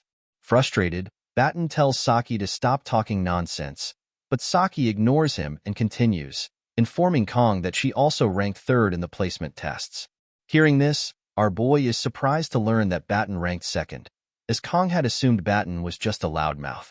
Noticing Kang's reaction, Batten tells him not to compare him with Rachel, as Rachel is his cousin. This revelation surprises our boy even more, and he finally understands why Kong, as a player, didn't know about Batten's connection to the main characters. It's because they are relatives. Batten further explains that his family is a branch of the Changxian clan, whereas Rachel's family belongs to the main line. That's why there's a distinction between them. However, Batten quickly dismisses the topic, telling Kong to move on, questioning why they are even talking about this in the first place. Kong then starts staring at Batten, prompting Batten to step forward and tell him to stop. With a grin, Batten declares that he is living the dream here. After all, our boy is the most impressive one. He jokingly tells Kong not to forget about him when he becomes famous. Kong, smiling, reassures Batten that it won't happen. As they continue moving forward, Batten muses that no one can really say for sure. Perhaps in the future, Kong might even join the Seven Heroes. Chloe agrees, stating that Batten has a point and that Kong definitely has the potential to become one of them. At that moment, Kong notices Saki stepping ahead of them. She suddenly turns to face the group and, with a serious expression, declares that she hates the Seven Heroes. The trio seemed unbothered upon hearing this, but Batten couldn't help but wonder what Saki's problem was. Shaking off his curiosity, he tells everyone to move forward, emphasizing the need to finish the dungeon quickly and return. To clear the dungeon, they must take down 20 buffalo monsters. At that moment, Kong notices a crystal on the dungeon floor, surrounded by a faint purple aura. Before he can inspect it further, Batten urges him to keep moving and asks what he's waiting for. Kong hesitates for a moment before stepping forward, dismissing it as nothing. The scene then shifts to the outside, where a guard is talking on the phone. The person on the other end inquires whether the preparations are complete. The guard replies that everything has been taken care of, and that the academy students must have encountered the enraged buffaloes by now. Assured by this, the guard states that there is no need to worry. However, the person on the phone scoffs, saying it's easy for the guard to say that. He then asks if the guard has anything else to report. The guard confirms that he followed the instructions precisely but admits that, personally, he believes the enraged buffaloes will deal with the students. The scene then reveals that the person on the phone is none other than the commander of the Demonoids. The commander warns the guard not to get too confident, reminding him that failure is not an option. She then coldly asks if the guard is prepared to take responsibility should things go wrong. At that, the guard falls silent. The Demonoid commander reassures the guard, telling him not to worry. As she trusts that the guard has done his job well, she instructs the guard to call her once he has the results. The guard acknowledges the order, replies that he understands, and ends the call. Staring at the dungeon entrance, the guard mutters to himself that, either way, he is as good as dead. Just then, an ominous aura begins emanating from the dungeon gate. Thinking to himself, the guard recalls that, just in case, he had forcibly opened the gate, meaning the student's chances of surviving the dungeon are now 0. Yet, something about Kong unsettles him. Those eyes. It's as if he sees through everything. With that thought lingering in his mind, the guard decides to enter the dungeon and check for himself. The scene then shifts inside the dungeon. Chloe turns to Kong and informs him that she can sense magical beasts approaching from behind. Kong immediately asks how many. Chloe, using her blessing, replies that she detects roughly 50 beasts.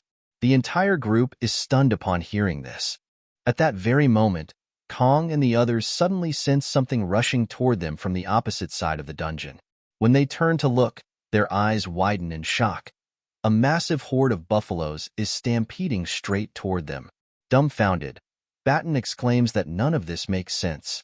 Since when do buffaloes swarm like this? The creatures appear to be completely enraged, charging at full speed toward Kong and the others.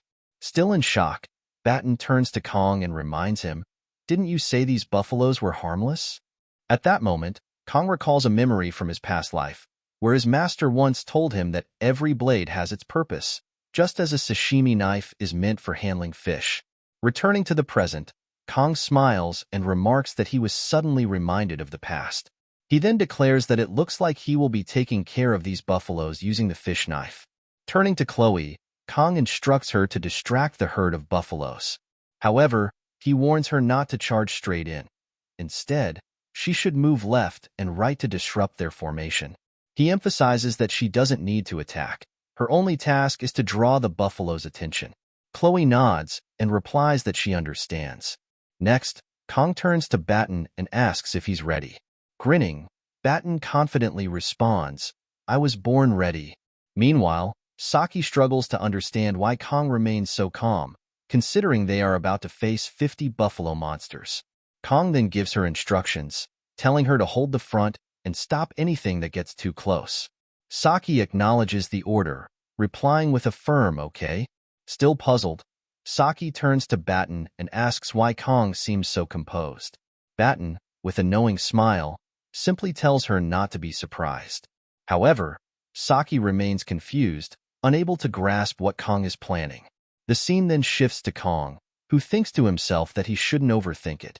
That's why our boy came prepared. No matter what stands in front of him, no matter how many enemies there are, Kong will take them all down. With that resolve, Kong draws his weapons and activates the blessing of the sword god. As one of the buffaloes charges toward him, ready to attack, Kong doesn't hesitate. He surges forward as well, swiftly throwing his daggers toward the oncoming beast. Meanwhile, Saki remains in shock, still unable to comprehend how Kong plans to handle all those buffaloes alone. Saki was stunned to see Kong effortlessly defeat dozens of buffalo monsters in a split second. Meanwhile, Chloe, using her feline's blessing and a spell named Schrodinger's cat, took down 3 buffalo monsters with a single strike. Our boy charged forward, handling the buffalo monsters that came before him one by one. Kong quickly disposed of them, but suddenly, a group of buffalo monsters charged together at him. Caught off guard, Kong couldn't strike back in time. The buffaloes pounced on him, leaving no room for escape. Saki and Batten were shocked. Saki tried to shoot an arrow to help Kong, but she realized there was no clear opening with so many buffalo monsters swarming him. Just as she was about to despair, she was stunned again. Kong had already taken care of all the buffalo monsters on his own. She couldn't believe how powerful Kong truly was. Wasting no time, our boy began collecting the horns of the buffalo monsters. Thanks to Kang's 40-second painless blessing, taking down 50 buffaloes was surprisingly easy, of course, with the party's help. Chloe approached Kong and commented on how impressive he was. Kong patted Chloe's head and told her she did a nice job as well, saying it was a clean run. Chloe, excitedly, thanked him. Seeing Saki's expression, Batten teased her, reminding her that he'd told her not to be surprised. Frustrated, Saki said it was impossible not to freak out over what had just happened. Batten smiled knowingly and remarked that Saki was speechless, as Kong Jiyama always found a way to shock him too. Saki started to wonder about Kang's true identity. Batten admitted he had no idea either. As they moved forward, Batten informed Kong that the dungeon's clear condition was 20 buffaloes, and he was sure Kong had taken down twice that number just to show off. Kong shrugged, replying that he hadn't done much during midterms anyway. At that moment, Batten was about to question Kong about when he fought the demonoid mermaid but stopped himself because Saki was with them. The party continued forward, chatting and eating the snacks Saki had brought. Suddenly, Chloe noticed the eerie silence around them and inquired why everything was so quiet. Saki, looking ahead, saw a pillar-like structure and mentioned that she might know why. Just then, the gate chains began to break, releasing a dark aura. The group was shocked to see a gate before them. Kong recognized the place instantly. The scene shifted to a security guard who had entered the dungeon to check on Kong and his party. The guard was shocked to see that Kang's party had managed to defeat all the berserk buffalo monsters. As the guard observed them, he thought back to a few days prior. A woman had approached him, claiming to be a Awakens instructor. It was Demon Commander Aker. Aker had made him an offer. She would clear his debts if he did one thing for her. The guard had asked what she wanted. Aker told him to tame the buffalo monsters, then use a demon stone to send them into a frenzy and release them when Kong Jiyama showed up with his party. She also ordered him to open the dungeon gate. The guard hesitated, concerned that the students might not survive. Aker coldly replied that she didn't care, and if he refused, she would find someone else. Desperate, the guard took the demon stone, agreeing to help her. Aker, satisfied, told him he had made a sharp decision and reminded him to answer every unknown number. After she left, the guard had been excited, thinking he could finally be free of his debt. Back in the present, the guard watched Kong and his party with frustration. They had survived the buffalo onslaught, but the guard was certain they wouldn't make it through the dungeon, not with the stone gate open. The scene shifted back to our boy and his party, standing before the open gate. They couldn't believe what they were seeing. Kong thought to himself that it was no wonder everything had seemed so easy. They had walked right into a trap. The guard's glare had felt off to him earlier, and now Kong was frustrated that he hadn't trusted his instincts. The stone gate of this dungeon only opened with the giant demon stone, a mid-game quest item. The fragments Kong had seen earlier were pieces of the mana stone, and he hadn't expected the stone gate to be left open. Kong considered that if everything went according to the game, there would be a reward, but surviving came first. Kong could sense the presence of the boss monster. As he stared at the gate, he noticed a single red line carved into the supposedly indestructible stone. He realized that he had already used up all 40 seconds of the painless blessing, but Murasame should be able to hold out a little longer.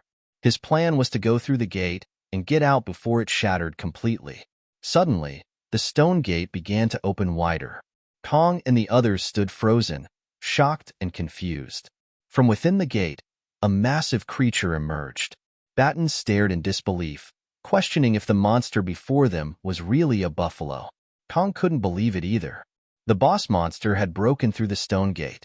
It was an A-grade demon, Minotauros, also known as the Buffalo King. The reward for defeating this dungeon's boss was the Blessing of Transition, a powerful item that transferred and amplified the owner's blessing to a chosen target. But it was a single-use item. Kong knew that this fight would be on a completely different level. The Buffalo King stood tall, radiating murderous intent. As the Buffalo King roared, Kong knew one thing for sure. There was no turning back now. The scene shifts inside the stone gate, where two buffalo-like monsters scan their surroundings, with the main boss monster standing between them. Chloe is startled to discover that there are monsters inside the stone gate, while our boy struggles to believe that even those two buffalo monsters are something Kong cannot handle alone. Kong realizes that even if our boy manages to break through the gate and escape, the moment the boss buffalo monster awakens, it will be nearly impossible for everyone to get out unharmed.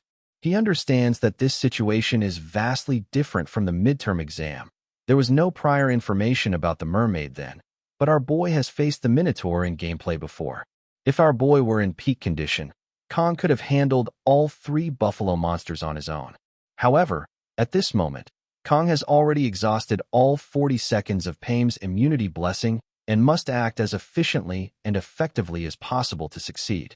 Our boy then grips the Murasame tightly as Kong turns to Batten and asks if he can still use the pain-reducing blessing.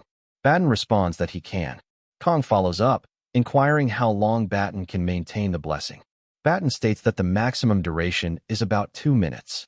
Our boy replies that it's enough and instructs Batten to keep applying the blessing while Kong engages the boss buffalo monster. Kong knows that if he loses focus even for a second, he could be seriously injured, or worse, killed. Batten reassures Kong, saying that since it's him, he'll do his best. Kong then turns to Saki and Chloe, instructing them to handle the wounded buffalo monsters on the side. However, he warns them not to get involved with the boss monster, as it is far too dangerous. Saki appears genuinely impressed by Kang's composure and leadership. Kong tells everyone to get ready and follow the same strategy they used earlier when facing the horde of buffalo monsters. As the buffalo monsters charge forward, our boy activates the blessing of the sword god. However, Kang's entire body is suddenly overcome with excruciating pain. Fortunately, thanks to Batten's pain-reducing blessing, Kong is able to move and endure the agony. He steadies himself, mentally reinforcing that he can do this. Then, as the boss buffalo monster charges toward our boy, Kong wastes no time and rushes forward to meet it head-on. The monster swings its massive axe toward our boy, and Kong manages to dodge the strike just in time, causing the boss buffalo monster's attack to land on the wall, shattering it upon impact. Kong thinks to himself that the blessing of the sword god is agonizingly painful, but he endures it and retaliates, slashing at the boss buffalo monster with his sword. However, the monster swiftly blocks the attack with its axe. Wasting no time, the boss buffalo monster counters, but our boy evades the strike and attempts to create some distance. To Kang's surprise, the boss buffalo monster suddenly kicks him from behind. Our boy barely manages to block the kick with his knife, preventing a direct hit. At that moment, our boy realizes that all the senses he had been unable to feel under the pain immunity blessing have now awakened. Instead of feeling overwhelmed, Kong experiences an unexpected sense of freedom. The boss buffalo monster then swings its axe at Kong from the front, but Kong dodges by moving closer to the monster. However, the boss monster anticipates this maneuver and abruptly redirects its axe toward our boy.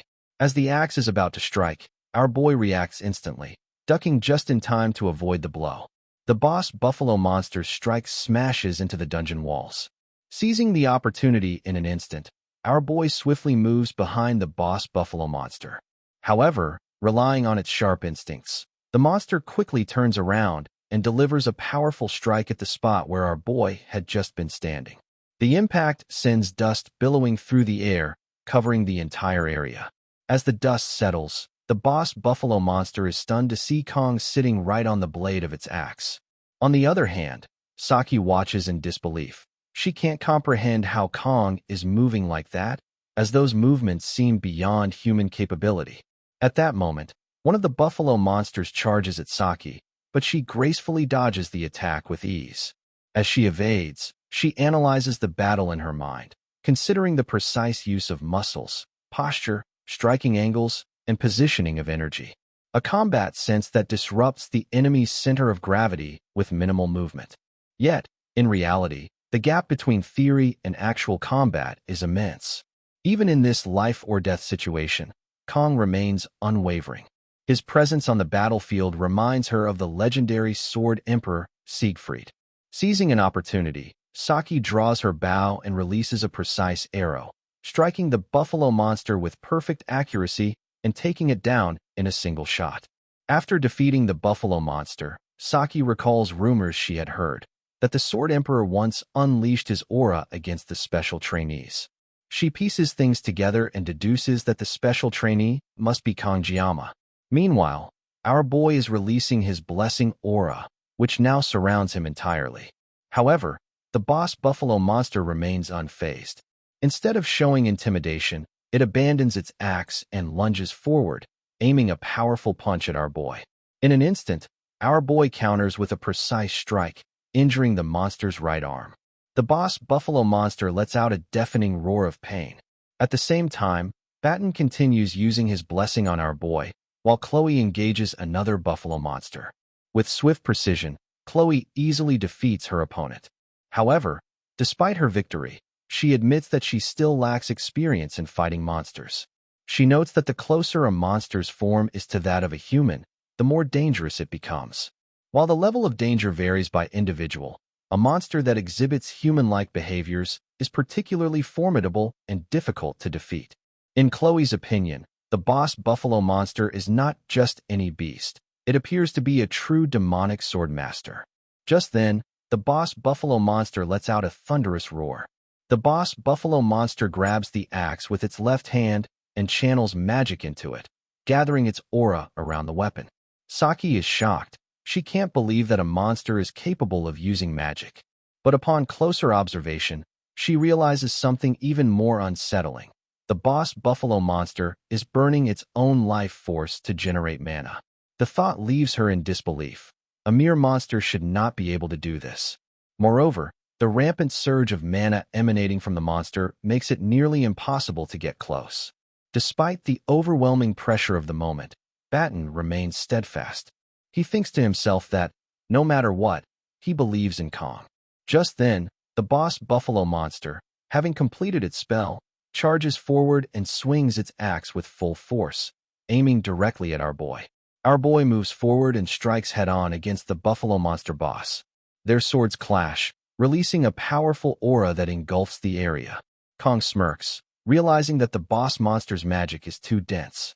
He knows he cannot defeat it with his sword alone. However, if he dodges, Chloe, Saki, and Batten will be in danger. At that moment, the buffalo monster boss intensifies the aura around its axe and swings it toward our boy. Shocked, Kong struggles as the force pushes him back. Seeing this, Saki quickly draws her bow and fires an arrow at the boss monster. The arrow lands on its face, momentarily distracting it. Kong hesitates, confused, but Saki shouts, urging him to act. What are you waiting for, Kong? Take down the boss monster now. Barely holding his ground, Kong pushes himself beyond his limits. He unleashes 100% of the sword god's blessing. One of his pupils turns black, a clear sign that the blessing has fully awakened.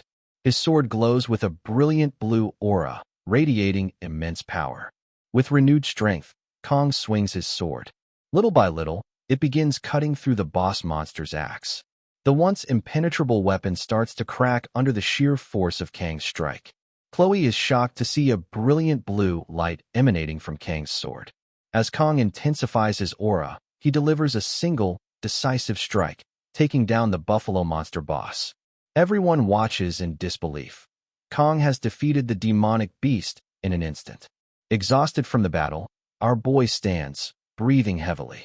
Looking upward, he remarks that he has finally managed to unleash the full potential of his sword god's blessing. Saki, clearly impressed, watches him closely. This time, Kong was able to maintain his sword god's blessing for exactly 12.7 seconds. Meanwhile, Batten, equally drained from the intense fight, collapses onto the ground. He sighs and states that Kong Jiama defies common sense every time he sees him in action. As he watches our boy, Batten reflects on the blue light from earlier. It was bright enough to illuminate the entire cave. He struggles to believe that Kong, someone his age, is already capable of manifesting aura. Just then, Saki approaches Batten and tells him to breathe slowly and deeply. Startled, Batten asks why. Saki pauses for a moment before replying. She thinks she finally understands what Batten meant earlier. Batten asks, "What do you mean, Saki?" Saki replies, "That legendary incident." "Oh, that," Batten says, nodding. Saki continues, "I finally understand why you keep following Kong Jiama around." Batten scoffs. "When was I ever following him around?" Saki shrugs. "Whatever. Besides, Academy rules won't allow Kong Jiama to transfer to our class this year." Batten looks confused. "Did you hit your head? Or maybe you got possessed by a demon?" Hearing this, Saki simply smiles. "What about the other way around?" "There's no rule against that," she suggests. Batten pauses before replying. "Not that I'm aware of." "Good," Saki says with a grin. "Because somehow, I feel like tagging along with our boy too."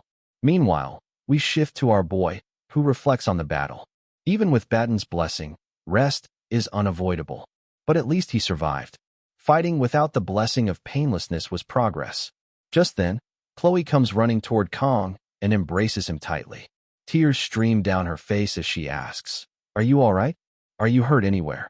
Our boy, still recovering, says, "Wait a little. I'm still injured." Hearing this, Chloe quickly steps back, concern still evident in her eyes. Blushing, Chloe apologizes to Kong. At that moment, a system window appears in front of Kong, congratulating him on acquiring a new blessing.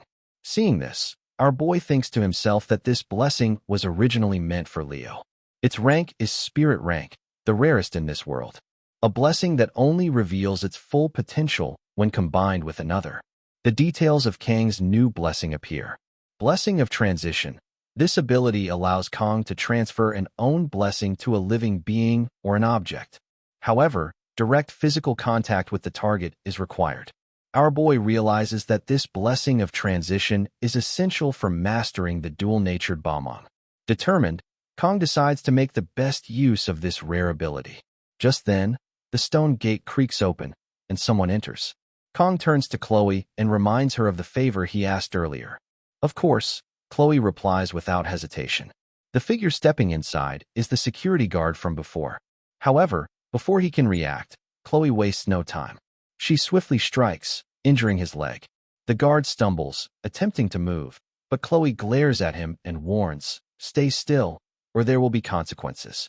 Shocked, Batten asks, "What is happening?" Our boy calmly replies, "I asked Chloe to do me a favor earlier." The injured guard, wincing in pain, glares at Kong. "Are you insane? Why did you attack me? What did I even do?" Kong responds coldly, "That's exactly what I'm trying to figure out." He then turns to Saki and Batten. The rampaging buffalo monsters earlier and the sudden opening of the stone gate. It all leads back to this guard. Saki, her confidence unwavering, crosses her arms. It does seem suspicious. There weren't any surveillance cameras inside the dungeon, yet this guard just happened to show up at the perfect moment. Batten, still confused, furrows his brows. But why would this guard target us? Saki scoffs. Idiot. That's what we're trying to find out. Her expression hardens as she steps toward the guard. Who's behind this? There's no way you orchestrated all of this alone. The guard remains silent, refusing to answer. Saki narrows her eyes. If you won't talk, I'll make sure you do. At that moment, our boy steps forward, his voice calm yet firm. If you don't tell us about your boss, there will be consequences. Fear flickers across the guard's face. Trembling, he finally gives in. All right, I'll talk. He takes a deep breath before revealing.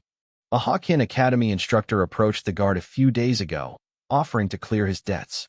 Hearing this, Batten clenches his fists in anger, but Saki quickly intervenes. Calm down, Batten, she says before turning back to the guard. What did this instructor look like? The guard hesitates before replying. She was a tall woman with purple hair and eyes. Saki's expression sharpens. She turns to Kong. If I had to guess, the instructor he's talking about is probably my class's assistant instructor. I never forget faces, and her eyes were particularly sharp. She stood out. Batten's eyes widen. Wait, doesn't that mean she was behind the midterms incident too? Saki, now surprised, furrows her brows. Midterms incident? What happened back then? Kong responds, his tone serious. During the midterm exam, my team and I ran into a demonoid mermaid. Saki's eyes widen in shock. Wait, Leon ended up in the hospital because he fought a demon? Batten finally sees a chance to speak. Exactly. And let's get one thing straight. Kong Jiama was the one who defeated the demonoid mermaid, not Leon. Kong, unfazed, simply nods. I've gathered all the information I need. Kong reveals that he had been recording the guard all along. Saki, clearly impressed, our boy then states, a dungeon that was never supposed to open, just happened to open. And the timing was perfect, to eliminate someone. The guard, shocked, stares at Kong. What do you mean by that? Ignoring him, our boy turns to Chloe. You're the assassin here. It's your call. Chloe nods. Understood. Wasting no time, she activates her blessing and swiftly takes down the guard with a single strike. As they leave the dungeon, Kang's thoughts linger. The elders and instructors of Awakens Academy, they're the ones targeting me. His expression hardens. If those elders want me gone, they should come at our boy directly. And when they do, I'll eliminate them all. Our boy, Kong, presents the Cow King's horn, the horn of the Minotaur, the boss of the Buffalo Hidden Dungeon. This rare material guarantees success when enhancing weapons below A rank. As Kong approaches the blacksmith to upgrade his weapon, the blacksmith is stunned to see the Cow King's horn in his possession. He can hardly believe that Kong has acquired such a high-grade material. Despite Kong being a student at Awakens Academy, it seems almost impossible for a student to defeat an A-rank boss monster. Shocked, the blacksmith asks if this is truly an A-rank material and whether Kong took down the monster alone. Kong clarifies that he defeated the monster with his team. How could he possibly defeat an A-rank boss monster by himself? Kong then places Musarame on the table, revealing that his knife is in terrible condition. He states that since the weapon is already damaged, he might as well have it repaired while enhancing it. The blacksmith, now visibly irritated, demands to know what Kong did to his weapon to cause such extensive wear. With a serious expression, Kong responds, questioning what the blacksmith means by messing it up like this. Feeling uneasy, the blacksmith forces a nervous smile and hesitantly remarks that Kong could have taken better care of his weapon. As the blacksmith worried that Kong might get hurt, Kong reassured him by reminding him of his promise to do everything as agreed. Trusting the blacksmith, Kong left his weapon in his care. As our boy turned to leave, the blacksmith was visibly frustrated, his anger directed at Kong. Internally, he thought to himself that this time, he would make the knife even shorter. Suddenly, Kong stopped, surprising the blacksmith. Our boy turned around and casually told the blacksmith to sell the leftover materials for himself. Hearing this, the blacksmith's anger seemed to cool off, and it appeared that he no longer intended to shorten Kang's knife any further. The scene then shifted to the classroom, where Kong reflected on his recovery. He had healed quite a lot, and was feeling much better from the injuries he sustained while fighting the boss buffalo monster. However, Our boy knew he would need to ask Batten once again for his healing blessing. Leaning back in his chair, Kong sighed. As he looked up, he noticed his status window, which revealed that his physical rank had increased from 8 to 9, and the sword restrictions had loosened. Additionally, our boy's mental rank had increased from 4 to 5, and several other skills had improved slightly as well. Observing these changes, Kong noted that the most noticeable factor was the synchronization rate, which had now reached 12.7%. Unlike other stats, this rate increased dramatically after significant events. If our boy cleared another dungeon, it would likely rise again, potentially unlocking another blessing. Kong further reflected that, despite the rapid increase in stats, there had been no major side effects since the day our boy's hair turned gray. Of course, Kong was still developing more gray hairs little by little. He jokingly considered the idea that strength equals baldness and wondered if, once his hair turned completely white, it would eventually fall out. Then, Kong acknowledged that since there were forces actively targeting our boy, he needed to be fully prepared. Having come this far, our boy couldn't afford to die a meaningless death. He also needed to study how to properly use the blessing of transfer, as the gap between those with blessings and those without was vast. Kong felt a little sorry for Leon, but since Leon was the protagonist, his skill window would inevitably overflow with blessings anyway. There was still a lot to do. First, our boy needed to focus on recovering his body. Then, Kong received a gift, which appeared to be from Chloe. For the first time, Kong had formed his own party and successfully cleared a dungeon. Having his life targeted had now become a daily occurrence for our boy, but it wasn't all bad. He had gained 2 classmates he could genuinely call friends, Batten and Chloe. Neither of them played a significant role in the main story, and Kong wasn't even sure if Chloe considered him a friend. Looking at the chocolate he received, our boy recalled that Chloe had been hospitalized with a fever after the dungeon raid. Kong decided that he should visit her when he had time. At that moment, the instructor entered the room alongside Siegfried, instructing all students to return to their seats. Kong wondered how long the Sword Emperor was going to keep them waiting. Just then, Kang's phone buzzed with a message from an unknown number, asking, "What are you doing?" Our boy assumed it was a wrong number. However, the next message instructed Kong to look to the front. As our boy lifted his gaze, he was shocked to see Saki standing there with Siegfried.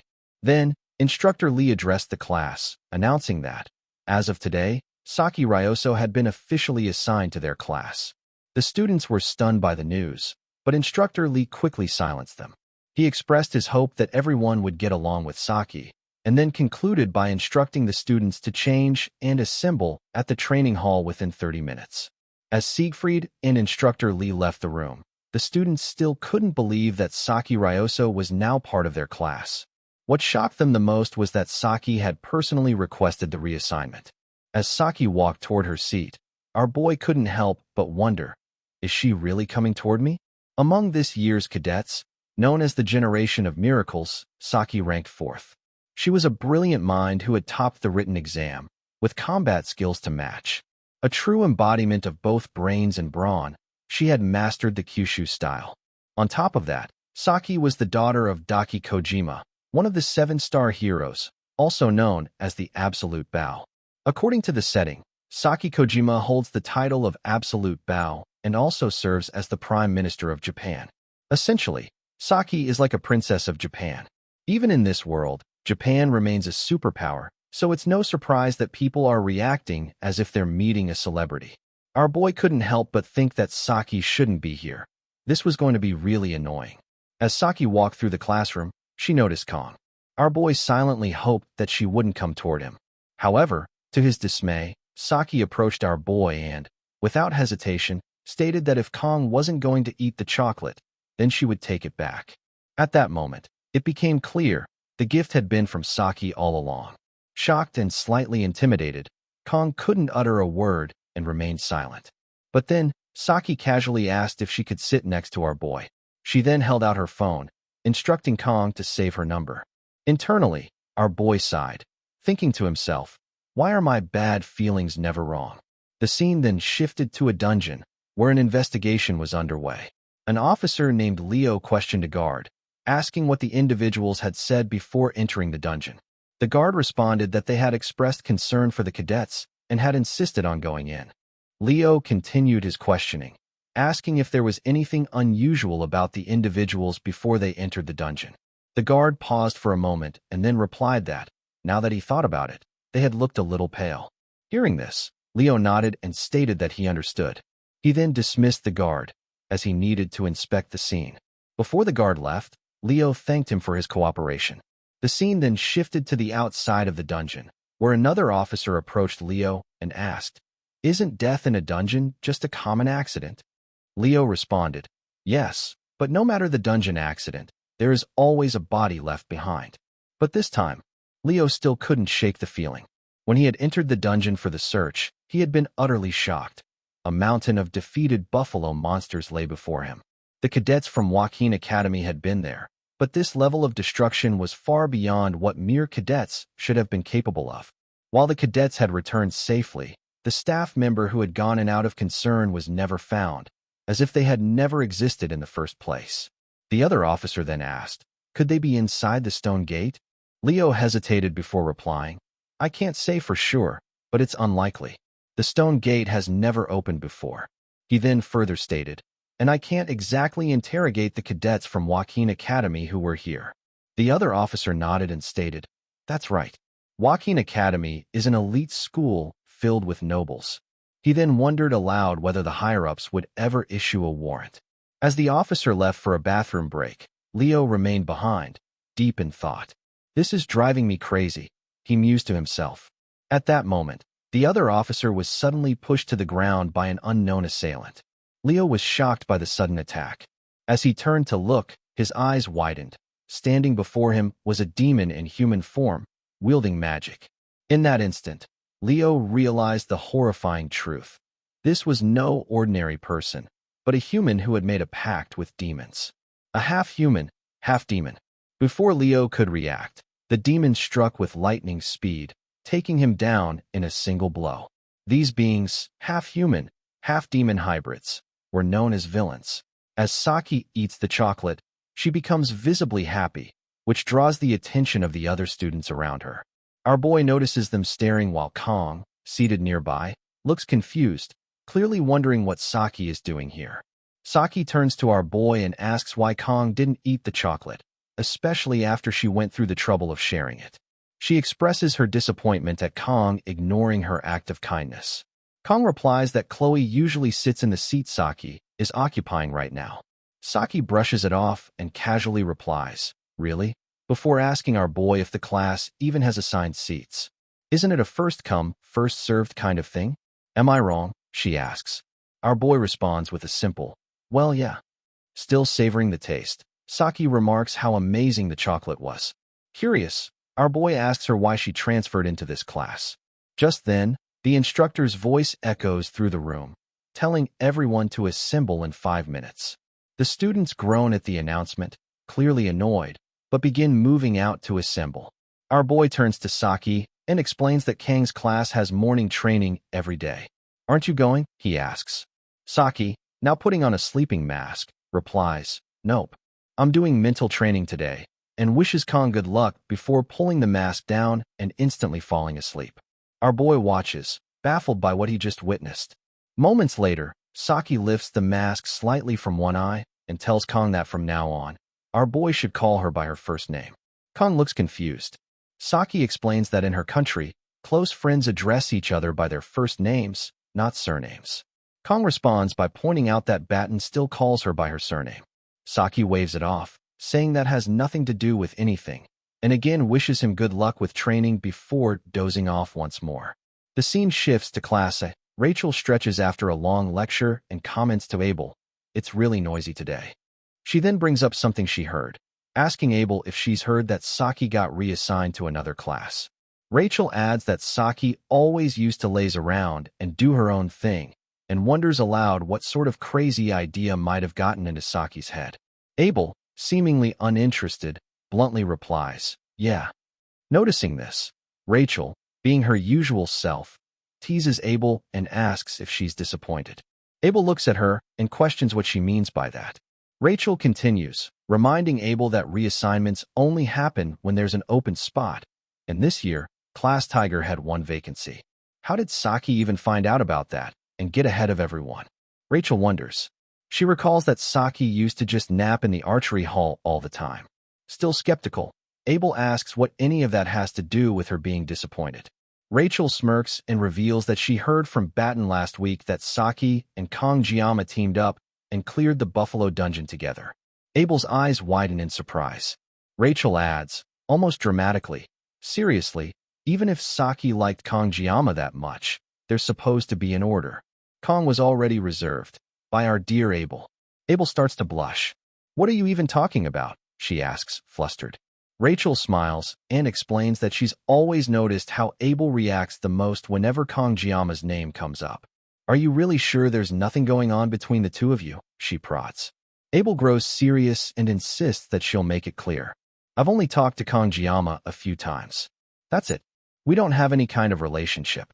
So I'd appreciate it if you stopped making weird assumptions, she says. Rachel grins but calmly replies, if you say so, until now. But who knows what the future holds? Abel falls silent.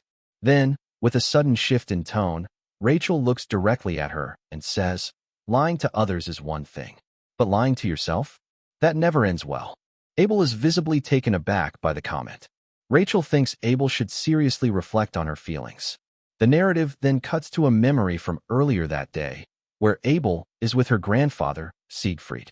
He tells her that starting tomorrow, he'll be taking on a temporary instructor position at the academy.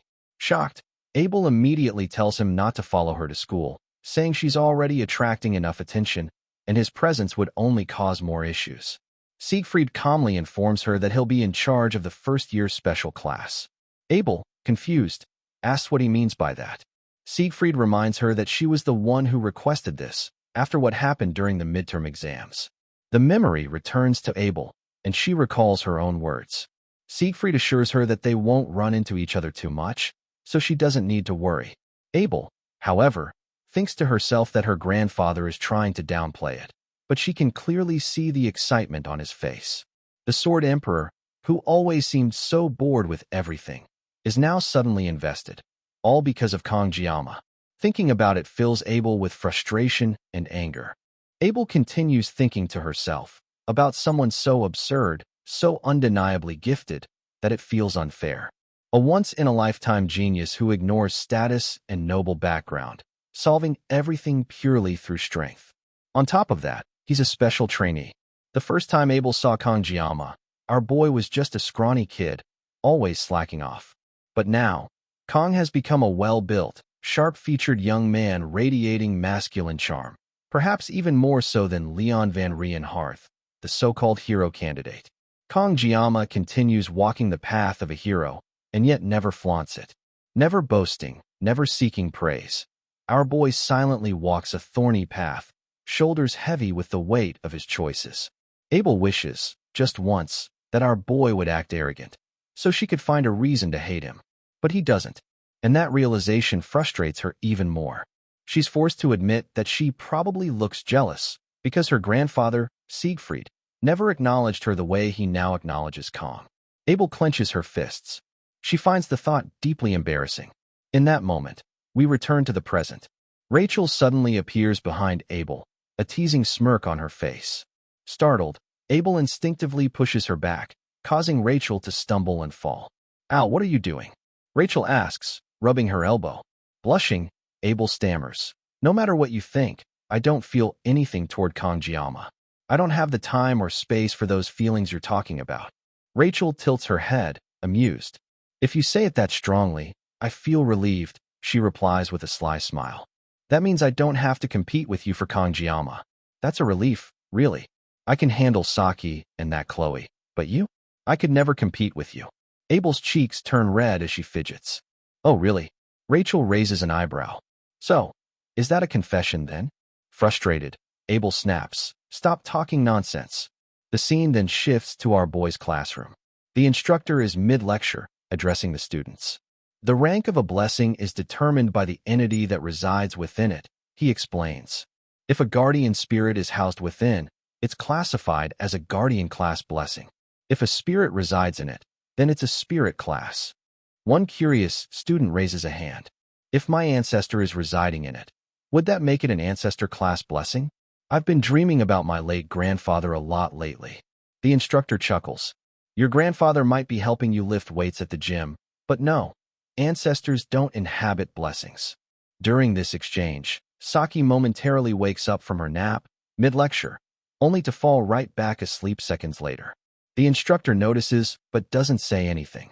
Our boy watches this unfold and wonders silently if Saki is somehow untouchable, even by the professors. The lecture wraps up with the instructor saying, "That's enough for today." Our boy glances at Saki, who still sleeps peacefully. He thinks to himself how well she sleeps, like she truly doesn't have a care in the world.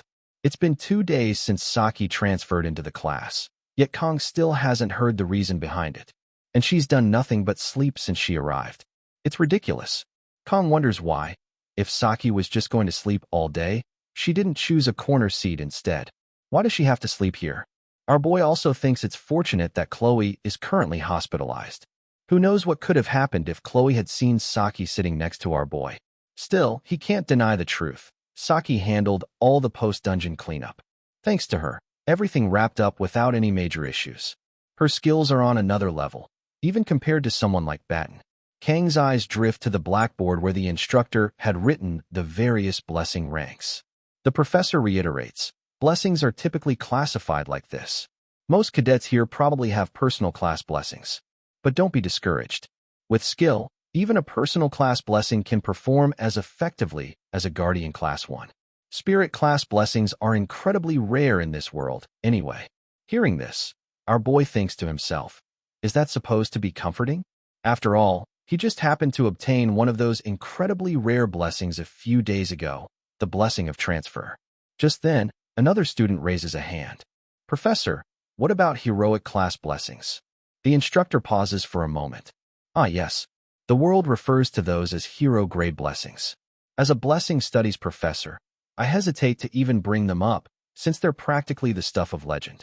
Since the first recorded manifestation of blessings in human history, only one person has ever awakened one. He clears his throat and concludes, that person was the founding hero, Baylor Joaquin.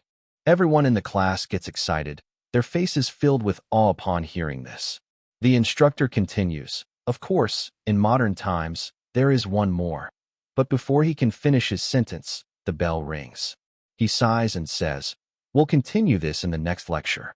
Just as the instructor is about to leave the room, our boy raises his hand and calls out, Professor, I have a question. The instructor pauses. Yes? What is it? Kong asks. Do you know anything about this phrase? May the blessing of the gods be with you? The instructor freezes for a moment. Saki, who had been sleeping peacefully, stirs awake upon hearing the question. After a brief silence, the instructor responds, I'm not sure I understand the intent behind your question, but there's a contradiction in what you just said. Our boy looks confused. What contradiction? The instructor turns back and replies calmly. It's because there are no gods left in this world. A moment of silence follows. Then the instructor adds, still, your thirst for knowledge is admirable. If you have more questions, feel free to visit my research lab anytime. With that, the instructor exits the classroom. Kong notices Saki smirking at him before she promptly returns to her nap. Seeing this, our boy thinks he might as well take a nap too. He rests his head on the desk, eyes slowly closing. But the moment Kong drifts off, he awakens somewhere else, surrounded by broken train parts floating through the air. Suddenly, a glowing window appears. GM is requesting a conversation with our boy. Another window pops up. Will Kong accept? Kong was shocked and couldn't understand what was going on. Then, a window appeared, stating that the GM was interfering with the world line. Seeing this, our boy wondered what world line even meant. Everything was so unfamiliar to our boy. Kong then noticed that the things surrounding him had started to move, before calming down again. Another message appeared, stating that the opponent's level was too high, Kang's level was too low, and our boy still did not meet the requirements. A new message followed. Does Kong still want to proceed? Kong thought to himself, this didn't feel like a dream. Maybe this was the reason our boy had fallen into this world. Perhaps he could find a clue about the blessing of the sword god that had been granted to him. Resolving to continue, Kong chose to proceed. A new message appeared. GM has confirmed Kang's intent. GM is using suppression force to make contact. beginning dull adjustment and transformation of world line. Suddenly, the surroundings started to break apart. Seeing this, Kong thought to himself, it was similar to the day our boy awakened the blessing of the sword god at the academy entrance. Whatever Kong had seen that day, he had to find out what it truly was. Kong moved forward, and little by little, our boy kept pressing on. But then, suddenly, someone called out to our boy, telling him to wake up. At that moment, a message popped up.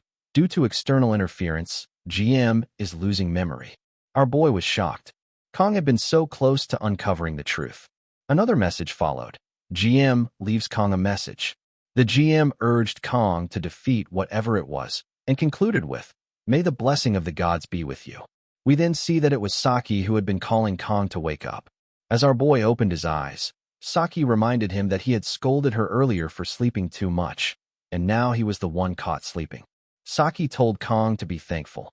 If she hadn't woken him up, he would have gone to school still asleep in class. But then Saki was surprised to see that our boy was crying. The scene shifts to later that day. Our boy is sitting alone on a bench, deep in thought about what had happened earlier.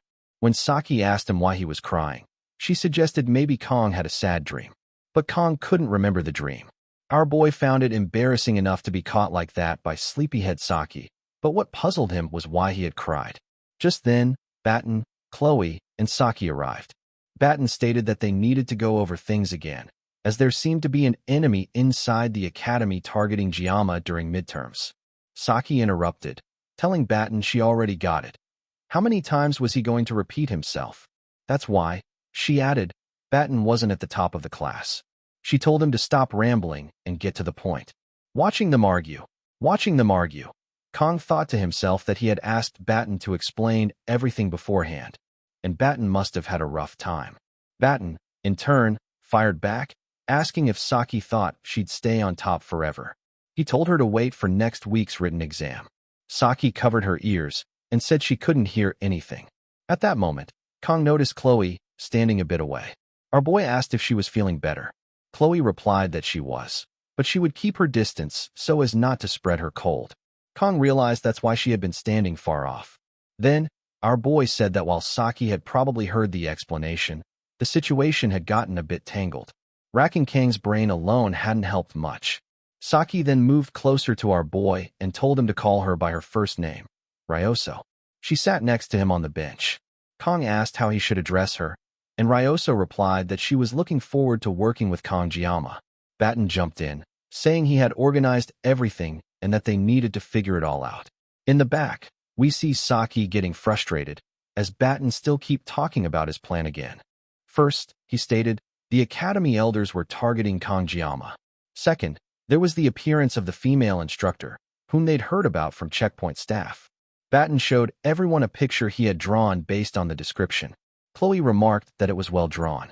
Batten said he felt like he'd be able to find this instructor soon, but then admitted that knowing all this might not even be that important, since the elders' request had been vague. It would probably get cut off at Aditor's level anyway. Saki chimed in about the female instructor. She said she definitely remembered her. Saki had even broken into the Academy's internal records and checked everyone, from head instructors to assistants. A total of 546 people. She did find one that matched, but strangely, she couldn't verify the instructor's identity. Surprised, Kong asked if Saki could really do things like that. Saki replied that in a world overflowing with fourth industrial tech, having a couple of skills like that was nothing. Even so, the place had the world's best security system, so she had to aim for the early dawn hours, when it was weakest. She added that Kong didn't seriously think she was just a sleepyhead who dozed off for no reason. Did he? Our boy thinks to himself that Saki is like a ghost. Even the number Kong never gave her, she somehow had. Now, Kong understands that's how Saki figured everything out. Batten comments that, basically, nothing has been clearly revealed yet. Still, he and the others can't just barge into the elders' quarters and start making threats. Well, Batten says, Kong might be able to pull it off, but it would probably just make things worse. Saki admits that she agrees. Chloe nods, saying she thinks the same. Then, Batten suggests they should start a club. Kong is surprised to hear this. Saki explains that at Awakens Academy, clubs not only have free movement, but also receive funding. as the academy encourages cadet cooperation, real or not. So, the academy offers benefits to fit that ideal. One of those benefits is that clubs are treated as affiliate organizations of the academy. In other words, at that point, Batten cuts in to clarify. What Saki meant is that just being in a club grants a degree of protection from the academy, because being just a cadet isn't enough. Saki adds that for them, with enemies both inside and out, a club would serve as a double barrier. Our boy thinks to himself that one of the systems in Blessing M is the club system. Since the game is set in an academy, this feature allowed players to decorate a private space with furniture and items, invite characters, and build affinity, a staple of otaku games that emptied many fans' wallets. The so-called housing system. But our boy had never paid much attention to it, since Kong was always short on time. Now that it's real, who would have thought it would have this kind of use? Kong asks if there are specific requirements to start a club. Batten replies that first, Kong needs at least 5 members and a club funding proposal to be submitted to the proper department. Hearing this, Kong realizes he's one person short. He then asks if everyone here plans to join the club. Batten laughs and tells Kong not to be like that. Of course they're in. He wouldn't have brought it up if they weren't doing this together from the start. Chloe adds that if it helps Kong, she's in. Saki says she still owes Kong one from that dungeon anyway. Besides, doesn't Kong think a brainy type should be part of this too? Our boy thinks to himself that, as he got older, relationships became nothing but calculated give and take. But these people, who barely even know Kong, are saying they'll follow and trust him. Even in this world where social class means everything. Kong thanks everyone for believing in him. Batten then suggests they pick a name for the club. Chloe proposes Memories of Assassination, saying their club will take care of corrupt powers. She asks how that sounds. Batten immediately says he doesn't think that's going to work.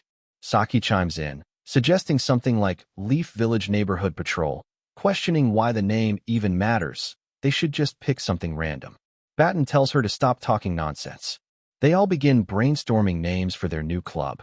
Kong suggests something like the Travel Club, as they could clear dungeons and explore beyond the academy. Then he asks if that's a bad idea. Batten says he's in favor. Chloe and Saki agree as well. Saki mentions that they now need to find a faculty advisor. With the written test coming next week, they should prepare early. Batten agrees. Without an advisor, they can't establish the club. Kong still wonders if Travel Club is really a good name. Saki says honestly, this is the biggest problem because the club advisor must be a professor or higher. Chloe suggests they try asking the Blessing Studies professor, since that professor is known to be both popular and kind. Batten replies that Professor Damien is too busy, so he doesn't think it'll work. Honestly, though, there's no one else quite like Professor Damien. Saki states that out of over 500 academy staff, only about 30 are professors, and only around 10 teach first years. They say they encourage club activities, but the system is full of contradictions. Then Saki turns to Kong and asks if our boy has anyone in mind. Kong replies that the advisor just needs to be professor level or above, right? Saki nods, saying yes, but reminds him that there's almost no one above professors within the academy. Our boy picks up his phone and says, but there is someone. Everyone turns to look, and they're all shocked when they see Kang's phone screen. In that moment, they immediately understand who that someone is Kong is talking about.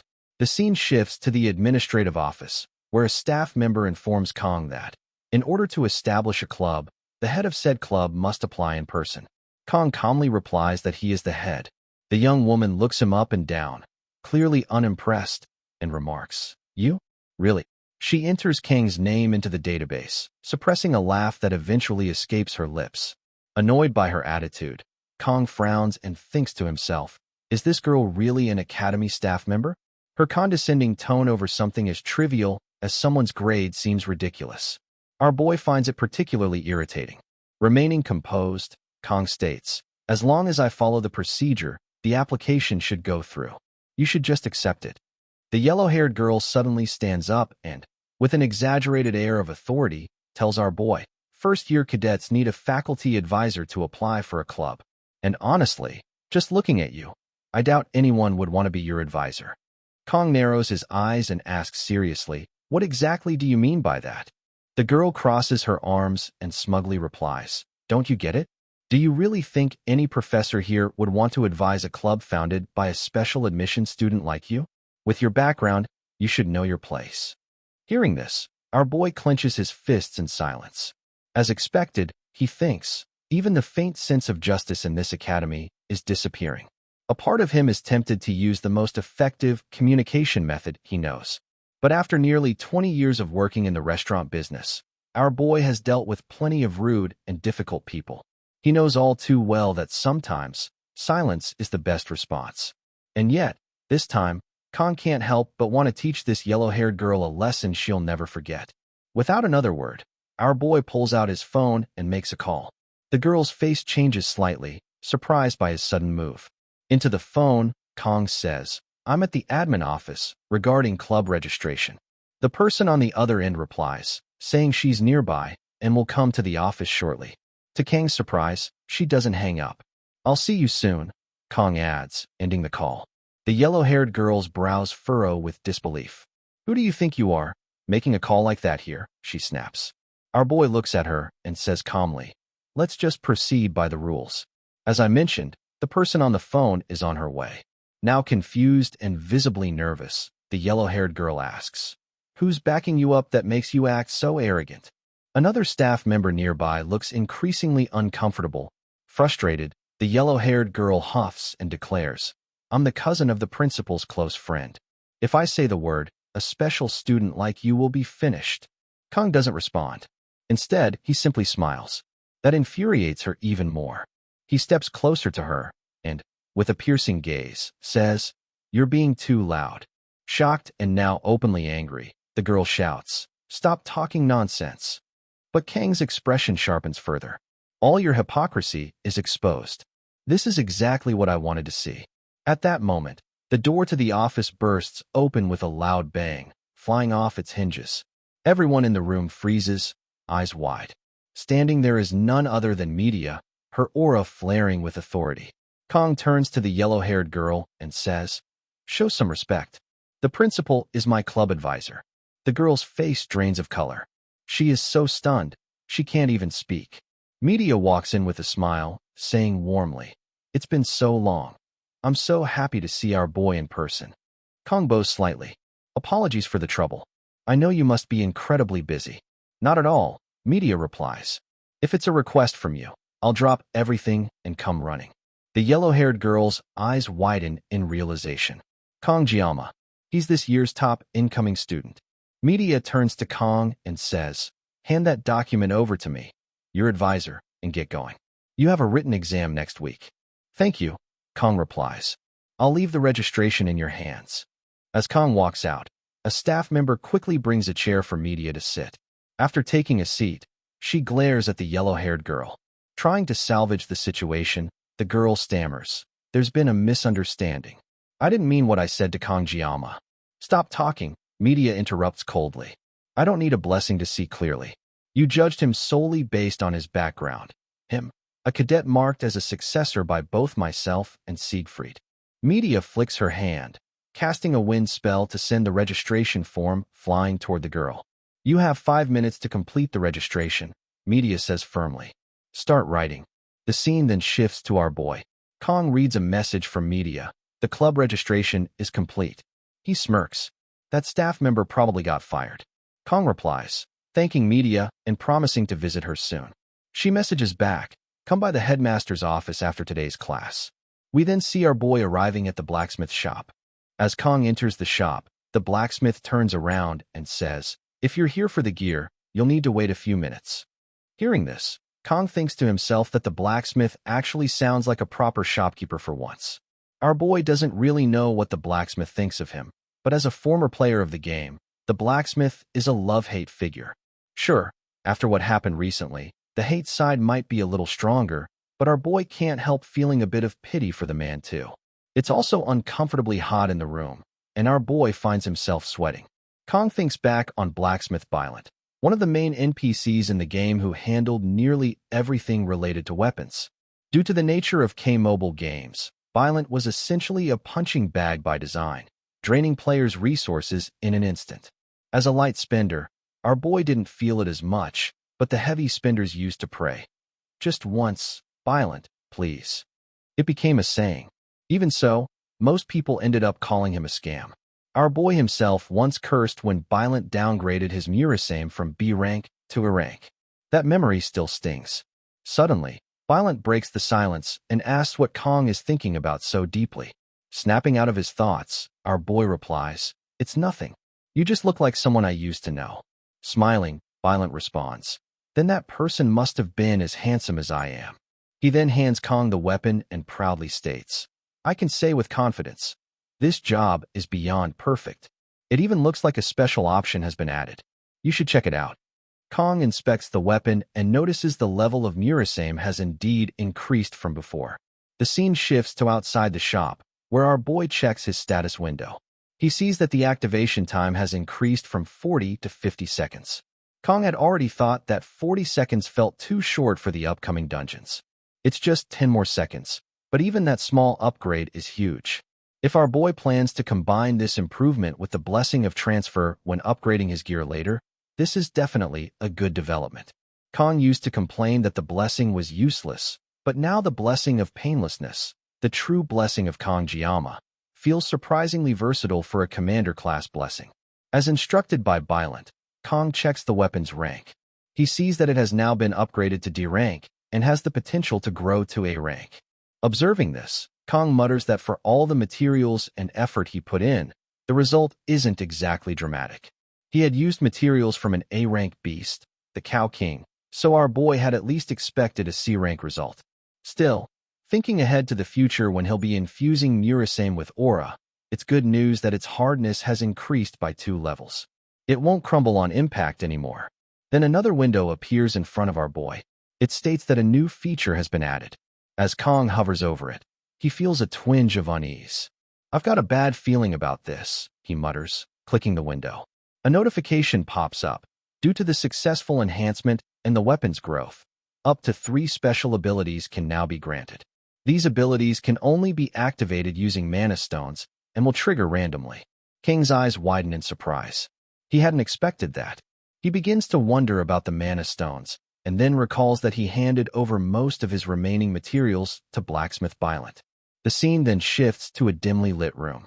One of the Academy's elders is lying on the floor, staring at a picture of his late father. The elder's father, Lyman von Bienhark, was one of the legendary 7-star heroes, known as the Mad Tiger. However, Lyman died 40 years ago during the 6th Legion's subjugation of Baumon. The public hailed him as a noble hero. But immediately following Lyman's death, the Bienhark family came under relentless attack from factions eager to dismantle it. To survive, the elder was forced to carry hatred in his heart. Assassination plots from his own relatives became routine. Eventually, he turned them against one another and had them wiped out. Through this brutal process, the elder managed to restore the family's shaken power. In the absence of his father, he had protected the name and legacy of Bienhark. At the age of 30, he became one of the elders of Awakens Academy. He accepted it as his destiny, to guide foolish humanity and uphold the absolute supremacy of the Chosen. In order to control the ignorant masses, a common enemy was needed. Fortunately for the elders, humanity already had a great and terrifying enemy in the demons. This justified the elders' rule and allowed them to tighten their grip on power. But variables always appear without warning.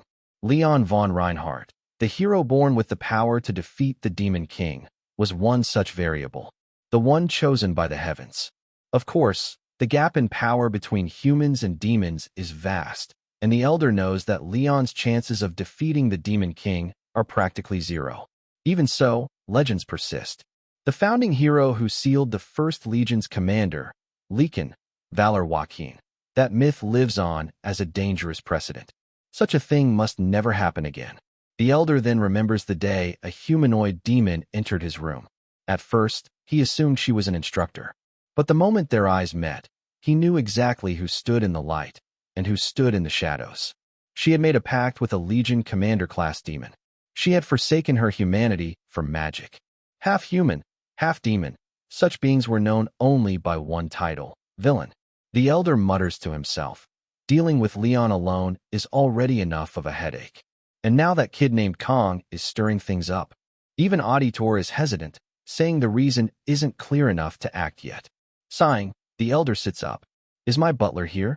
Yes, Elder Clady von Bienhark, the butler replies from the shadows. Then summon the Undertaker squad, Clady says coldly. We have work to do. Then the scene shifts to the classroom, where Kong is jotting something down in his notebook.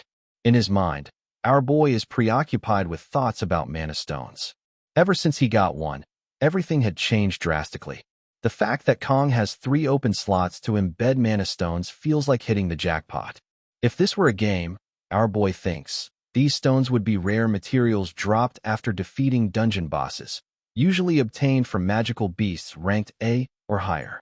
It sounds cool, but those beasts are no different from demons in terms of danger. Our boy glances at Saki, who appears to be in a deep sleep. Kong assumes she pulled another all-nighter. It's already been a week since our boy cleared the Water Buffalo dungeon with his clubmates, and now he knows that mana stones are the key to unlocking the stone gate, where the Cow King appears. That particular stone had come from Behemoth Gigant. Somehow, someone managed to defeat Gigant and obtain its mana stone. In the game, even one stomp from Gigant could shake the entire area. Still, Gigant pales in comparison to monsters introduced in later updates. Tainted Knight, Basilisk, S-Class, Manticore, S-Class Beast, Lich King, Draug, all S-Class threats. These monsters are on par with natural disasters. Our boy wonders if risking his life just to strengthen his equipment is really worth it. After all, that was supposed to be Leon's role, farming mana stones and hunting monsters. At that moment, Chloe walks in and asks, "Is this seat taken?" Our boy greets her with a good morning. She notices Saki and can't help but stare for a moment. Our boy comments that Chloe seems to have fully recovered, and she confirms with a smile, adding that it was actually Kong who was seriously hurt back then. She even remembers Kang's weapon glowing blue during that fight. Hearing this, our boy silently reaffirms that farming mana stones is definitely worth the risk. Ironically, Kong now craves power more than anything. Our boy has long discarded any desire for peace, stability, or safety. Yet, his primary goal remains unchanged: survival. But survival is harder now because of the unpredictable variables that didn't exist when Kong was just a player. The storyline our boy once knew is starting to shift, like the entire world is conspiring against him. And somehow, it's already been a month since our boy entered this academy. Soon, the truth behind the Second Demonic War, which erupts 3 years from now, will come to light. In preparation, strengthening Kang's body and upgrading his gear aren't just choices anymore, they're necessities. Then Batten notices that Saki is sleeping again in class. Chloe remarks that if Saki is just going to sleep, she should do it somewhere else. We then see Batten attempting to startle her awake. But Saki, still asleep, lands a punch squarely on Batten's face. Back to Kong. Our boy thinks to himself that if things keep going like this, he doesn't know what the outcome of the war will be. Honestly, Kong doesn't fully trust Leon, the so-called protagonist. Even though that mermaid was a demon and allegedly the next hero, Leon was still defeated by her in a single strike. Frustrated, Kong mutters that he's seriously annoyed. Just then, our boy is surprised to see Batten standing there and asks when he arrived. Batten complains that Saki hit him. Saki wakes up and mumbles that Batten is still 10 years too early. Batten tells Kong he came to check on the club's progress. Our boy replies that the principal has already approved it. Now they just need to recruit one more member. Batten nods and says he understands. He then asks if Kong has heard that Leon's been doing really well lately. Apparently, Leon even cleared a high-ranked dungeon. Hearing that, our boy thinks that Leon is finally starting to act like a real protagonist. Saki then adds that Leon cleared an A-ranked dungeon just yesterday, and with a small party too. Meanwhile, their own party barely managed to handle a C-ranked dungeon. Batten teases Saki, saying she seems to know an awful lot about Leon, and then accuses her of liking him. Saki remains silent. Seeing her quiet, Batten insists he must be right. But Saki simply glances at Kong, then turns her head and says she's not interested anymore, before dozing off again. Batten, clearly confused, asks what she meant by that. On the other hand, our boy is still thinking to himself, Leon is indeed getting stronger. At this rate, Leon will probably get Balmung during the deserted island survival training later on. Truthfully, the fact that Sashimi, 0 notable traits, has survived this long is already a miracle. Our boy has a theory. Maybe he's acting as a lightning rod, diverting all the misfortunes that were originally meant for the protagonist. That thought makes him a little nervous. Batten then asks Chloe if she's feeling better now. Chloe nods and assures him she is. Coming back to Kang. Our boy thinks that doesn't mean he'll just accept it.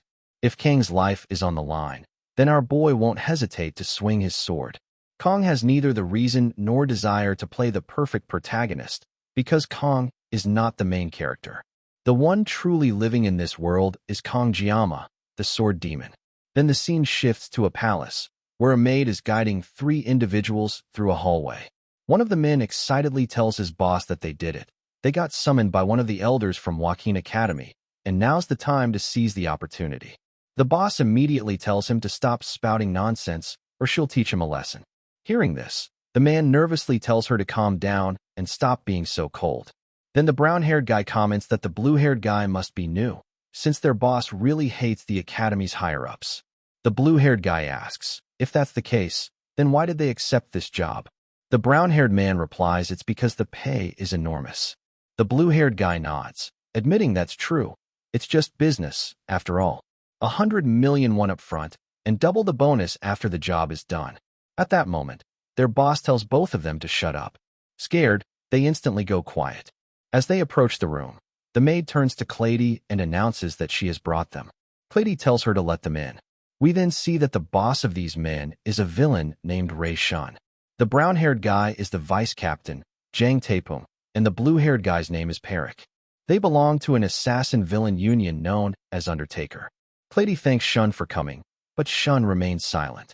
Clady then hands over a file containing information about the target. It's our boy Kang. Upon seeing Kang's picture, Parik comments that he looks like some spoiled, newly rich teen. Clady states that the deserted island survival training is scheduled for next week, and he wants Shun to eliminate Kang during the exercise. As agreed, there's 100 million up front and a bonus after the job is done. Shun then inquires about the cleanup. Clady replies coldly that Shun will have to figure that out herself, adding that the island is surrounded by sea. Then the scene shifts to the written exam day. Our boy is sitting alone, eating lunch and reading about how divine blessings began appearing roughly 694 years ago after the revolution. He thinks to himself that since his midterm scores were good, Kang doesn't have to stress too much over this one. However, the rankings are posted publicly on the Academy's board. If not for that, our boy would have just half-heartedly written nonsense answers. Luckily for Kang, 2 of his clubmates ranked first and second. Kang mutters to himself that he has to keep his dignity and can't afford to lose to them. And if our boy doesn't know any answers during the exams, he will go with option 3. Suddenly, Kang's phone vibrates. Our boy wonders who's texting this early. It's Saki. She reminds him it's exam day and asks if he had breakfast.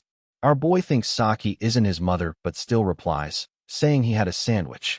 Saki then tells him he needs enough sugar or his brain won't function properly during the exam. She recommends he eat red bean jelly since it boosts metabolism, aids weight loss, provides anti-aging skincare benefits, and improves blood circulation. Reading this, our boy wonders what Saki is even talking about this early in the day. He replies that in Korea, it's traditional to eat sweet snacks before exams. Saki, surprised at Kang's quick response, asks what kind of snacks. Our boy replies, eat yot. Frustrated, Saki tells him to stop joking around and answer seriously. Kang doesn't respond further. He places his phone on the table and declares, time to ace this exam, refusing to lose to that jelly-obsessed idiot. Then the scene shifts to later that day after the exam. Our boy thinks he's doomed, and it turns out, Kang really is the idiot this time. Meanwhile, we see Saki and Batten bickering over some exam questions. Afterward, Chloe asks Kang how the test went. Our boy shrugs and replies that he answered 3 for everything. Chloe laughs, saying Kang sure likes keeping his answers short. Kang reflects that he relied too heavily on his old game knowledge to get by. Chloe teases him, saying our boy can be pretty evil sometimes. On the other hand, Batten thinks to himself that he is probably doing better than Chloe. Our boy then asks Chloe if Knox has contacted her lately, since he hasn't checked in for a while. Chloe replies that her brother did call yesterday, but she missed it because she went to bed early. Our boy asks what time the call was. Chloe says it was at 7 p.m., but she's been staying up late recently, so she fell asleep early that night. Hearing this, our boy quietly suspects that Chloe dodged Knox's call on purpose. Kong also considers the fact that auditor members' contact info is confidential. So unless Knox shows up himself, our boy can't exactly press Chloe for answers. Still, Kong assumes Knox must have his reasons. Despite the distance between the siblings, Kong hopes they can get along. On the other side of the room, Batten suddenly panics over the exam and shouts about why he stayed up so late. Saki teases him, suggesting he should just admit that this was a failure of intelligence. Then she turns to our boy with a teasing smile and asks what Kong and Chloe were whispering about. Saki jokingly asks if Kong and Chloe are dating. Chloe immediately blushes, and Kong thinks to himself, "Is that all the students here can think about?"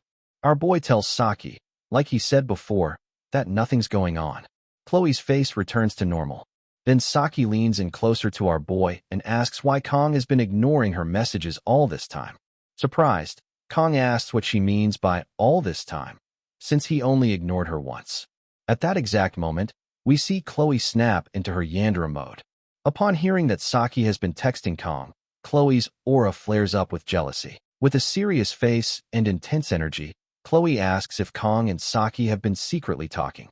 Seeing Chloe like this, Kong gets scared and thinks to himself that Chloe didn't care when our boy sat next to Saki, but just a bit of full contact has her acting this way. Batten, on the other hand, is surprised and wonders what's going on with Chloe.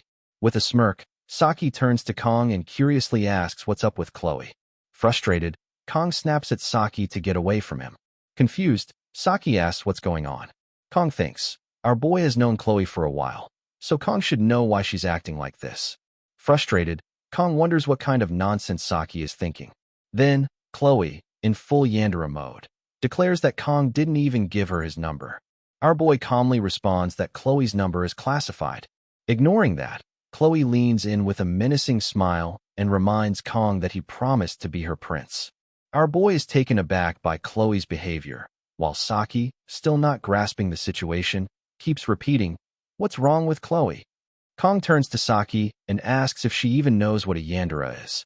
Saki replies honestly, she doesn't. At that moment, Batten steps in, trying to stop Saki. He tells her that she really doesn't get what's happening right now. Annoyed, Saki yells at Batten for pushing her and says she'll teach him a lesson. Batten, frustrated, thinks that Saki just doesn't understand the danger she's in. Suddenly, Chloe pulls out a knife. Seeing this, Kong thinks, this is way different than last time. What should I do? Our boy regrets slacking off on watching Yandere study videos lately. He's forgotten everything. Chloe steps forward and declares, from now on, I'll make sure Kong only looks at me. Kong tries to reason with her. Let's just talk this out. But before he can say more, Chloe lunges at him with the knife. Our boy barely dodges. Batten and Saki both gasp in shock. Wasting no time, Chloe continues to strike again and again, but Kong manages to dodge every attack. Enraged, Chloe shouts that Kong is always surrounded by everyone except her, hanging out with other girls. Then she turns and charges at Saki. Just in time, our boy pushes Chloe, throwing her off balance and preventing the strike. Saki, now impressed, watches Kong handle the situation. Chloe, still furious, screams that she's always done her best for Kong-jiyama. As she prepares to land her final strike, Kong pins Chloe to the ground and firmly tells her, let's talk this out. Saki frowns as she sees them close together. Still resisting, Chloe yells at Kong to let her go. But our boy calmly says, Chloe, you need to calm down and listen to me first. Furious, she yells back, you don't even contact me. What's there to talk about? Our boy replies, I wanted to talk to you face to face. Communicating through a device, it feels cold between us. Chloe is visibly surprised. Between us. Kong nods. Yes, between us. Our boy thinks to himself, time to bring this to a close. He leans in and hugs Chloe gently. Thank you for always thinking about me. Chloe blushes. Batten and Saki both stare in shock. Our boy continues, even during the Buffalo Dungeon, I've always relied on you. So please, don't get upset. Hearing this, Chloe's rage begins to melt away. She returns to her usual cheerful self and smiles warmly. Kong exhales in relief, thinking, I actually managed to get through that. Worried, Batten steps closer and asks if Kong is okay. Our boy nods. I'm fine. Smiling brightly, Chloe turns to Kong and asks, "So, what should we talk about now?" Our boy suggests, "Let's clean up the table first." Baden agrees, but they notice Saki silently walking away.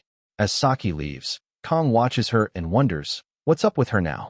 Later that day, the scene shifts. Baten and Saki are walking together. Baten reflects to himself that whenever something involved Kong Jiyama, Chloe seemed capable of unleashing terrifying killing intent instantly. If he had to guess, it was twisted love. But more than Chloe, what truly shocked Baten was seeing Kong holding the sashimi blade behind his gentle smile. Baten realized that Kong preferred persuasion and negotiation, but he wasn't afraid to mix in force when necessary. Our boy knew how to wield fear when the time called for it. Kong might seem like a villain at a glance, but to Baten, this was the quality of a ruler. Baten had no doubt. Kong Jiyama would become something great. Turning to Saki, he asked, "You've been sulking the whole time. What's up with you?" Still looking at her phone, Saki replied, "When did I sulk?" "Forget it," Baten sighed. "What are you doing on your phone?" Saki looked at him and said, "My subscribers aren't following the video instructions, so I'm purging my uploads." Baten glanced at her screen and read the title, Perfect Yandere Response Strategy. Learn this, and life gets easier. Saki showed him the video and muttered, "It's not professional or anything." But Saki was bored. Baten, glancing at her screen, was shocked to see the view count, 210,000 views. "Isn't that a bit too popular to delete?" he asked. Saki shrugged. "Whatever. I don't need it anymore." Baten raised an eyebrow. "Well, sure, it's your call." The scene then shifts to the Awakens Academy library. Kong sits at a desk, flipping through books, deep in thought. Starting next Wednesday, a 2-night, 3-day deserted island training session is scheduled on Avalon Island. The name might sound like a brutal survival test, but in reality, cadets are allowed to form teams of 1 to 4 people, and the training is openly announced. It's treated more like a camping or school trip than an actual survival challenge. Still, our boy knows that surviving on an island isn't a joke. Identifying poisonous plants, top instructor tips, emergency tactics, this isn't something he can take lightly. After gathering a stack of books on survival, Kong nods, thinking this should be enough. Even though the event doesn't affect grades, the Academy takes it seriously. It's designed to evaluate each cadet's practical survival ability across 3 days. Now that Kong thinks about it, he remembers this event clearly from his time as a former player. It's one of the major story arcs, where the protagonist acquires the hilt of his signature weapon, Bamong, a sacred blade. It's also where the emotional bond between Abel and Leon begins to deepen. Kong recalls how immersed he was in this part of the game. But now, not so much. He's not jealous anymore. Ever since enrolling in Awakens Academy, Kong has grown more cynical about romance. An elder from the Academy is after our boy. A mysterious instructor is tailing him, and he still needs to recruit club members. No matter how pretty someone is, now simply isn't the time for romantic feelings. It doesn't matter who it is. Youth can wait for the next life. What truly excites our boy isn't love, it's swords. A holy sword and a demonic sword. Bamong is something that stirs the swordsman within him. Our boy can't help but desire that blade. As a former player, Kong knows exactly where the pieces of Bamong are and how powerful the weapon becomes once reassembled. But therein lies the problem. Tracking down Bamong's broken pieces is a core storyline. Even if Kong knows all the locations, he still can't obtain it. The sword only chooses a master who has awakened the blessing of miracle. Bamong is quite literally a weapon made exclusively for the protagonist. And here he is, our boy, with a sashimi knife. So instead of pining for a sword he can't have, Kong decides to focus on preparing for the 3-day trip. Avalon Island is a deserted island with no known monster activity. Hopefully, there won't be any surprise ambushes like the one on Scopuli Island.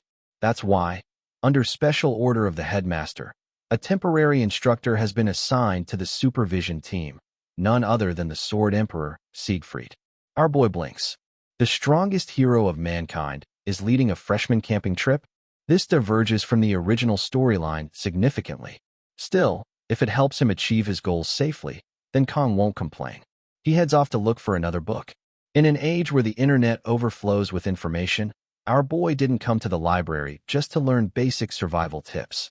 Kong also has something else he needs to find on Avalon Island. Ancient knowledge. Details that are more likely hidden in these dusty old books. Kong sits down again and flips through another volume. According to the text, Avalon is an island located far out in the Western Sea. A mysterious land where the terrain constantly shifts. At the heart of the island lies an ancient lake known as the Queen's Lake, a site some cultures call the land of beginning or even paradise. Now, the island is uninhabited. Kong furrows his brows. Everything he's reading, he already knows. Frustrated, our boy wonders, am I going to have to dig through this entire library just to find what I need? Just then, a familiar voice calls out from behind. Long time no see, says Leon, stepping forward. Kong was surprised to see Leon reading a book titled Introduction to Magic. Our boy thought to himself that even Leon was trying to learn from what had happened during the midterms. As the protagonist, Leon shouldn't be in the library studying magic at this point. Staring at him, Kong wondered if he could really believe that. Then, Leon asked Kong what book our boy was reading. Kong replied that he was just going over material on Avalon Island, where next week's training would take place, and that he was researching various aspects of it. As they looked at each other, Leon commented that Kong was extremely diligent. Kong remained silent. Our boy thought to himself that he couldn't deny it. Kong had indeed been very busy with training, exploring dungeons, and studying monsters. Since Kong knew what would happen 3 years from now, our boy had to prepare thoroughly for his own future. Kong then told Leon that our boy had to take care of his own future. Hearing this, Leon replied that Kong was different from him, and he was different from Kong. Confused by the remark, Kong wondered where it had come from. He thought to himself that Leon hadn't deviated much from the path he followed in the game. But something about him felt distinctly different. There was a sadness shadowing Leon's face, along with a strangely conflicted attitude. Leon then told Kong to keep it up, noting that the library was about to close, and Kong should return safely. Kong thanked Leon and replied, "You too." As Leon left, our boy thought to himself, is this the burden of a hero carrying the fate of humanity? It seemed as if light and darkness both weighed down on Leon's shoulders like lead. But Kong quickly turned back to his book, determined to find what he was looking for before the library closed. The scene shifted to the training grounds on the deserted island, where all the students had gathered for survival training. Rachel and Abel spotted Saki, and Rachel commented that it had been hard to catch Saki lately. They hadn't seen each other in a while. Saki, who was with Chloe, greeted them with a simple hi. Standing face to face, Abel asked if Saki was all set for the training. Saki replied that she would just do what she always did and asked Abel the same. Watching them talk, Rachel couldn't help but smile. She then teasingly remarked that Saki had managed to sneak into the advanced class behind her back, and that school life must be quite fun for her. Saki explained that everything had been done through proper procedures and that she didn't feel the need to inform them. Looking at Abel, Rachel murmured whether she really had to sit and watch Kong-jiama be stolen away. Abel told Rachel to stop talking nonsense, but Rachel insisted she was telling the truth. Saki had gone to the Buffalo Dungeon with Kong, did club activities with him, and now she'd be around him for the 3-day training trip as well. Saki clarified that Kong had said he wanted to do this particular training alone. Chloe agreed, adding that Kong mentioned he had things he wanted to try solo, so he would be acting independently. Rachel lit up upon hearing this and pointed out that this meant no one had been officially paired up with Kong-jiama for the trip. Saki raised an eyebrow and asked what Rachel was trying to say now. Abel, too, questioned what she was planning. Rachel responded by saying Kong had said he wanted to go alone, but he never said not to follow him, right? Saki was impressed by Rachel's logic. Rachel continued, saying she believed all 4 of them were thinking the same thing, even if no one had said it aloud. That's why she proposed a fair and square challenge, calling it the Rachel game. The trio was taken aback by the announcement. Rachel explained that, as everyone knew, Avalon Island's terrain and environment constantly shifted. Even with a warp gate, students would arrive at random locations. She, Abel, Saki, and Chloe would each have to find their own way to team up, and simply meeting up would be a challenge, part of the training's intended difficulty. Being herself, Saki told Rachel to get to the point. Rachel declared that during the 3-day survival training, whoever found our boy Kong first would get him. The others would have to back off, meaning that the winner would get exclusive rights to Kong-jiama. The trio was shocked by the idea.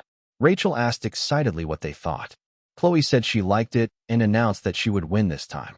Saki also said it sounded fun and decided to prove it by sending a verification photo. Rachel grinned and told her to show how much she had grown. Meanwhile, Abel blushed at the mention of exclusive rights and then thought about her grandfather.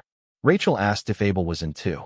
Abel apologized and stated she didn't have time for such petty games and would not participate. Rachel nodded and said the rest of them would proceed without her. As Abel walked away, Rachel noted that Abel had been busy with special training lately. Chloe commented on Abel's diligence.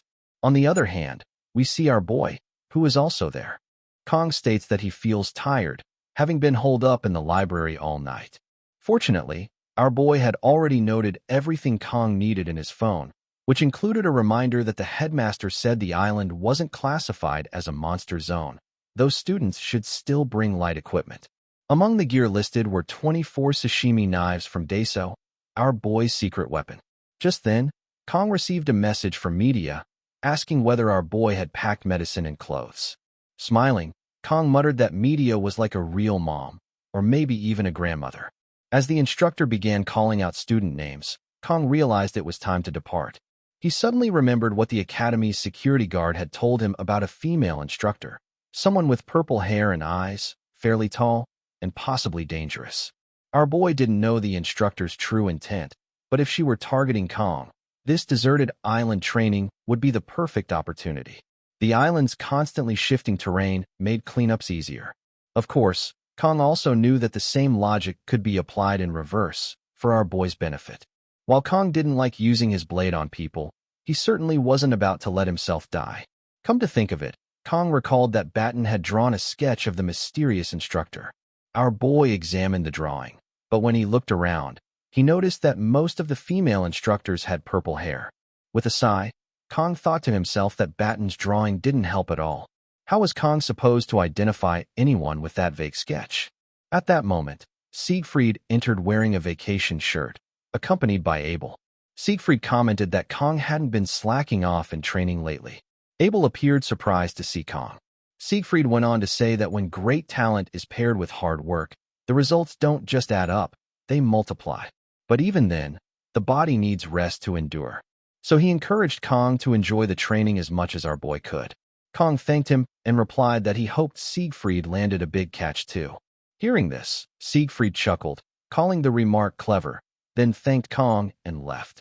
Watching him go, Kong thought to himself that Siegfried actually seemed kind of cool.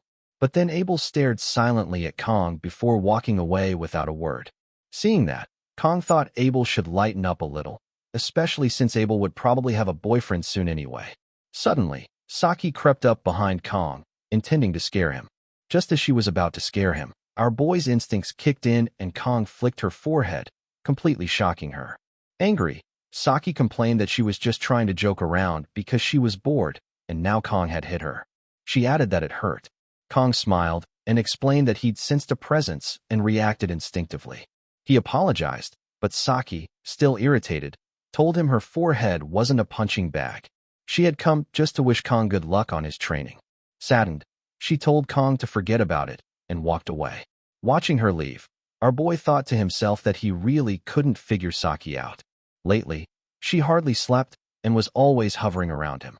If Kong didn't react somehow, she only got more relentless and erratic. Kong didn't even know what part of our boy Saki found so interesting, but she was officially a heroine now. Still, Kong didn't want to build any unnecessary closeness. An announcement interrupted his thoughts. The dimensional gate to Avalon Island was activating. The announcer advised everyone to be cautious and have a pleasant time. Our boy thought to himself that this time, Kong just wanted to find what he came for and get through the training quietly, without any unnecessary trouble. Then, in a flash, Kong was teleported to a random location on Avalon Island. Stunned by the scenery, our boy thought to himself that it had been a year since Kong fell into this world, and only now did it truly feel like he had entered a fantasy world. He looked around and found himself standing at one of Avalon's sacred sites.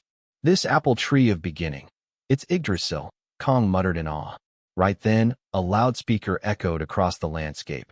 The deserted island survival training begins now. Our boy decided to save sightseeing for later. Right now, he wanted to see if Kong could find a new blessing. Kong examines the map of Avalon Island that he copied from the library, and on it, our boy has marked the location of the Blessing of Regeneration, a rare power that can be obtained somewhere on the island. As Kong compares the map with his memories from the game, he recalls that the blessing was near a peculiar rock formation, and its location is close to the central lake of the island, right where the world tree stands. That means Kong needs to head toward the lake, navigating through rocky terrain and dense forest. Fortunately, Kong still has 3 days left. The Academy didn't send students here just for fun. This isn't a picnic. They were given a mission to find orbs scattered across the island, a treasure hunt of sorts. The more orbs a student collects, the higher their score. Some orbs can even be used as enhancement materials. So, Kong figures he might as well collect them along the way. According to the instructions in the book he read, Kong decides to first gather some survival gear. Then our boy pulls out his secret weapon, a machete, a clearing tool he bought from a supermarket's hiking section. Kong notes that the machete was a bit of a splurge, bought specifically for this training mission, and tells himself that he should get used to it. After all, Kong wants to save the 50-second blessing of painlessness for a more desperate situation. He swings the machete a few times to test it out. The grip feels solid, but something still feels slightly awkward. Kong decides that if things go south, he'll just rely on the sashimi knife instead. Just then, a rabbit jumps out from the bushes. Seeing it, Kong thinks it's a good opportunity to get used to the new weapon and maybe secure some food at the same time. But as he looks more closely, Kong is stunned. The rabbit is massive. Still, our boy mutters to himself that he once took down the Cow King, so this rabbit is nothing in comparison. Kong charges forward, attempting to activate his blessing of God, but to his shock, the blessing fails to activate. Meanwhile, the scene shifts to Abel, who is also encountering a rabbit. Unlike Kong, Abel finds the creature incredibly cute and hesitates to attack it. She wonders where its mother is and why the rabbit is alone. As Abel leans down to pet it, the rabbit's demeanor suddenly changes, and it bites her finger before darting off. Furious, Abel dashes after it, yelling, "Get back here!" Though she initially intended to let the rabbit go because of its adorable appearance, Abel now refuses to back down. She sees it as a perfect opportunity to test her training results. "A rabbit like this is nothing," she declares, but to her surprise, the rabbit suddenly accelerates, a smirk appearing on its face. Abel realizes she had underestimated it. The rabbit had been hiding its true abilities, much like Kong Jiama. Still, Abel is confident. "No matter how fast you are, before the blade of Nibelung, I will not lose," she says, reminding herself that she is the granddaughter of the Sword Emperor. She strikes at the rabbit, believing this time she's caught it.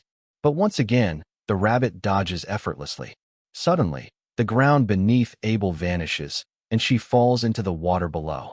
As she sinks into the depths, she catches one last glimpse of the rabbit and finds her thoughts drifting to Kong Jiama. Back on the other side of the forest, our boy is locked in a fierce struggle against the giant rabbit.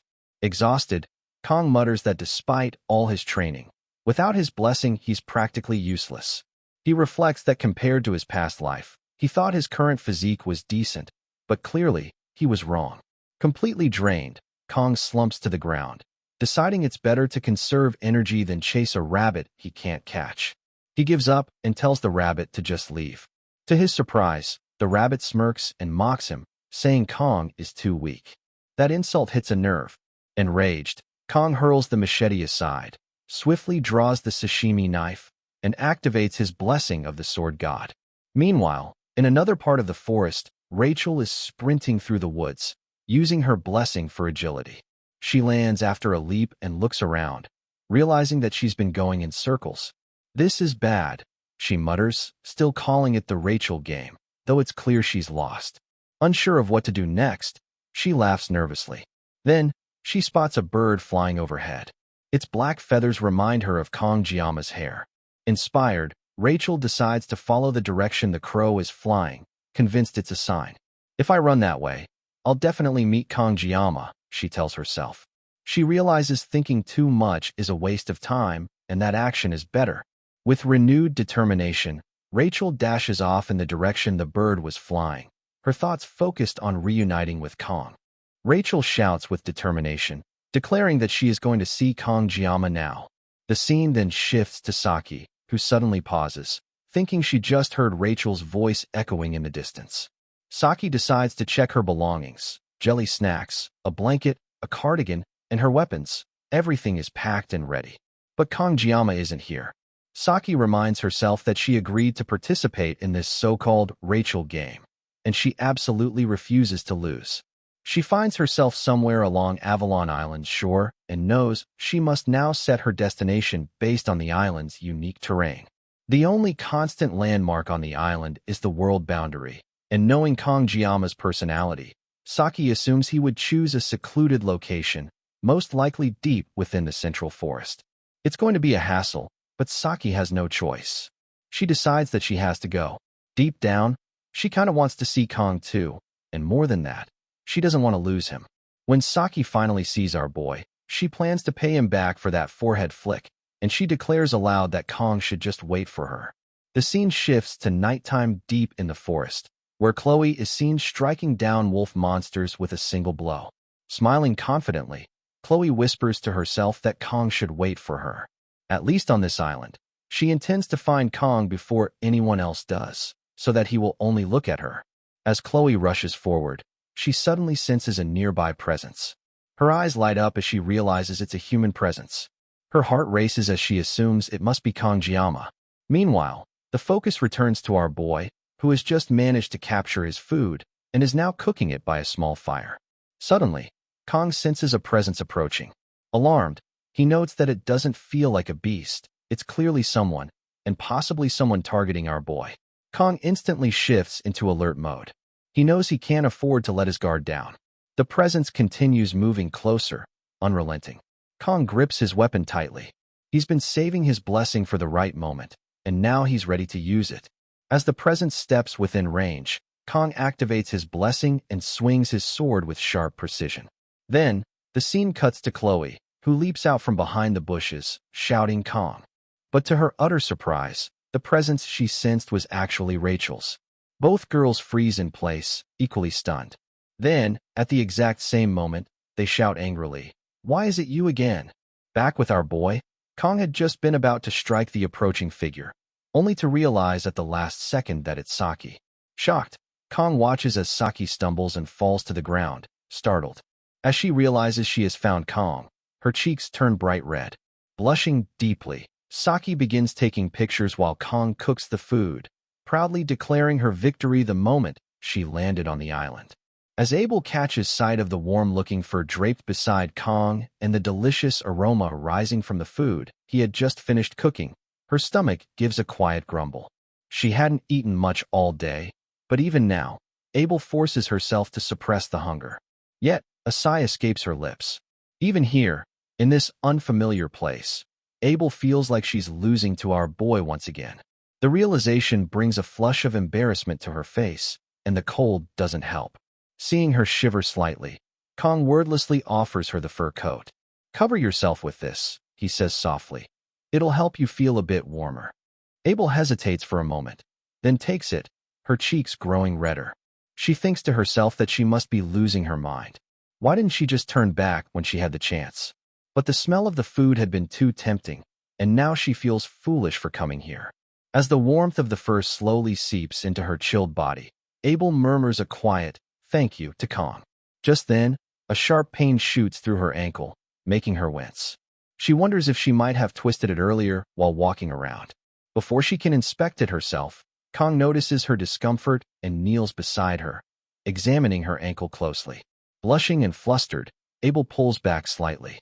What are you doing?" she stammers. Our boy calmly replies, "If we leave it like this, it might get infected while you're out here." With gentle hands, he removes his tie and uses it to wrap her injury. Abel looks down, both embarrassed and grateful, whispering another thank you as an awkward silence settles between them. After a few moments, Kong breaks the quiet. "Why were you wandering around here alone?" he asks. Abel freezes. Her mind drifts back to Rachel's ridiculous game, the one where Rachel declared that whoever found Kangjiyama first would get to claim our boy. Blushing, Abel replies, "There were things I wanted to do. Being alone made it easier." Kong glances at her and nods slowly. "You're a lot like me," he says. Abel smiles faintly, remembering when she told Rachel that she was sitting this game out. Despite that, she suddenly pulls out her phone and snaps a picture of her and Kong together. Without overthinking, she sends it to the group chat with Rachel and the others. Moments later, her phone buzzes furiously. Both Saki and Rachel fire back with furious texts. "Didn't you say you weren't playing the game?" She stares at the screen for a while, then places it face down without replying. The tension lingers until Kong silently offers her a plate of food. "Eat this," he says. Abel blinks, surprised, then quietly begins eating. For a while, neither of them speaks. Our boy thinks to himself that the silence is getting heavier and more awkward by the second. Eventually, Abel looks at him and asks, "How are you so strong?" Kong stares into the distance for a moment before replying. "If only for a single minute. I've had to survive in this academy, no matter what kind of situation came at me." He pauses, then adds with a faint smirk, "Maybe it's because I had an amazing teacher." Abel's curiosity is piqued. "Your teacher? Who taught you to use a sword?" she asks. She reflects silently, recalling that Abel spent 17 years learning under her grandfather. It was a short life in the grand scheme of things, but one fully dedicated to the blade. Abel used to believe she understood swords better than anyone, but Kang's style was something entirely unfamiliar. "What exactly did you learn?" she asks, her voice quieter now. "And what's your family name?" Our boy leans back and responds thoughtfully. "There's something I realized a long time ago. Being strong doesn't mean you always win. The ones who never give up, who endure and survive to the end, those are the real strong ones." Abel stares at him in silence, then chuckles. "You sound like an old man right now," she teases. She laughs a bit more before apologizing.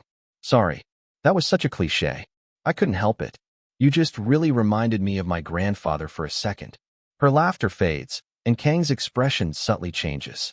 There's a flicker of hurt in his eyes, but he says nothing. Then Abel adds, "This kind of reminds me of when we talked on the bench. It's been so long since then." Kong doesn't reply immediately, but instead offers her more food. "Eat first," he says gently. She accepts the plate again, and this time, as she chews, she realizes just how good the food tastes. Warm, comforting. The scene fades into the next morning. Abel slowly wakes up, blinking against the morning light. She sits up and looks around, but Kong is nowhere to be seen. Everything he brought with him is gone. Her brows knit together. Where did he go? She wonders aloud. As she moves to sit up fully, a blush creeps onto her face as she remembers the way Kong helped her with her injury the night before. Then, unexpectedly, tears well in her eyes and start rolling down her cheeks. Surprised, "Why am I crying?" she whispers to herself. It was the first time, perhaps in her entire life, that someone had shown her kindness without expecting anything in return. Abel had always faced hardship alone. Even when confronted by overwhelming obstacles, she endured. Even when she wanted to cry, she didn't. She had always denied herself the right to be vulnerable, believing it was her duty, her burden, as someone who carried the name of Nibelung. Through her quiet sobs, Abel murmurs, "Why did Kongjiyama go this far for me?" Until now, she had envied and even resented people who offered help without strings attached. But last night felt different. There are still 2 days left, she tells herself. Her hand closes around the hilt of her sword. And for me, nothing changes. If Abel simply sits and cries, then what's the point? Abel quickly decides that she should return the favor, shouldn't she? With renewed determination, she pulls the fur coat tighter around herself and moves forward. The scene shifts to our boy, deep within the forest, trekking through thick undergrowth and uneven terrain. Kong remarks to himself that while it had been chilly during the night, the sun now blazes down, making it uncomfortably hot. He wipes the sweat off his brow and thinks that Abel is probably awake by now. He had found Abel really pretty, though not in a romantic sense. Not yet, but for some reason, it always felt like Abel didn't like him very much. Kong shrugs off the thought. That's just the type of character Abel is supposed to be. The aloof noble lady, cold and distant, yet noble and proud. Still, after that unexpected encounter with her last night, Kong had chosen to show some kindness. Not because our boy had any feelings for Abel, but because she had looked so pitiful in that moment, and Kong just didn't have it in him to ignore someone in pain. Besides, showing a bit of compassion once wasn't going to drastically change the storyline. The overall plot might veer slightly off course, but compared to the scale of everything else, this wasn't exactly a game-breaking deviation. As Kong pushes forward and emerges from the thick woodland, he realizes he has exited the forest area. From the top of the hill, he gazes down at the view, the sun high in the sky. He begins his descent. Today is the day when Abel and Leon are supposed to begin developing feelings for each other. Our boy's face tightens slightly at the thought, a trace of annoyance visible in his expression. Kong mutters to himself, "She's not really going to give the blanket to Leon, is she?" It's at this moment that our boy gets a small, bitter taste of reality, something he hadn't been prepared for. Maybe he shouldn't have brought that blanket in the first place. With a sigh, Kong shakes his head and tells himself to stop wasting time on these pointless thoughts. There are more important things to focus on, like finding the blessing before sunset. Specifically, the blessing of regeneration, a spirit-level blessing, one rank below the renowned blessing of transfer. It dramatically enhances regenerative abilities, making recovery from injuries significantly faster. However, it's worth noting that the blessing of transfer, Kang's own unique gift, has no such limitation, as it applies only to the user, making the regeneration boost even more effective. Even the fragile Sashimi blade, known for its delicate structure, should recover partially thanks to this enhancement. At a glance, the blessing might seem incredibly useful, but Kong knows better. It won't heal every wound or make someone invincible. In the original game, this blessing was treated as a hidden piece. It didn't even contribute to Leon's growth, as he was destined to grow monstrously powerful regardless. Still, for someone like Kong, the benefits were too good to pass up. Our boy moves deeper into the clearing, scanning the area. The terrain looks eerily different from the game graphics. The landmarks are familiar but warped, like a dream remembered imperfectly. He keeps walking. Then, suddenly, Kong stops. A smile spreads across his face. He's found it, the blessing of regeneration. However, just beyond it, something catches his eye. A faint glimmer, something shining in the fading light. According to Kang's memory, the blessing was supposed to be hidden. Yet here it is, sitting in plain view beside a massive orb, gleaming like treasure in an ancient tomb. That orb wasn't supposed to be here. It's a bonus. Kong came only for the blessing and ended up discovering the orb as well. For a moment, our boy feels genuinely lucky. Finally, he mutters, "Luck is on my side." Until now, it felt like the world had been stingy with fortune. Kong moves closer, deciding to examine the orb first. His curiosity is too strong to resist, but he also wants to grab the blessing before it gets too dark. Just as he's about to reach for the orb, it suddenly rolls off its resting place and falls down a slope. Kang's eyes widen in surprise, and before he can move, a familiar voice cuts through the silence. "I didn't expect anyone to come this deep into the forest," says Leon, stepping into view with that same calm confidence.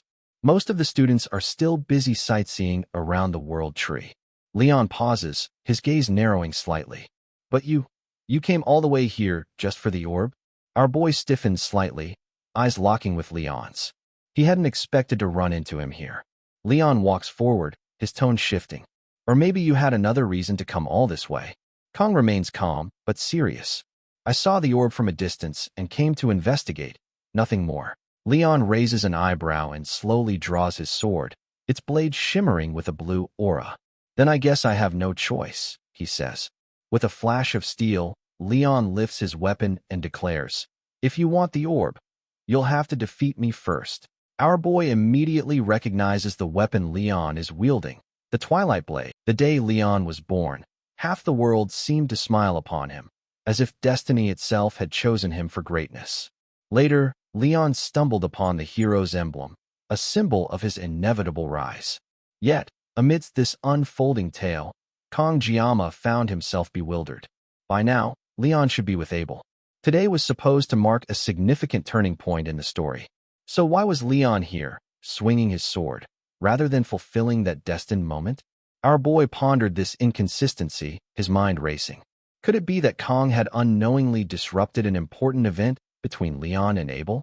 But no, nothing unusual had occurred overnight when the two had been together.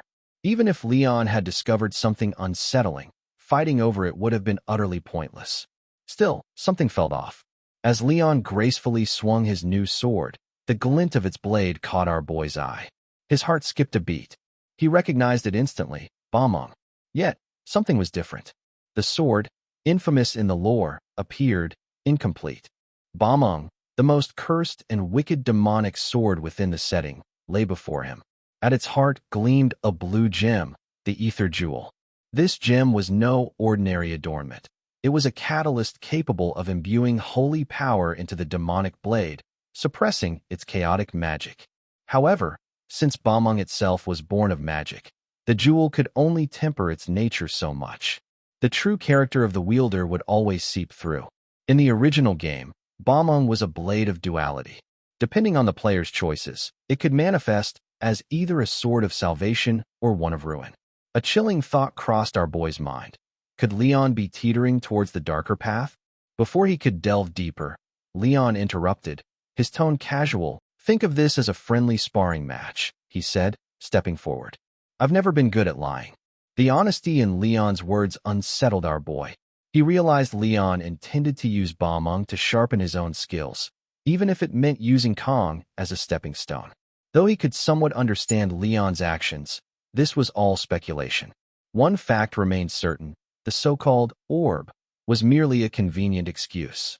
With a serious expression, Leon declared, "I don't have much time. Let's get started." Without waiting for a reply, he charged at Kong with blistering speed. The scene then shifted. Elsewhere, Saki was visibly irritated as she crossed paths with Batten. Her frustration boiled over. "Of all people, why did it have to be you?" she snapped. Batten, clearly confused, retorted, "Do you think I wanted to run into you?" Saki's glare intensified. "Those who sent you clearly have no sense of direction. Stop shouting and just follow me quietly," she huffed. But Batten, never one to back down, raised an eyebrow. "Are you looking for someone? Could it be Kongjiyama?"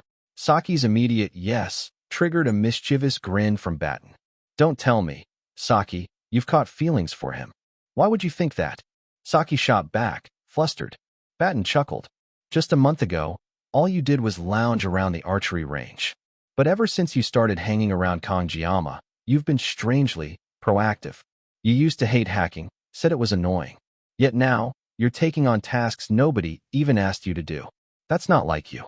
Saki abruptly halted. Batten, caught off guard, bumped into her. Irritated, he grumbled, "You can't just stop like that." With a faint blush coloring her cheeks, Saki murmured, "Was it really that obvious?" Batten's playful demeanor shifted. "Have you been possessed or something? Or maybe someone used a spell on you," he teased. Enraged, Saki delivered a sharp punch to Batten's face. But their quarrel was interrupted by a sudden, deep rumble. "What was that?" Saki asked, alarmed. "An earthquake, maybe?" Batten guessed. "No," Saki responded, her eyes narrowing. "This feels different. This is Kongjiyama." The narrative returned to Leon and Kong. In a single, fluid motion, Leon shattered our boy's machete. Kang's eyes widened, stunned by Leon's overwhelming strength. "Why aren't you fighting back?" Leon questioned, stepping closer. "Even if you knew I'd miss, isn't it disrespectful to stand there doing nothing?" Meanwhile, our boy's thoughts raced. Honestly, Kong hadn't even reacted. He hadn't expected Leon to actually swing Bamong. But now, with reality catching up, he couldn't just recklessly engage in a battle he didn't comprehend. Our boy hesitated. If Kong activated his blessing, he might overwhelm Leon. Yet, if he faltered, Leon, wielding the protagonist's blessing, the miracle blessing, would undoubtedly defeat him. This delicate balance made every move treacherous. Leon, seeing Kang's internal struggle, offered no reprieve. "Pick up your sword," he said firmly. This duel was always going to happen. With that, Leon lunged again, striking with precision and force. On the sidelines, our boy found the situation absurd. To face a monster like Leon without the aid of a blessing was nothing short of reckless. Realizing the inevitable, Kong activated his blessing. As their weapons clashed, a tremendous explosion of aura erupted around them. Energy rippled through the air as the two combatants locked blades, neither yielding an inch. Both Kong and Leon, now fully engaged, mirrored each other's ferocity. But as they continued to exchange blows, our boy instinctively backed away from Leon's relentless assault.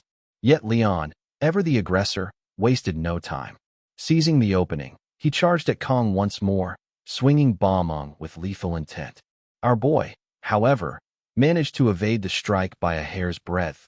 The battle had only just begun. To Kang's surprise, Leon swung his sword once more, this time from the right with lightning speed. Kong barely managed to evade the strike, shifting his weight just in time. But Leon, relentless as ever, gave Kong no room to breathe. Without wasting a single second, he launched a frontal assault. He launched a frontal strike. Yet again, our boy instinctively pushed himself away, narrowly dodging the deadly strike of Ba-mong's blade. Realizing he needed to change tactics, Kong swiftly reached into his bag and retrieved his trusted sashimi swords. Without hesitation, he hurled them toward Leon, aiming to create an opening. However, Leon's combat prowess was on full display. With a single, fluid swing of Ba-mong, he effortlessly deflected and shattered every one of Kang's thrown blades, rendering the attempt futile. The sheer force behind Leon's counter left Kong momentarily stunned. Before he could react, Leon surged forward, closing the distance between them in the blink of an eye. Kang's eyes widened in disbelief as Leon appeared right before him, sword poised to strike. At the very last second, Kong dropped to the ground, narrowly ducking beneath the incoming strike. Leon's blade, though missing its intended target, collided with the stone pillars behind Kong, obliterating them into a cascade of rubble. Seizing the moment, Kong used the crumbling pillars to his advantage. With agile movements, he leapt from one broken column to another, creating distance between himself and the relentless protagonist. Our boy thought to himself, Leon's growth since the midterms is on an entirely different level. There has to be a limit to protagonist buffs, right? Yet here we are, Leon keeps leveling up while the rest of us struggle to keep pace. But before Kong could even catch his breath, Leon was upon him once more. Like a shadow that refused to be outrun, Leon matched Kang's every step, his blade flashing as he struck again. Kong, relying on pure instinct and reflex, managed to dodge yet another devastating attack. The ground beneath him cracked and crumbled from the sheer impact of Leon's strike. For a brief moment, Kong noticed a shift. The vibrant aura enveloping Leon's sword began to flicker, its brilliance dimming ever so slightly. It was a sign Leon was finally tiring. Recognizing this opportunity, our boy steeled himself. With his sashimi sword now firmly in hand, and his blessing of the sword god activated, Kong advanced toward Leon. As Kong closed the distance, his voice cut through the tension. "Why, Leon? Why are you going this far?" he asked. Leon's gaze drifted upward, his expression distant as if recalling a memory. He remembered the words of a higher being, a voice that had once told him, "If it's you, Leon, you can bring happiness to everyone in this world." That promise, that burden, weighed heavily on him. Suddenly, the aura surrounding Leon reignited, but this time it radiated a golden yellow hue. With a faint, almost bittersweet smile, Leon turned to Kong. "You'll understand soon enough, Kong. With this strike, you'll see who is who." In an instant, Leon unleashed his power. The entire area was engulfed in his golden aura, the light suffocating and overwhelming. He charged forward, his sword gleaming with righteous fury, aiming to land a decisive blow on Kong. But our boy was ready. Channeling the full might of his blessing of the sword god, Kong met Leon head-on. With a single, perfectly timed strike, Kang's sashimi sword clashed against Ba-mong, shattering the oppressive aura and sending a shockwave rippling through the battlefield. Leon's attack faltered, and the golden glow emanating from Ba-mong faded away. Staggering back, Leon found himself defeated. In the quiet aftermath, Leon's thoughts turned inward. The voice believed in me, he mused, believed I was the one who could bear this destiny. Yet as his gaze fell upon Kong Jiama, standing tall, unwavering despite everything, an unsettling realization dawned upon him. It should have been Kong Jiama. He was the one who deserved to be chosen, not me. After defeating Leon, Kong turned around, only to be surprised by the sight, or rather, the absence, of Leon. The space where Leon had stood just moments ago was now empty. Kong frowned, his thoughts swirling. That was an unexpected duel, he mused, reflecting on how Leon had approached him. He suspected Leon had used the duel as a means to challenge himself, to grow as a hero and sharpen his strength. But Kong wasn't one to simply play along with someone else's intentions. I'm not about to lose to anyone, Kong thought, determination flaring. Leon hadn't even attacked in a way that made it easy for Kong to finish things quickly. One wrong move, and Kong could have sustained a serious injury. He had tried his best to avoid harming Leon, which resulted in him constantly dodging and evading. Even so, Kong admitted to himself, Leon's growth is impressive, truly fitting for the protagonist. Kong also noticed that he might have inflicted some minor damage on Balmong. But as long as a skilled blacksmith could repair the sword and collect more components, achieving its complete form wouldn't be a problem. At least he hadn't seriously hurt Leon himself. In the end, Kong had emerged victorious, and for now, that was enough. He reached down and grabbed the orb that lay before him. Suddenly, a shimmering window appeared in front of his eyes, congratulating him on acquiring a new blessing, the blessing of regeneration. The description revealed that it rapidly multiplied damaged cells to heal Kang's body, though it couldn't fully mend serious injuries. Kong tilted his head thoughtfully. Is this a passive blessing? He wondered. To test it, he focused on the wound on his arm. To his amazement, the wound healed instantly. Relief washed over him, and a small smile touched his lips. The blessing's effects are quite effective. I'm glad I got what I came for. That was tough. The scene shifted to later that night. Kong sat alone, his mind returning to the duel with Leon. Was it really because of Abel? He pondered. When Leon had said that the duel was bound to happen sooner or later, the intensity of the moment had left Kong unable to question it. What did Leon mean by that? His thoughts darkened as he considered Leon's place in this world. But before that, the real mystery was Kong himself. After all, it was Kong who had been thrown into this world in the first place. He resolved to keep moving forward, to do what he needed to do. Even in his previous life, Kong had possessed a fiery, unyielding personality. Though he had restrained himself lately, his sense of justice had never wavered. Back then, he had often found himself in confrontations with rude customers, never backing down, driven by an innate sense of fairness and integrity. At first, Kong had tried to avoid interfering with the main storyline. But as time passed, he realized that simply protecting himself became his top priority. Even though his actions were initially motivated by a desire to acquire a blessing that wouldn't alter the main plot, he had ended up clashing with Leon today. And now, he was facing threats of assassination.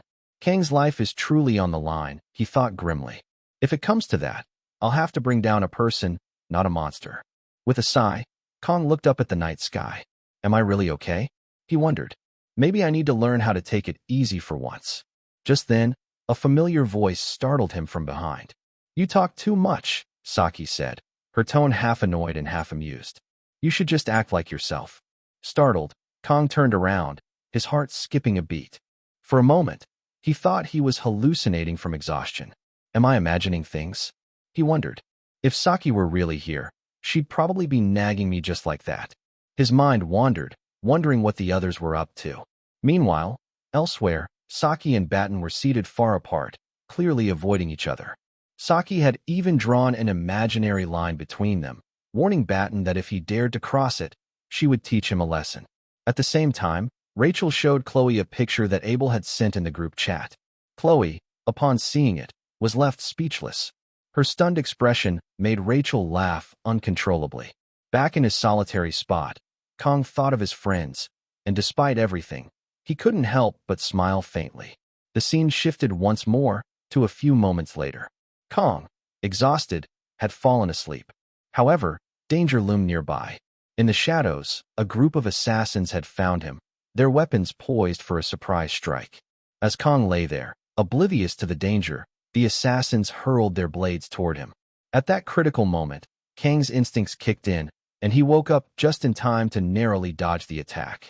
However, one blade grazed his arm, leaving a shallow scratch. Witnessing this, Peric, one of the assassins, turned to his captain and whispered in disbelief. Is that guy really just a student? His skills are incredible. Peric's eyes narrowed thoughtfully. We should consider scouting him ourselves, he added. But the captain silenced him with a sharp glance. Quiet, quiet, she ordered, her tone low and commanding. On the other hand, Kong recognized the woman standing before him. It was Lei Shun. Lei was the infamous leader of the assassin group known as Undertaker, and later, She would become the first half-demon that Leon ever faced.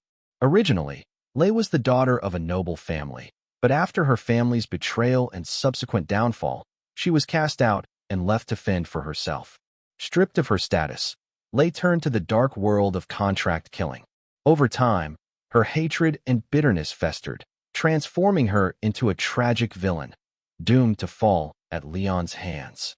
Even now, though Kong understood her past, he couldn't bring himself to feel sympathy for a killer who had willingly abandoned her humanity. Peric's voice cut through the tense atmosphere. "Hey, what's your deal, kid?" he said, eyeing Kong. "I held back a little, but you shouldn't have dodged our attack so easily." Peric inquires, is Kong also a contract killer, too, undercover? Kong met Peric's gaze with an icy glare. His piercing eyes locked onto Peric and the others, causing a wave of unease to ripple through the group. Peric hesitated for a moment before remarking, "How does someone so young have that kind of look in a situation like this?" He turned to his captain. "What do you think, Captain?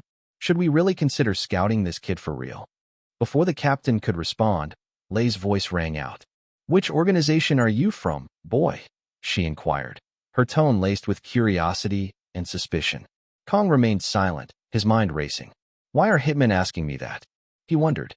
Do they not see me as just a cadet? His confusion was quickly interrupted when Peric sneered. "You're about to die, kid. But just so you know, you've got guts. It's the first time the captain's ever been this interested in someone. Isn't that right, Vice Captain?" The Vice Captain nodded. "Yes," he said. "Judging by this kid's moves, he's clearly not just an ordinary cadet. I thought being the top freshman meant he was just a go-getter, but though his skills aren't perfect, they're certainly impressive." As he spoke, the Vice Captain's aura darkened. Kang's eyes narrowed, his mind snapping into focus. "So, the people behind this, they must be at least an elder," he declared boldly. His words sent a shockwave through the group, leaving even the hardened assassins momentarily stunned. Frustration etched across his face. Peric stepped forward. "Who do you really work for?" he demanded. "And how dare you investigate us?" The Vice Captain turned sharply, his eyes widening in realization. "Wait, how does he know about us?" he muttered, more to himself than anyone else. At that critical moment, Lei stepped forward, raising her hand to stop her subordinates. "Enough," she commanded, her voice sharp and authoritative. The tension in the air seemed to settle slightly under her command. Kong, however, took a step forward, his voice cutting through the silence like a blade. "Lei Shen and her group, people who'll kill for money. Isn't that right?" His words struck a nerve, especially with the Vice Captain, who clenched his fists in frustration. Kong had just voiced the very thing their captain, Lei, hated the most. Before anyone could react, Kong closed the distance between himself and Lei in a single, fluid movement. Standing mere inches away from her, he challenged, "What's wrong, Lei? You don't like being called an assassin by a scholarship cadet like me, just because you used to be a noble?" The sudden display of speed left everyone, including Lei, stunned. Angered by Kang's words, the Vice Captain launched a strike at him. However, at that precise moment, Kong activated his blessing. With a single, decisive strike, he brought the Vice Captain down.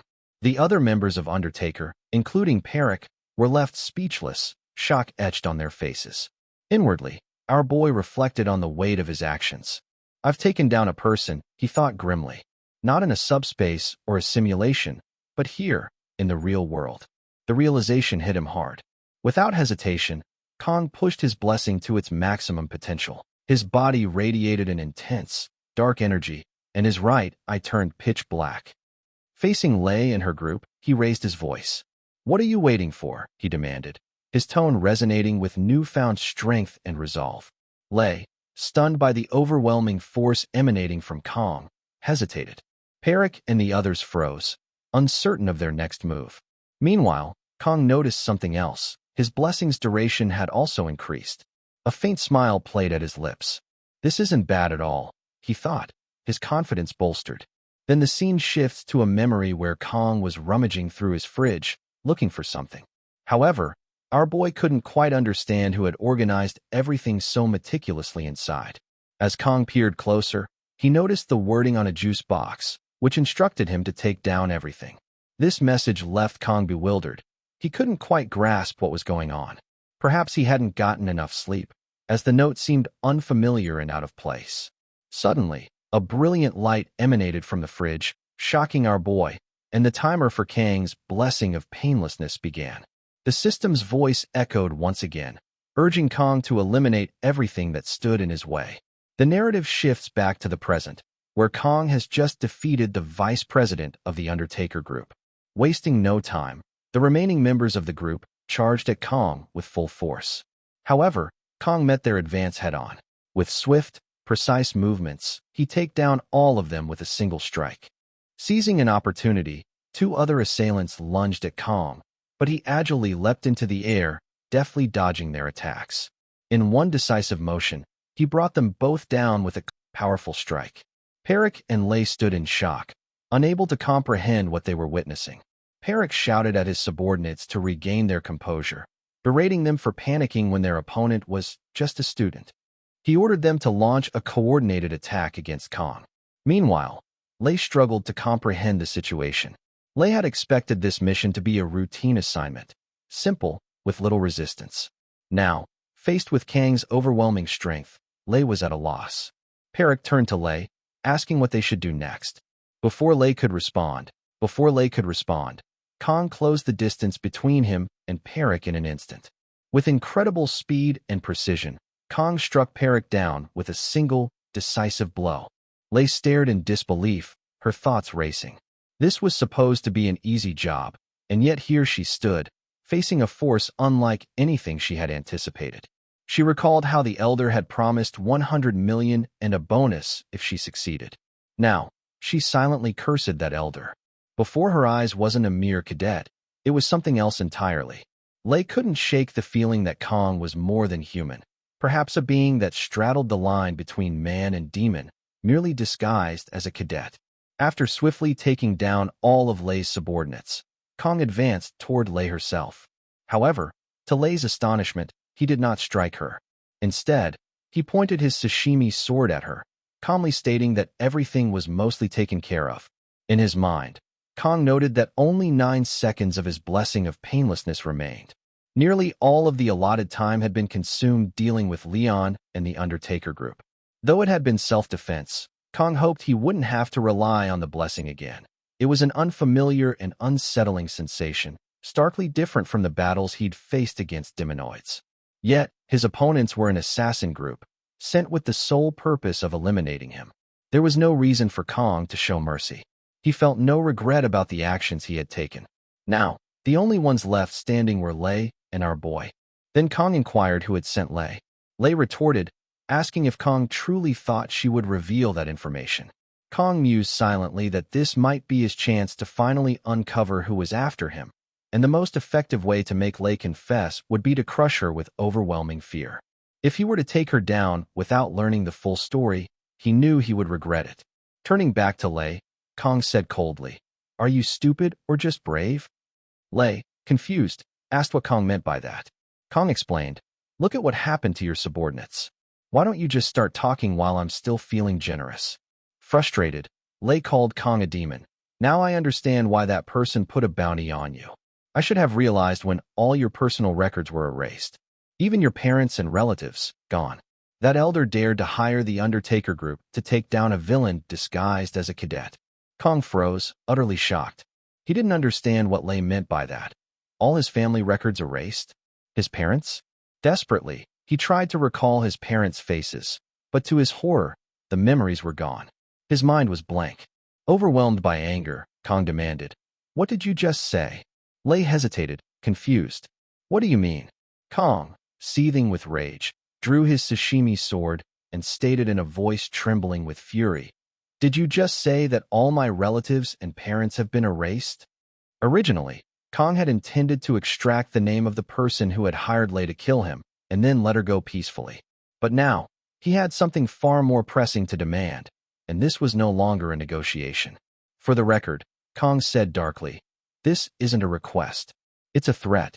Terrified by the sudden shift in Kang's demeanor, Lei was about to respond when an overwhelming surge of magical pressure descended upon them both.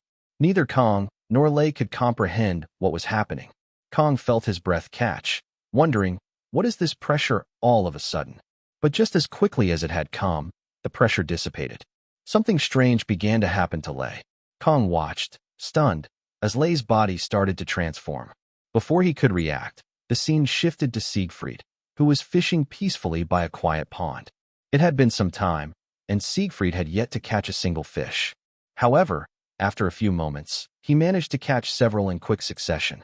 Suddenly, he sensed a surge of magical power and the unmistakable oppressive pressure emanating from the forest nearby. His eyes narrowed. "A demon commander," he muttered, realizing the significance of what he was sensing. The scene returned to calm, where a massive burst of energy erupted from Lei.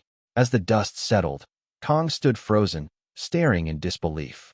Lei had completely transformed. With a twisted smile, she declared, "This is it. 700 years since I last walked the human world." Kang's shock deepened. 700 years. The magnitude of the magical power radiating from her made even the mermaid demonoid he had faced before seem insignificant. Right now, before his eyes, Lei had fully transformed into her true identity, the 5th Legion commander of the Demon King's army.